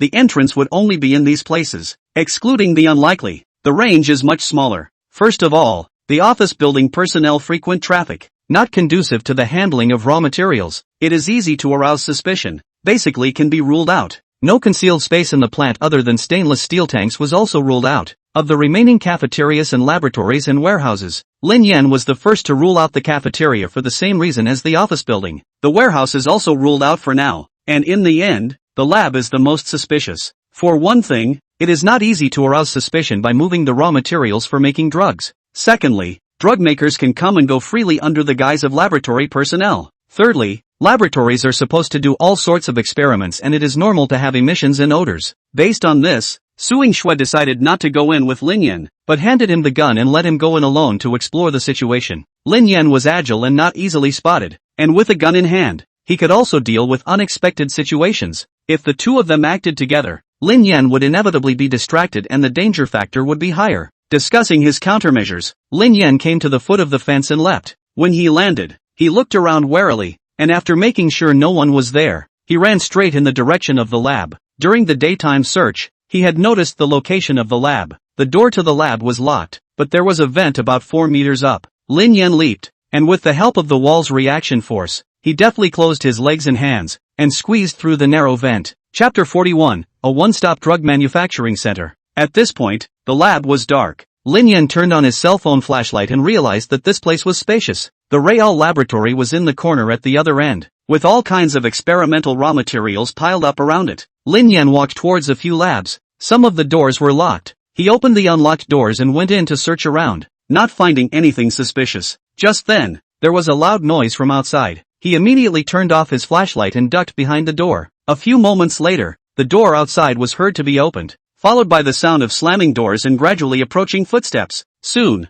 the man walked to the door of the lab across the street and pulled out a key to open it. Since the lab was a glass room, Lin Yan clearly saw that the man pressed a switch hidden in a cabinet, and the cabinet in the corner automatically moved out of the way, and the floor then contracted, revealing a hole about 1 meter in diameter. When the man went down, the floor closed up, the cabinets reset, and all was silent again, as if he had never been there. Seeing this scene, Lin Yan was sure that this was the drug manufacturing den and sent a message to Suing Shui. Next, he removes the vents in the lab, climbs in through the ventilation ducts, and finds the hidden switch to press. Moments later, the hole to the basement appeared. Lin Yan fished out his pistol, loaded it, and drilled down without hesitation. Once inside, there was a passageway with room for two people to walk parallel to each other, which was equipped with electric lights. At the end of the passage was a door, and Lin Yan walked over and twisted it, realizing that it was unlocked from the inside. Knock, knock. He held the gun in his right hand and knocked on the door with his left. A few moments later, the door opened and a man in a white coat and mask appeared.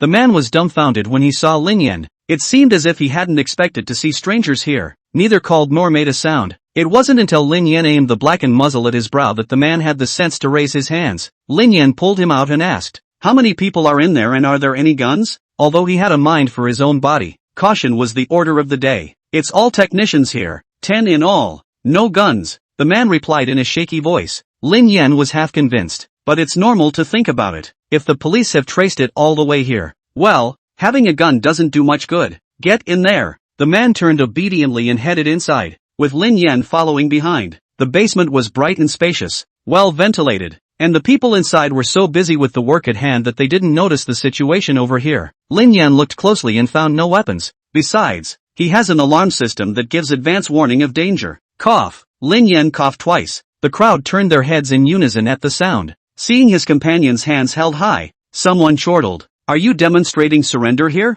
Unexpectedly, in the next second, Lin Yan poked his head out from behind the white coat. The crowd was instantly confused. There had never been a stranger here before, and for a moment they didn't know what to do. Immediately afterward, they saw the gun in Lin Yan's hand, so they dropped what they were holding and raised their hands high. Suing Shui, who was waiting outside, was in a state of anxiety. It wasn't that she was worried about finding clues, but she was worried about Lin Yan's safety. Though she knew that Lin Yan was so skilled that even Black Wolf and Xiaoji were casually held by him, it was unlikely that anything would happen here. Still, it was hard to contain the inner worry. Buzz. At that moment, the cell phone rang, and it was Lin Yan calling. "Hey, how are you doing?" Suing Shui asked anxiously. "A man stolen." Lin Yan's voice was cloudy. "What?"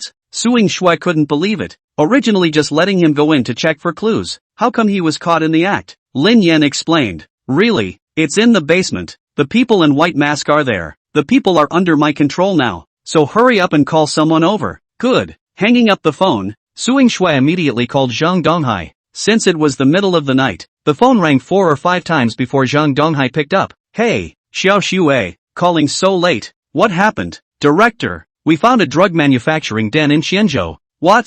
Zhang Donghai's shocked voice came from the receiver. "Xiao Xue, this is not child's play. Are you sure? The people have been captured. Lin Yan has already taken control of the people." Suing Shui's tone was firm. "Good. I'll bring someone there myself right away." At 4 in the morning, more than a dozen police cars with sirens, like a lighted ribbon, sped down the avenue of the industrial park. Under the leadership of Suing Shui, the police car parked directly in front of the pharmaceutical factory, blocking the entrance and exit. Dozens of police officers with loaded guns quickly rushed into the factory. Security guards stayed in place. The atmosphere did not dare to come out. The situation in front of them has long exceeded the scope of their response. Suing Shui followed Lin Yan's guidance to the lab and turned on the button in the basement. Zhang Donghai, Li Feng, Suing Shui and a few policemen entered the basement together. "Enter the door and look at the scene before you." The crowd was stunned beyond words. Lin Yan sat in a chair with his legs crossed and his gun in his hand. 10 whitecoats in front of him, all crouched down and held their heads. And this space is filled with all kinds of raw materials and finished white flour. A rough estimate is at least several hundred kilograms.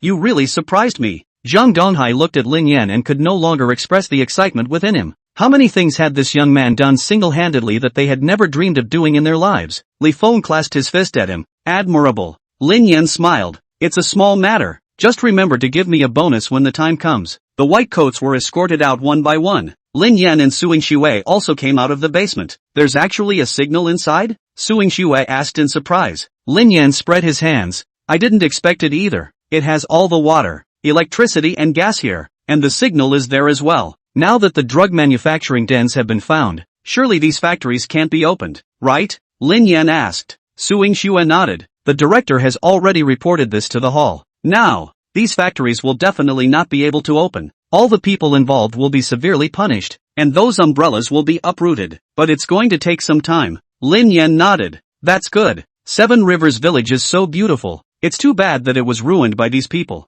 I hope the villagers will have clean water soon, and we will be more comfortable when we go to retire in the future.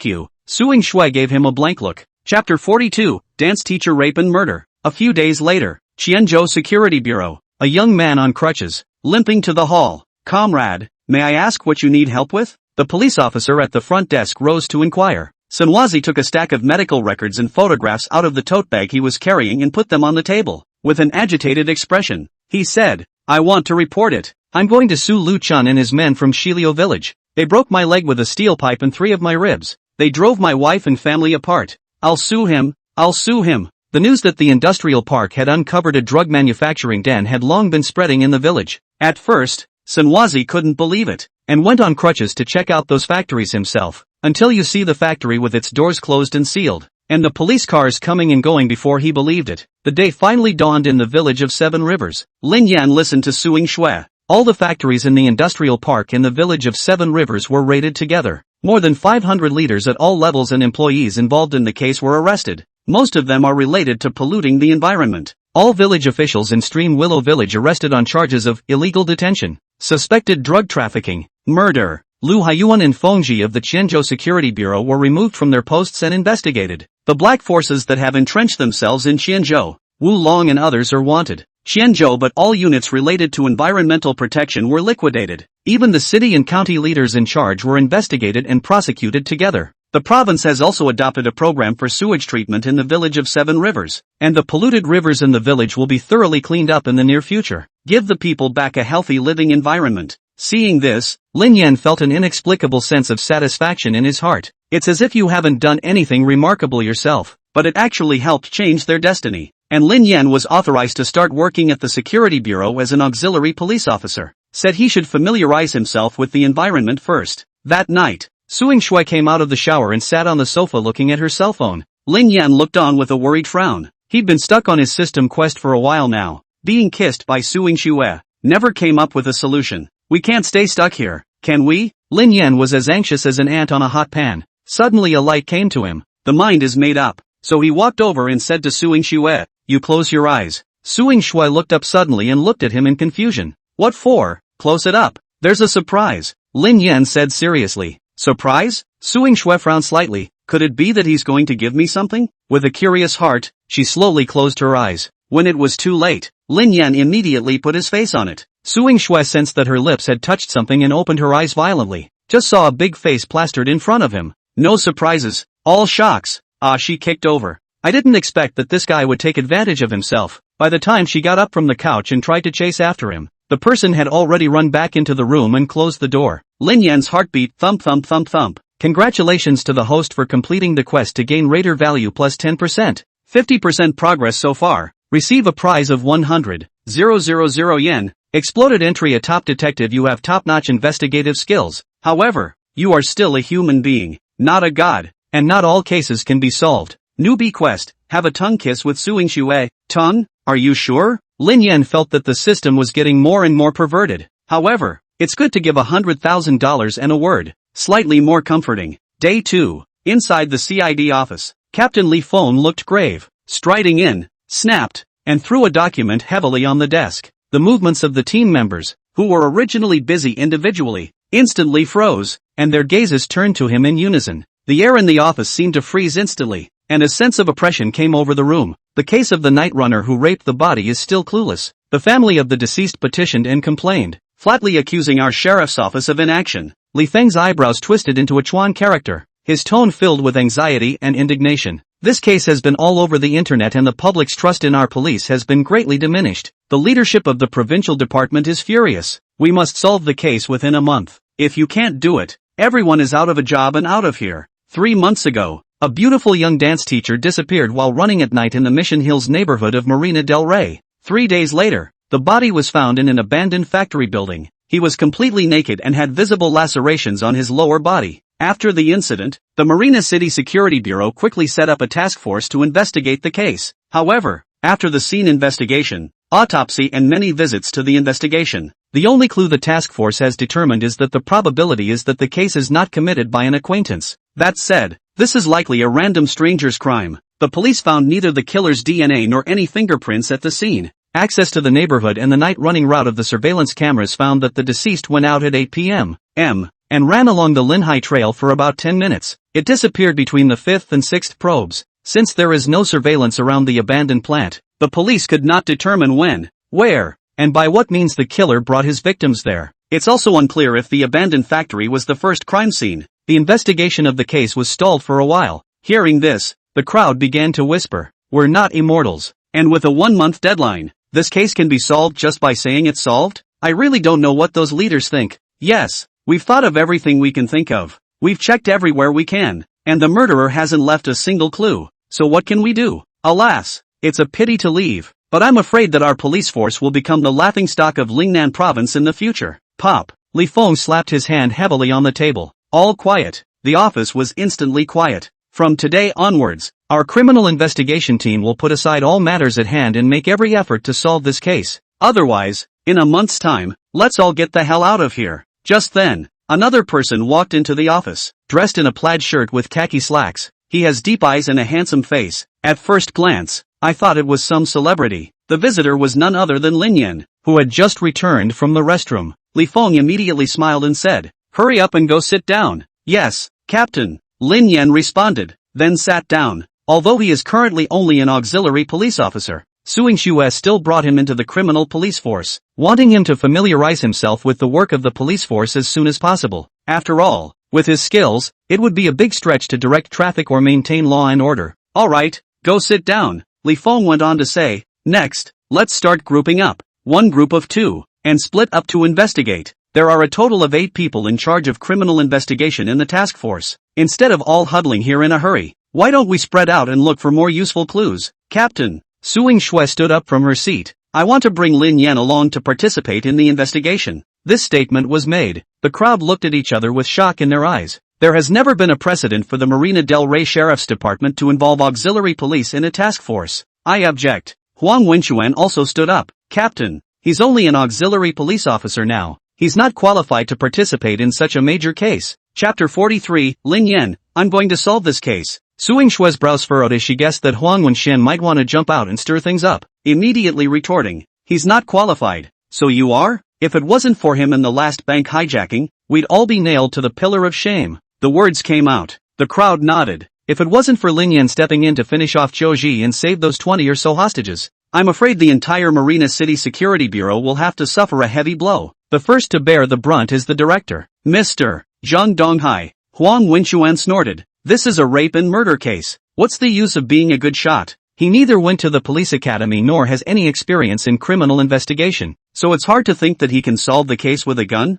It's ridiculous." The crowd heard him say this and thought it made some sense. They believed that with Lin Yan's ability, he would be more than capable of being a special operations officer, let alone a police officer. But criminal investigation is different. It takes a lot of pulling out of complex environments to find those subtle clues that will lead to the murderer. The former is like a fierce general who goes into battle to kill the enemy, while the latter is more like a well-thought-out military advisor. Each has its own strengths and cannot be substituted for the other. Li Feng pondered for a moment and looked at Suing Xue and said, "I have no problem with Lin Yan coming to the CID team in advance to familiarize himself with the environment and work, but there's a lot at stake in this case, and you should be partnered with a seasoned veteran so that you can be more effective. He'll have plenty of opportunities later." "Captain," Suing Xue wanted to say more, but was interrupted by Li Feng. "Well, that's settled." A wave of aggravation surged in Suing Xue's heart. It was as if his own child had been targeted, and a sourness clogged his throat. "Captain, I think I can give it a try. Maybe I can actually solve the case?" Lin Yan's words were like a bolt of thunder, shocked the crowd on the outside. A case that so many people in the sheriff's department racked their brains and couldn't solve. How dare he, a newcomer, make such a boast? Solve the case? Everyone threw him a questioning look. "Just you? What a big talker. Do you know what kind of case this is?" Huang Wenchuan had a sneer on his face, the look as if he was looking at a clown who didn't know the heights of heaven. Lin Yan spread his hands. "I don't know." Ha ha ha. Hearing this, Huang Wenchuan laughed so hard that his whole body could hardly straighten up. "Even if you don't know the case clearly, you dare to brag here. It's simply comical." "Then what?" Lin Yan looked serious and responded in a serious manner. Is not being clear about the case necessarily related to whether or not I can solve it? He's not showing off. An A word popped up when I completed the mission earlier. Top detective, possesses top-notch investigative abilities. However, is ultimately a human being, not a god, and is unable to fully recreate the moment of the crime in his brain. Isn't this top detective better than these ordinary cops here? So, he genuinely felt that he wasn't bragging. However, as soon as these words were uttered, the other members of the task force instantly exploded. It's true that there's no direct relationship, but that's more or less true coming from the mouths of those old detectives who've been doing this for decades. Just you. You may not even be able to solve a theft case, let alone this tricky rape and murder case. That's right. We all know you're a good shot, but you don't have to be in the limelight for everything. You're not only hurting yourself, you're also dragging everyone down with you. Little brother, my old bear has been working as a criminal investigator for more than 30 years. I dare not boast about this. Young people still have to keep a low profile. Captain, hurry up and group up. Don't waste time here. Cough cough. Li Feng lightly coughed twice, trying to ease the atmosphere. That, Lin Yan, you just entered the police force. You may not be too familiar with investigating cases. This is a matter of urgency. We have to take our time and settle down more. There will be plenty of opportunities in the future. Lin Yan, however, was unmoved and said in a firm tone, Captain, I'm really sure I can solve the case. The purpose of him actively participating in this way couldn't be simpler. He wanted to show off his ability in front of Suing Shui, just like the last bank robbery. How would she know if she doesn't show her skills? How could she worship herself more if she didn't know? What will the raiders' progress take to move forward? Isn't that what the system does when it gives words? The corner of Huang Wenxuan's mouth hooked into a wry arc as he once again snapped. Since you're so confident, dare you make a bet with me? Lin Yan turned his head to look at him. A bet? What's the bet? If you can't solve the case, get out of the Binhai City Security Bureau. Huang Wenxuan's face sank, a hint of ruthlessness flashing in his eyes. Lin Yan's appearance had completely messed up the marriage plan between the Huang family and the Su family, and also interfered with his pursuit of Suing Shui, which made him hate Lin Yan with a passion. Now that he had easily caught the opportunity to drive Lin Yan out of the police force, he naturally would not let it go easily. Lin Yan raised an eyebrow and asked rhetorically, what if I solve the case? You get the hell out of the police force? He had found this man extremely annoying during the last bank hijacking. Now that it jumped out at him again, he had to turn the tables, trying to kick himself out. Then he simply kicked him first. When these words came out, the whole room was shocked. Everyone knew Huang Wenxuan's background in their hearts, and understood the reason why he was targeting Lin Yan. In the Binhai City Security Bureau, no one dares to get too close to Suing Shui, otherwise it will be difficult for Huang Wenxuan to find ways to make things difficult. Lin Yan dared to get close to Suing Shui, and today this was just the beginning.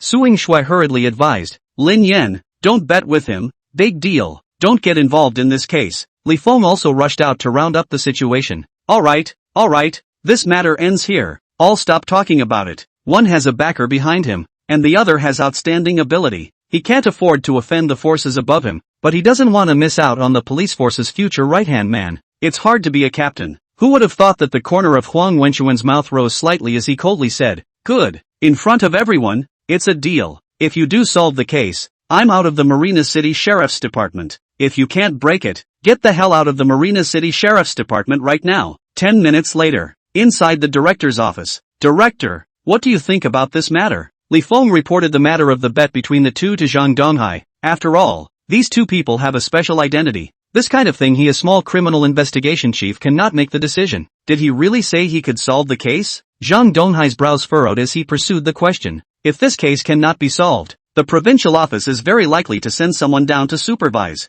He was almost removed from his post in the last bank hijacking case, and if this rape and murder case is not successfully solved, he is afraid that he will not be able to keep his post as director. For a police officer, especially one like him who has dedicated his entire life to the police system, retirement and removal are two entirely different things. If he is really removed from his post, he will not be able to hold his head up at all in the future. That's what he said. But, Li Feng looked embarrassed. Investigating a case is not just a mouthful. You have to have real skills. When Zhang Donghai heard this, he pondered for a moment and said in a deep voice, the task force is fully committed to assisting Lin Yan in his investigation, and he should try to fulfill any needs he has. If you can't solve it, report it directly to me and I'll take care of it. For some reason, he had an inexplicable trust in Lin Yan, like the last hostage rescue, and the seizure of the drug den. It sounded almost heavenly, but there was always a voice in the back of his mind that said, trust him, he'll do it. Li Feng's eyes widened with incredulity. Director, are you sure? Chapter 44, Examining the Scene, Discovering the Problem. On the chopped pepper fish head, Suing Shui looked at Lin Yan in the passenger seat with a displeased face. It was hard for me to get you a transfer. Why are you fighting with him? It wasn't that she didn't trust Lin Yan, but the case was nasty and extremely difficult. Even if the provincial office sends experts, there is no way to solve the case in a short period of time. Why should he be so brave? Tell me about the progress of the case so far. Lin Yan leaned back in his chair, his tone flat. Suing Shui glared at him fiercely, took a deep breath and said slowly, the deceased's name is Wang Xiaowen, 25 years old, a dance teacher at the Irene Dance Club in Binhai City. She's sweet-looking and has a pretty impressive body and temperament. Suing Shui gave Lin Yan a general account of the time of the crime and the clues the police currently had. Lin Yan looked at the information in his hands and frowned. Regular lifestyle, no bad habits, single, and no emotional entanglements. He slowly closed his eyes and leaned his head against the back of the chair. At this moment, his brain was like a supercomputer running at high speed, and he began to search for similar cases in the huge database of cases, carefully comparing the similarities. Thoughts were uncontrollably mulling over and chewing on every detail, and muttering under his breath. Out the door at 8 o'clock. Disappeared from surveillance around 8:15. Lacerations on the lower body. No DNA. Abandoned factory. Seeing this, Suing Shui on the side couldn't help but frown slightly. Could he really have a knack for investigating cases? She began to waver in her earlier judgment. After all, it didn't seem surprising that anything more bizarre could happen to this man. A moment later, Lin Yan snapped his eyes open and turned his head to look at Suing Shui and said, to the abandoned factory. In the meantime, Huang Wenchuan stood in front of the window of the third-floor deputy director's office, looking downstairs at the slowly departing chopped pepperfish head. The corner of his mouth hooked up a meaningful arc. Where did he get the guts to bet with you to solve the case? Deputy Director Wang Wenxin lit a cigarette and asked with a puzzled face. He was Huang Weiyang's old subordinate and Huang Wenchuan's biggest backer in the Binhai City Security Bureau. Huang Wenchuan snorted coldly, his face full of disdain. But just because you have a bit of fist and feet, you think that everything under the sun can be set right. Humph. Well, let's take this opportunity to kick him out of the police force, so that he doesn't have to hang around in front of our eyes all day like a pesky fly. Wang Wenxin took a deep breath of smoke. Smoke slowly came out of his nostrils, as if an elusive mist. By the way, there's something I need to ask you. Since Zhang Donghai was all but removed from his post, how come he was suddenly reinstated? If Zhang Donghai falls this time, the Binhai City Security Bureau will undoubtedly be presided over by him. In the latter step, it is only a matter of time before the word deputy is removed from the front of the deputy commissioner. But today, the provincial office suddenly announced that only Zhang Donghai was given a serious warning and was reinstated in his official position. This news took everyone by surprise. The reason is very simple. Binhai City Security Bureau up and down are clear. Zhang Donghai is not Huang Weiyang's beloved. Wang Wenxin is. Such a good opportunity. The logical way to bring down Zhang Donghai, to foster their own people to the throne. How suddenly changed their minds? Wang Wenxin himself cannot understand. But this? He did not dare to ask the provincial hall director Huang Weiyang face to face. Only from Huang Wenchuan here to probe the wind. Zhang Xiaomei forcefully protected it. Huang Wenchuan's expression was flat, but there was a hint of helplessness in his tone. What? Wang Wenxin sat up straight violently, his face full of disbelief. Why did she want to protect Zhang Donghai? Although Zhang Xiaomei is only a deputy director, but if she wants to bail people out, the entire Lingnan province, who dares to say half a word? There is no other reason. Her husband is the current Lingnan military region, a high-powered, and the rumor is that he is very likely to go further. The weight of this speaks for itself. Huang Wenchuan shook his head and smiled bitterly. Lin Yan was also strongly recommended by her. Otherwise, why would I go through all this trouble and use such tactics to get him off the force? Indeed, since Lin Yan was recommended by Zhang Xiaomei, trying to use his connections to weed him out, not to mention whether or not it would work, even if it did, it was bound to offend the Su family. In that case, there was even less hope for him and Suing Shui. What if he really solved the case? Wang Wenxin asked with a worried frown. Since the other party dared to boast, it must still have some backbone. The corners of Huang Wenchuan's mouth rose, revealing an inscrutable smile, and he said with certainty, absolutely impossible. Marina Bailong cement plant. A minced fish head slowly drove into the factory. Lin Yan and Suing Shui got out of the car. This cement factory was built in the 1980s, and it was shut down in 2008 and abandoned until now. Suing Shui introduced it while keeping an eye on Lin Yan's reaction. Lin Yan's gaze scanned the surroundings. More than a decade of years had long since washed away the vitality of this place. Only the faded slogans on the walls and the outdated equipment seemed to speak of former glories. But immediately after the mottled rust and rampant overgrowth of weeds into the eyes, seems to be relentlessly declaring that the place is now deserted. Where was the body found? Lin Yan asked. Suing Shui raised her hand and pointed to an abandoned two-story office building to the northwest. Over there. Go over and take a look, Lin Yan said, lifting his leg and heading that way. The police checked Wang Xiaowen's social circle, cell phone message records, did not find any suspicious people and clues, and almost all of the men who had contact with the deceased have alibis. So, the police determined that this was a normal random stranger's murder for sex, either premeditated or improvised. Pushing the door open, a pungent odor of decay hit him. Lin Yan's gaze swept. The outline of the body outlined in lime on the floor was particularly striking. Other than that, the house was empty. After all, any evidence that may have been left at the scene was taken back to the police force. There aren't many valuable clues left at the scene, Suing Xue said helplessly. As a member of the task force, she didn't know how many times she'd run through this scene, and if there were any real clues, they would have been discovered long ago. Lin Yan didn't say anything and walked straight inside. Walking over to the window, he looked out, and outside was a large abandoned factory building. Then he looked down at the ground again, scrutinizing the poses of the bodies outlined in white lines. The victim's clothes were also found at the scene? Suing Xue nodded. She wore a pair of yoga pants and a sleeveless sports tank top that night, and the hair bands were there. Lin Yan nodded thoughtfully and asked, do you think this is the first crime scene? Faced with this sudden question, Suing Xue frowned. Judging from the clues that the police currently have, this should be the scene of the crime. After saying that, her gaze subconsciously looked into Lin Yan's eyes, as if expecting him to give a different opinion. Chapter 45. No, you're an auxiliary police officer who knows everything? Lin Yan squatted on the ground, staring at the concrete floor around the body, slowly shaking his head. From the cement factory to the place where the deceased disappeared, it's at least 15 kilometers. It's not easy for a murderer to get a big living person from the downtown area to such a remote place quietly. Most likely, the victim was first stunned, dragged to the car, and then transported here. I just observed that the closest parking spot to this building is at least 80 meters away. It's not something that can be accomplished easily, Suing Xue retorted. It's not much of a problem for a normal man to hold 100 pounds of rice for these steps, is it? Lin Yan nodded and continued. When I was delivering takeout before, I met a girl who fainted from heatstroke. She weighed almost 100 pounds and was in a state of complete unconsciousness, her body as soft as a puddle. Carrying or hugging. At that time I thought that carrying her would be much harder than carrying 100 pounds of rice. Then what can this mean? Suing Xue agreed with him in her heart, but she was more looking forward to his next analysis. Lin Yan didn't answer, but went on to ask. The murderer went to such great lengths, so is it possible that he didn't commit the crime alone? What? Suing Xue's eyes widened, full of shock. You're saying that there might be more than one murderer? Some people on the task force have suggested this hypothesis, but no one has been able to give tangible analysis or evidence to back it up. Even though Lin Yan didn't have any ironclad proof right now, he had just sorted out the logic before and after very clearly, proving that this possibility did exist. Of course, what Suing Xue was shocked by was not just the conclusion itself, but also the ability Lin Yan had shown. If anything, she was complaining about Lin Yan being too reckless in betting with Huang Wenquan before. At this moment, then, she had already begun to believe that Lin Yan was not acting impulsively, but really had two brushes, with a keen observation and analyzing ability beyond the ordinary.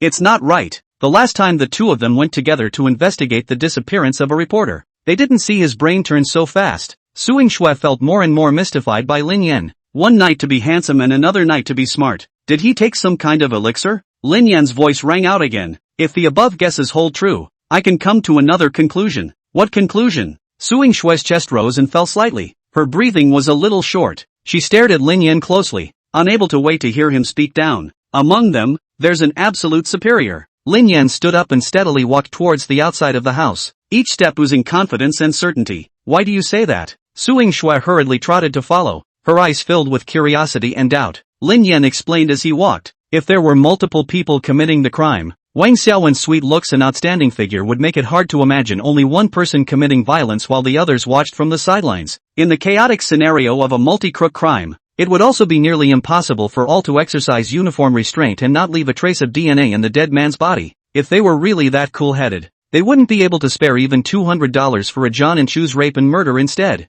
So, I think there are two possibilities. For one thing, the murderers were extremely capable of counter-surveillance and had made thorough preparations before committing the crime. Secondly, only one of the murderers had the right to violate the dead. Suing Xue came to a realization and blurted out. So, you deduce that this is a gang crime? Lin Yan turned his head and gave her an approving look. That's right, Pretty quick reaction. When looking for a wife in the future, you're definitely a priority. Asterisk asterisk asterisk asterisk Q. Suing Shui blankly glanced at him, and in her heart, she was angry and amused. At this juncture, he is still not forgetting to be poor. I really don't know what's in his head. If Lin Yan's guess was true, the scope of the murderer would be drastically narrowed down. Although the case could not be solved immediately, there was finally substantial progress in the case. Thinking about this, a hint of joy surfaced on Suing Shui's face. So where are we going next? Nonsense. Of course we are looking for clues. As they spoke, the two had arrived outside the courtyard where the office building was located. Here is an old circular archway where cars cannot enter and have to park outside. Lin Yan squatted down and scrutinized the concrete pavement on the ground. What's there to see here? Suing Shui was full of doubts. Ugh, as a criminal police officer, you don't even understand this? Lin Yan glanced at her in disgust. But it's understandable. You guys hadn't accomplished anything useful in the time before, but the evidence was destroyed cleanly. What do you mean? Suing Shui was confused. Every time they came to the scene, they were careful, afraid of missing any traces. How did it become destroying evidence to him? Lin Yan pointed to the crisscrossing wheel prints on the concrete floor and said, the left this is the old Jetta left behind. The middle this is Iveco. The right this is Passat. And the right front will not long ago just changed the tire. This knowledge, all of which automatically appeared in his mind after activating the words. It allowed him to roughly distinguish the model year by the wheel marks. Of course, more than that, there are also strong case analysis and reasoning skills that were given to him along with it. When Suing Shui heard this, it was like a thunderbolt, so shocked that her scalp went numb and goosebumps instantly crawled all over her body. What kind of person is he?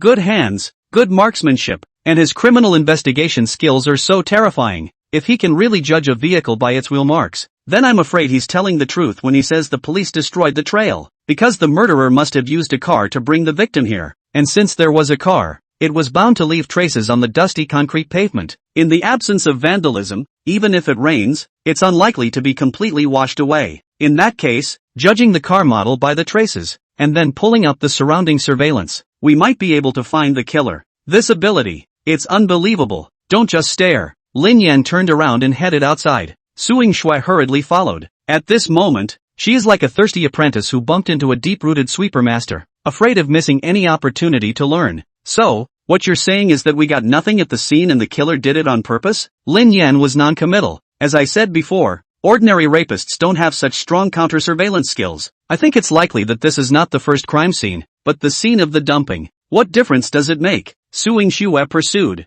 Of course I did. Lin Yan looked her up and down. Did you really go to the police academy? That tone, full of questions, as if to say, how can you even know that after going to the police academy? What do you teachers do for food? What do you do for food? Suing Shui was choked enough, angry and anxious. Of course I've been on it. When she was in the police academy, she was first in both arts and martial arts. Now that he was being despised by an auxiliary police officer, his heart could not be more aggrieved. Chapter 46, Finding Key Information. Alas, Lin Yan sighed and patiently explained. Dumping a corpse, psychologically speaking, means that the murderer may not have intended to kill in the first place, but simply wanted to achieve some kind of blindness. It was only later that the body had to be dumped because of some reason that led to the death of the deceased. The first scene is a murderous absconding, leaving a high probability of incriminating evidence, and the dumping of the body was prepared, so naturally it's easier not to leave a handle for you to find out. Suing Shui only felt enlightened. In just 10 minutes, she felt like she had gone to the police academy for a year. It even creates the illusion that the case doesn't seem as complicated as one might think. Suing Shui returned to her senses and asked, now that the vehicle clues are gone, even if we know that the murderer may be a gang, how should we investigate? 3 months have passed since the crime, and much of the evidence has faded with the passage of time, including surveillance video. She had no doubt that if Lin Yan had come 3 months earlier, the case might have been solved. But now, even though she knew that Lin Yan had extraordinary abilities, she still didn't hold much hope. After all, looking for clues at the moment was just too difficult. It was like looking for a needle in a haystack. Change your mind. Lin Yan snapped his fingers and smiled mysteriously. We don't necessarily have to start with actual evidence clues. Then where to start checking? Suing Shui's brows furrowed as she listened in confusion. The corner of Lin Yan's mouth hooked up in a bad smile. Let me give you a kiss and I'll tell you. Ha! Suing Shui thought she had heard wrong. What is this place? This is the murder scene of a rape and murder case. And it's unbelievable that he could make such an outrageous request. Go to hell! Suing Shui shouted angrily. Alright, no more jokes. Lin Yan put away his smile and resumed his seriousness. A concept god is also a god. and a concept stock is also a stock, so concept clues can be used as clues as well. If all my assumptions just now hold true, another conclusion can be drawn: the murderer had been eyeing Wang Xiaowen long before he committed the crime. Therefore, we can backtrack Wang Xiaowen's life trajectory and line up which people with the ability to commit crimes she came into contact with before her death, and we may be able to find breakthrough clues. Someone with the ability to commit the crime? Su Yingshue's eyes lit up. You mean, deduce the motive and feasibility of the crime backwards from the identity of the murderer? Lin Yan nodded in satisfaction. The children are teachable. I see. Su Yingshue quickly walked towards the chopped pepperfish head. She finally understood why Lin Yan had called this kind of clue a conceptual clue. Because it's just a hypothetical. Construct an inference of what might have been, and then rely on the inference to seek out the person who might have committed the crime. In other words, if no one in the protagonist's social circle has either the motive or the time to commit the crime, then expanding outward a bit might provide the answer. It still sounds like a needle in a haystack, but it's good to have a direction. It just so happens that the police department has information on investigating the deceased's circle of friends. Su Yingshue led Lin Yan straight to the police force. After more than 2 hours of review, the records show that the deceased, Wang Xiaowen, really had no bad habits. Tuesday through Friday, I went to teach dance every afternoon and all day on the weekends. She had a cordial relationship with her colleagues at the college and never had any conflicts. The male friends in your circle of friends can almost always provide an alibi. Police investigated the chat logs and found no anomalies. As the deceased's cell phone was not found at the crime scene, the police investigation focused on extracting the data records of the deceased's male friend. As for Wang Xiaowen's female friends, only a few of the better connected ones were specifically visited and transcribed. Are you saying that we have to check from her female friends now? Su Yingshue asked with a frown. Lin Yan nodded. The reasoning is simple. Because Wang Xiaowen's private life was so clean, the police investigated nothing before characterizing it as a random crime committed by a stranger. But really, you're missing a key point. What's the problem? Su Yingshue asked. Lin Yan put the mouse down and looked up at her. Tie this together with our previous deduction. Stringing together. Su Yingshue whispered, thinking for a moment, then brightened up. You mean, the murderer intentionally dumped the body there, is intentionally leading us in the direction of random rape and murder? Lin Yan looked at her with appreciative eyes and laughed. You're getting the hang of it. Su Yingshue continued. So why did the murderer do it? Working backwards, that means the killer is likely to have a connection to the deceased, and the only way for the police to characterize it as a random crime is to keep it from following the trail back to their own heads? Almost close to the standard answer. Lin Yan took out a piece of paper and wrote the words Wang Xiaowen on the left side, and the word murderer on the right side. He handed the pen to Su Yingshue and asked, how many ways do you think there are to connect the dead to the murderer? Su Yingshue picked up the pen and gestured above the paper. Straight line? Lin Yan nodded. And? Su Yingshue began to draw a line from the name of Wang Xiaowen and suddenly stopped halfway through the drawing, then wrote friend on it. Then a line was drawn after the name of the deceased and co-worker was written. Then student, relative. Su Yingshue realizes that apart from a straight line, the connection between the deceased and the murderer can be established through a variety of mediums, even through a friend's co-worker and so on. Su Yingshue had graduated from the police academy just over 2 years ago, and this kind of thinking was not common for her. For the first time since the two had traveled to the abandoned factory until this moment, she felt so close to the truth of the case. Her eyes went to He Ate in the chair. What kind of a man is he? How come you know everything and are so capable? At this time, Lin Yan was close to being a perfect person in her heart, except for being horny, and everything is of the highest caliber. In fact, at the very beginning, she had questioned Lin Yan's ability to investigate the case. But now, she had no doubts. Even if the case wasn't solved in the end, Su Yingshue wouldn't doubt Lin Yan's forensic skills anymore. She even felt that the abilities Lin Yan had shown so far had surpassed those so-called old criminal investigators and experts. It was unbelievable. Su Yu continued to ask. What you mean is that the murderer most likely knew Wang Xiaowen through her circle of friends,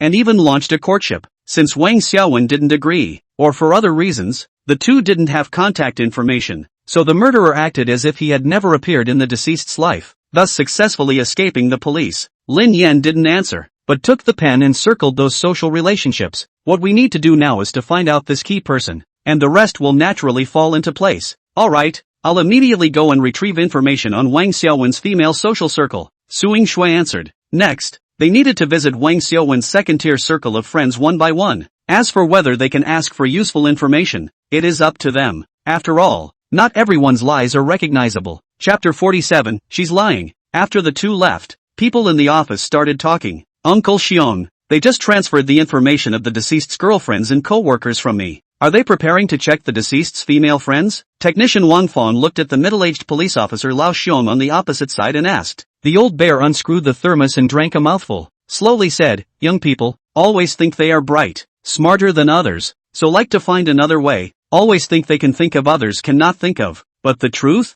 How much smarter is anyone in this world? How much dumber is anyone? Being humble and learning with an open mind is what young people should do. Being competitive and showing off will only make you live a more exhausting life and be reduced to a joke in the eyes of others. Su Xingshan laughed, old bear in our police system for more than 30 years. What cases have not experienced? Even he doesn't have a clue about the case. And a brat dares to talk about solving it? Ha, I really don't know how much I weigh. I'm blowing my cow skin up to the sky. Wang Fong nodded her head in agreement. Uncle Xiong is right. It's better for young people to be humble, or else they'll make jokes like them. I've never heard of a random female rape and murder case that went to check on the deceased's best friend. That's not a bullseye. Old bear snorted. So is Snow. What's the point of fooling around with him? If they can solve the case, I'll cook fish in my hand for them. Su Xingshan laughed. If this case was that easy to investigate, would Huang Wenxuan make this bet with him? How naive. Falling into someone else's trap and not realizing it. Wang Fong gossiped. Ha, you guys, Suing Shui shouldn't like this Lin Yan, right?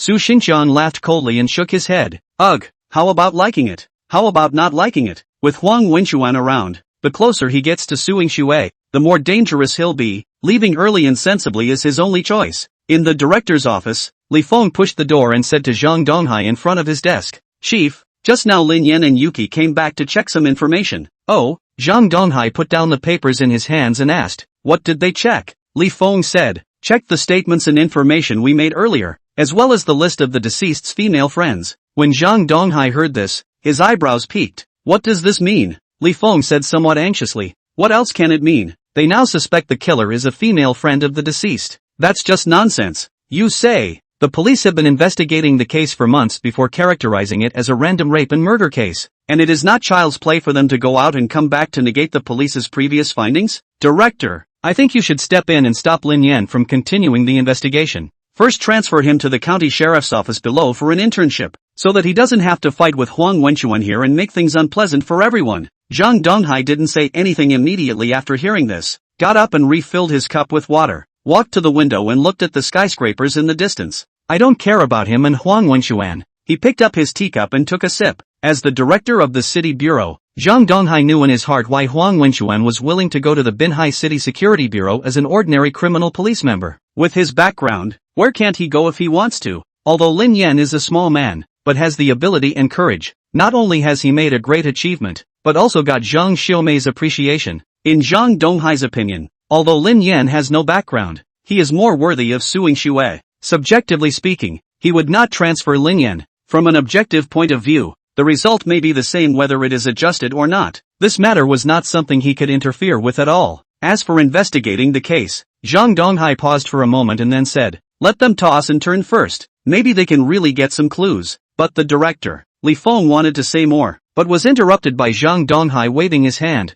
It's settled. 11 a.m. The two first came to Wang Xiaowen's best friend Zheng Dan's place. Knocking on the door, a woman in her early 20s stared at them blankly. Suing Shui immediately flashed her ID. We are the city bureau's criminal police, here to get some information from you. Upon hearing this, Zheng Dan's expression was visibly flustered, and he froze for several seconds before sidestepping and letting the two enter the room. The house was a mess. Kid stuff everywhere, strollers, bottles, diapers. Officer, sorry, the house is too messy. Come sit over here. Zheng Dan hurriedly packed up the sofa to make room for the two. After the two sat down, Suing Shui took out her book and opened her mouth to inquire. Do you usually have much contact with Wang Xiaowen? Upon hearing Wang Xiaowen's name, Zheng Dan's expression immediately surfaced with sorrow and regret. Well, we were classmates from elementary school until we graduated from high school. When I had my baby, she even offered to be a godmother to my child. As he spoke, Zheng Dan burst into tears. Suing Shui handed over a piece of toilet paper and looked at Lin Yan, both of them shaking their heads at the same time. Obviously, this was not the person they were looking for. In the blink of an eye, it came to 2 o'clock in the afternoon. For a few hours, Lin Yan and Suing Shui visited the 3 female friends of the deceased during their lifetime and found nothing. Next, they are going to visit Wei Yuanshan, a colleague from Wang Xiaowen's dance class. Wei Yuanshan is 28 years old and also a dance teacher. Knock, knock. The two men came to her place and knocked on the door. Knock, knock, knock. thinking that no one was in the house. The two men turned to leave when the door suddenly opened, followed by the sound of cursing. The two men looked at each other and backed away again. The woman was pudgy, as if she had just woken up, and smelled strongly of cigarettes and alcohol. Wei Yuanshan? Lin Yan opened his mouth and asked. The moment she saw the two, Wei Yuanshan's eyes instantly cleared a bit, sizing them up and asking, "And you are?" "We are the police." Suing Shui pulled out her ID and handed it to her. "We need you to cooperate with the investigation." Lin Yan frowned slightly as he caught a fleeting hint of fear in Wei Yuanshan's eyes when she saw Suing Shui's documents. Wei Yuanshan retreated back into the house, complaining as she walked. "Officer, it's been so long since this incident. Haven't you solved the case yet? I don't know her well. It's useless for you to ask me." The house was filthy, with takeout containers and garbage thrown everywhere, and there was hardly anywhere to put your feet up. Suing Shui had been frowning since she entered the door. "How long have you and Wang Xiaowen known each other?" This time, without waiting for Suing Shui to take out her book, Lin Yan asked. "Recognize. Know how long?" Hearing this question, Wei Yuanshan thought for a moment and said, "We have known each other for about a year or so." Lin Yan continued, "Do you guys usually have contact after work?" However, with these words, it was obvious that Wei Yuanshan's expression was clearly unnatural. Her eyes began to dodge, scratching her head and touching her hair, as if she was working on two things at once, weaving answers to cope while not wanting to be seen to be broken. We have very little contact, except for work. She doesn't like to drink and sing, and she doesn't like to make friends. So we basically don't see each other much except for work." "Yes?" Lin Yan's voice lowered. "Of course it's true." Wei Yuanshan raised her volume in response to the challenge. Lin Yan snorted. "You're lying." Chapter 48. Is he the murderer who raped and killed the dance teacher? Wei Yuanshan instantly exploded. "Officer, don't spit blood. Everything I said is true." Saying that, she quickly ran into the room and took out her cell phone and handed it over. "If you don't believe me, take a look. Our WeChat chat records and call records are all here." Lin Yan didn't pick it up and shook his head with a smile. "We recovered Wang Xiaowen's chat records through technical means and found that you frequently asked her out for a while before her death. There was something about that, wasn't there?" As soon as the words fell, Wei Yuanshan's breathing quickened and her chest rose and fell violently, looking extremely flustered. We're co-workers, it's normal to ask her to hang out, right? Officer, you don't suspect that I raped and killed her, do you? Are you kidding me? Look at me, I'm a girl." Wei Yuanshan seemed to have found her bottom, and her voice immediately rose. "If you are capable, go and investigate the case properly. If not, go home and rest. Don't waste your time here. What a bummer to have a good day ruined by you guys." Lin Yan turned his head to Suing Shui. "Let's go." Suing Shui still wanted to say something, but Lin Yan had already taken a big step out, so she could only rush to catch up. In the elevator, Suing Shui was full of puzzlement and asked, "This Wei Yuanshan obviously has problems. Why are we in such a hurry to leave?" Lin Yan said in a deep voice, "It's because she's problematic that we have to withdraw in a hurry." "Why?" Suing Shui pursued. Lin Yan looked at her sideways. "Nonsense. What's the point of continuing to tangle with her? I just swindled her, and now of course I'm going back to find the evidence and make an arrest." To be honest, from the first moment he saw Wei Yuanshan, Lin Yan felt something was wrong. After that, Wei Yuanshan's expression and reaction confirmed his intuition. Therefore, Lin Yan didn't let Suing Shui follow the usual process of questioning, but instead hit the nail on the head and directly asked Wei Yuanshan to answer the question that she was most worried and afraid of. Obviously, Wei Yuanshan didn't realize that this was a hole dug by Lin Yan, because he hadn't even accessed the chat records of the two of them, and was completely scamming her. As it turned out, just as Lin Yan had expected, Wei Yuanshan had deliberately concealed the fact that she and Wang Xiaowen had contacted and invited each other privately. It is normal for co-workers to have a private dinner date, but the two have very different personalities and very different lifestyles, and frankly, they can't play together. Then why did Wei Yuanshan ask her out? And why did she panic when she saw the police and hide the truth? She was so suspicious that even Suing Shui could see it. However, domestic law follows the principle of benefit of the doubt, and the two men's intuition and suspicion alone could not lead to a conviction or an arrest. All they had to do now was to go back and retrieve the WeChat chat logs of Wang Xiaowen and Wei Yuanshan. And maybe the answer was in there. For some reason, Suing Shui felt as if Lin Yan had changed, becoming more handsome and charming. From the moment she saw him today, Suing Shui realized that she often couldn't help but pay attention to him,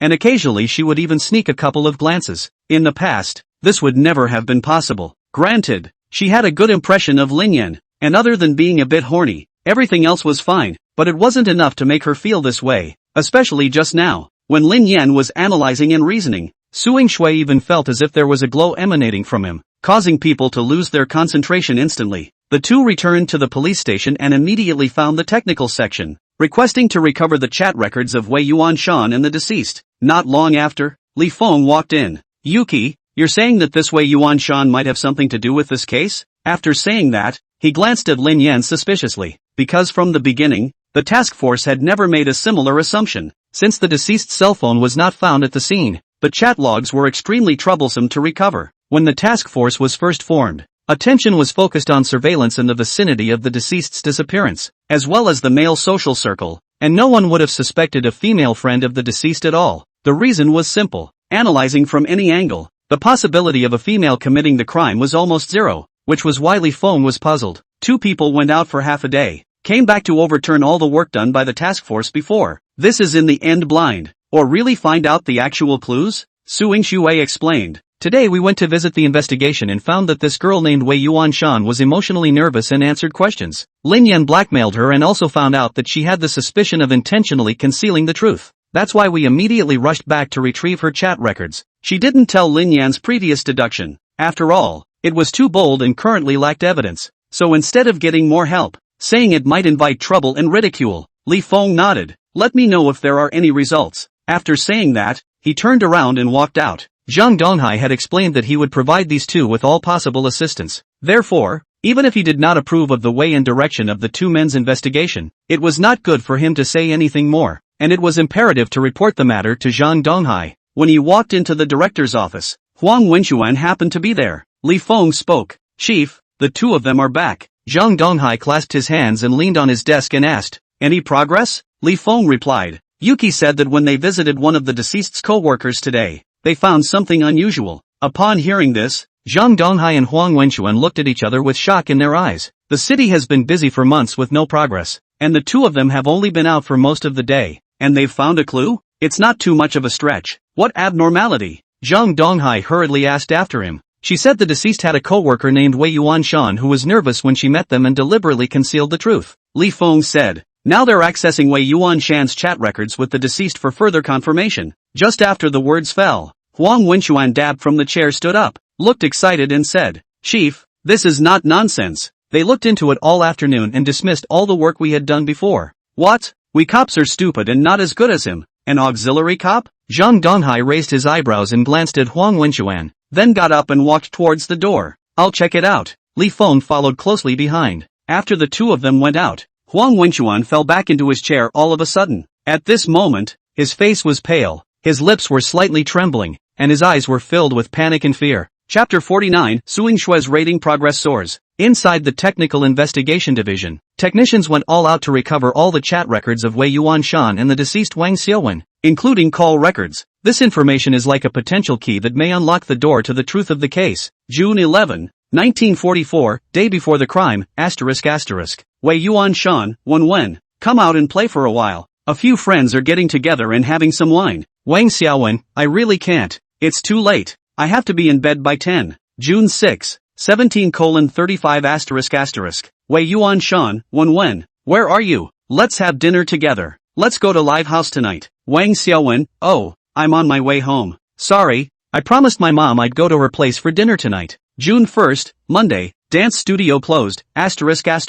Wei Yuanshan, Wen. What are you doing? Want to go out together this afternoon? Wang Xiaowen, I'm doing yoga at home. Going out to play? Playing what? Wei Yuanshan, just a few friends. Going out to eat, drink, talk and stuff. Wang Xiaowen, sorry, I don't know how to drink. I'd better not go. Looking at this series of message records, a look of gravity appeared on everyone's face, including Zhang Haidong. The timeline of the two chat records is not more than a year, but Wei Yuanshan has repeatedly sent invitations to Wang Xiaowen only a month or so before the murder. This is obviously not in line with the normal logic of behavior, but also contrary to the ordinary social patterns between colleagues, which must be hidden in the unknown cat. Judging from the chat logs, this Wei Yuanshan is most likely helping someone else ask Wang Xiaowen out. Li Feng was the first to break the silence and stated his inference. Su Shui nodded her head in agreement. Under normal circumstances, between colleagues of the same sex, there's no reason for her to be so proactive and be repeatedly rejected. Send someone to bring this Wei Yuanshan back immediately, Zhang Donghai said in a deep voice. As an experienced veteran detective,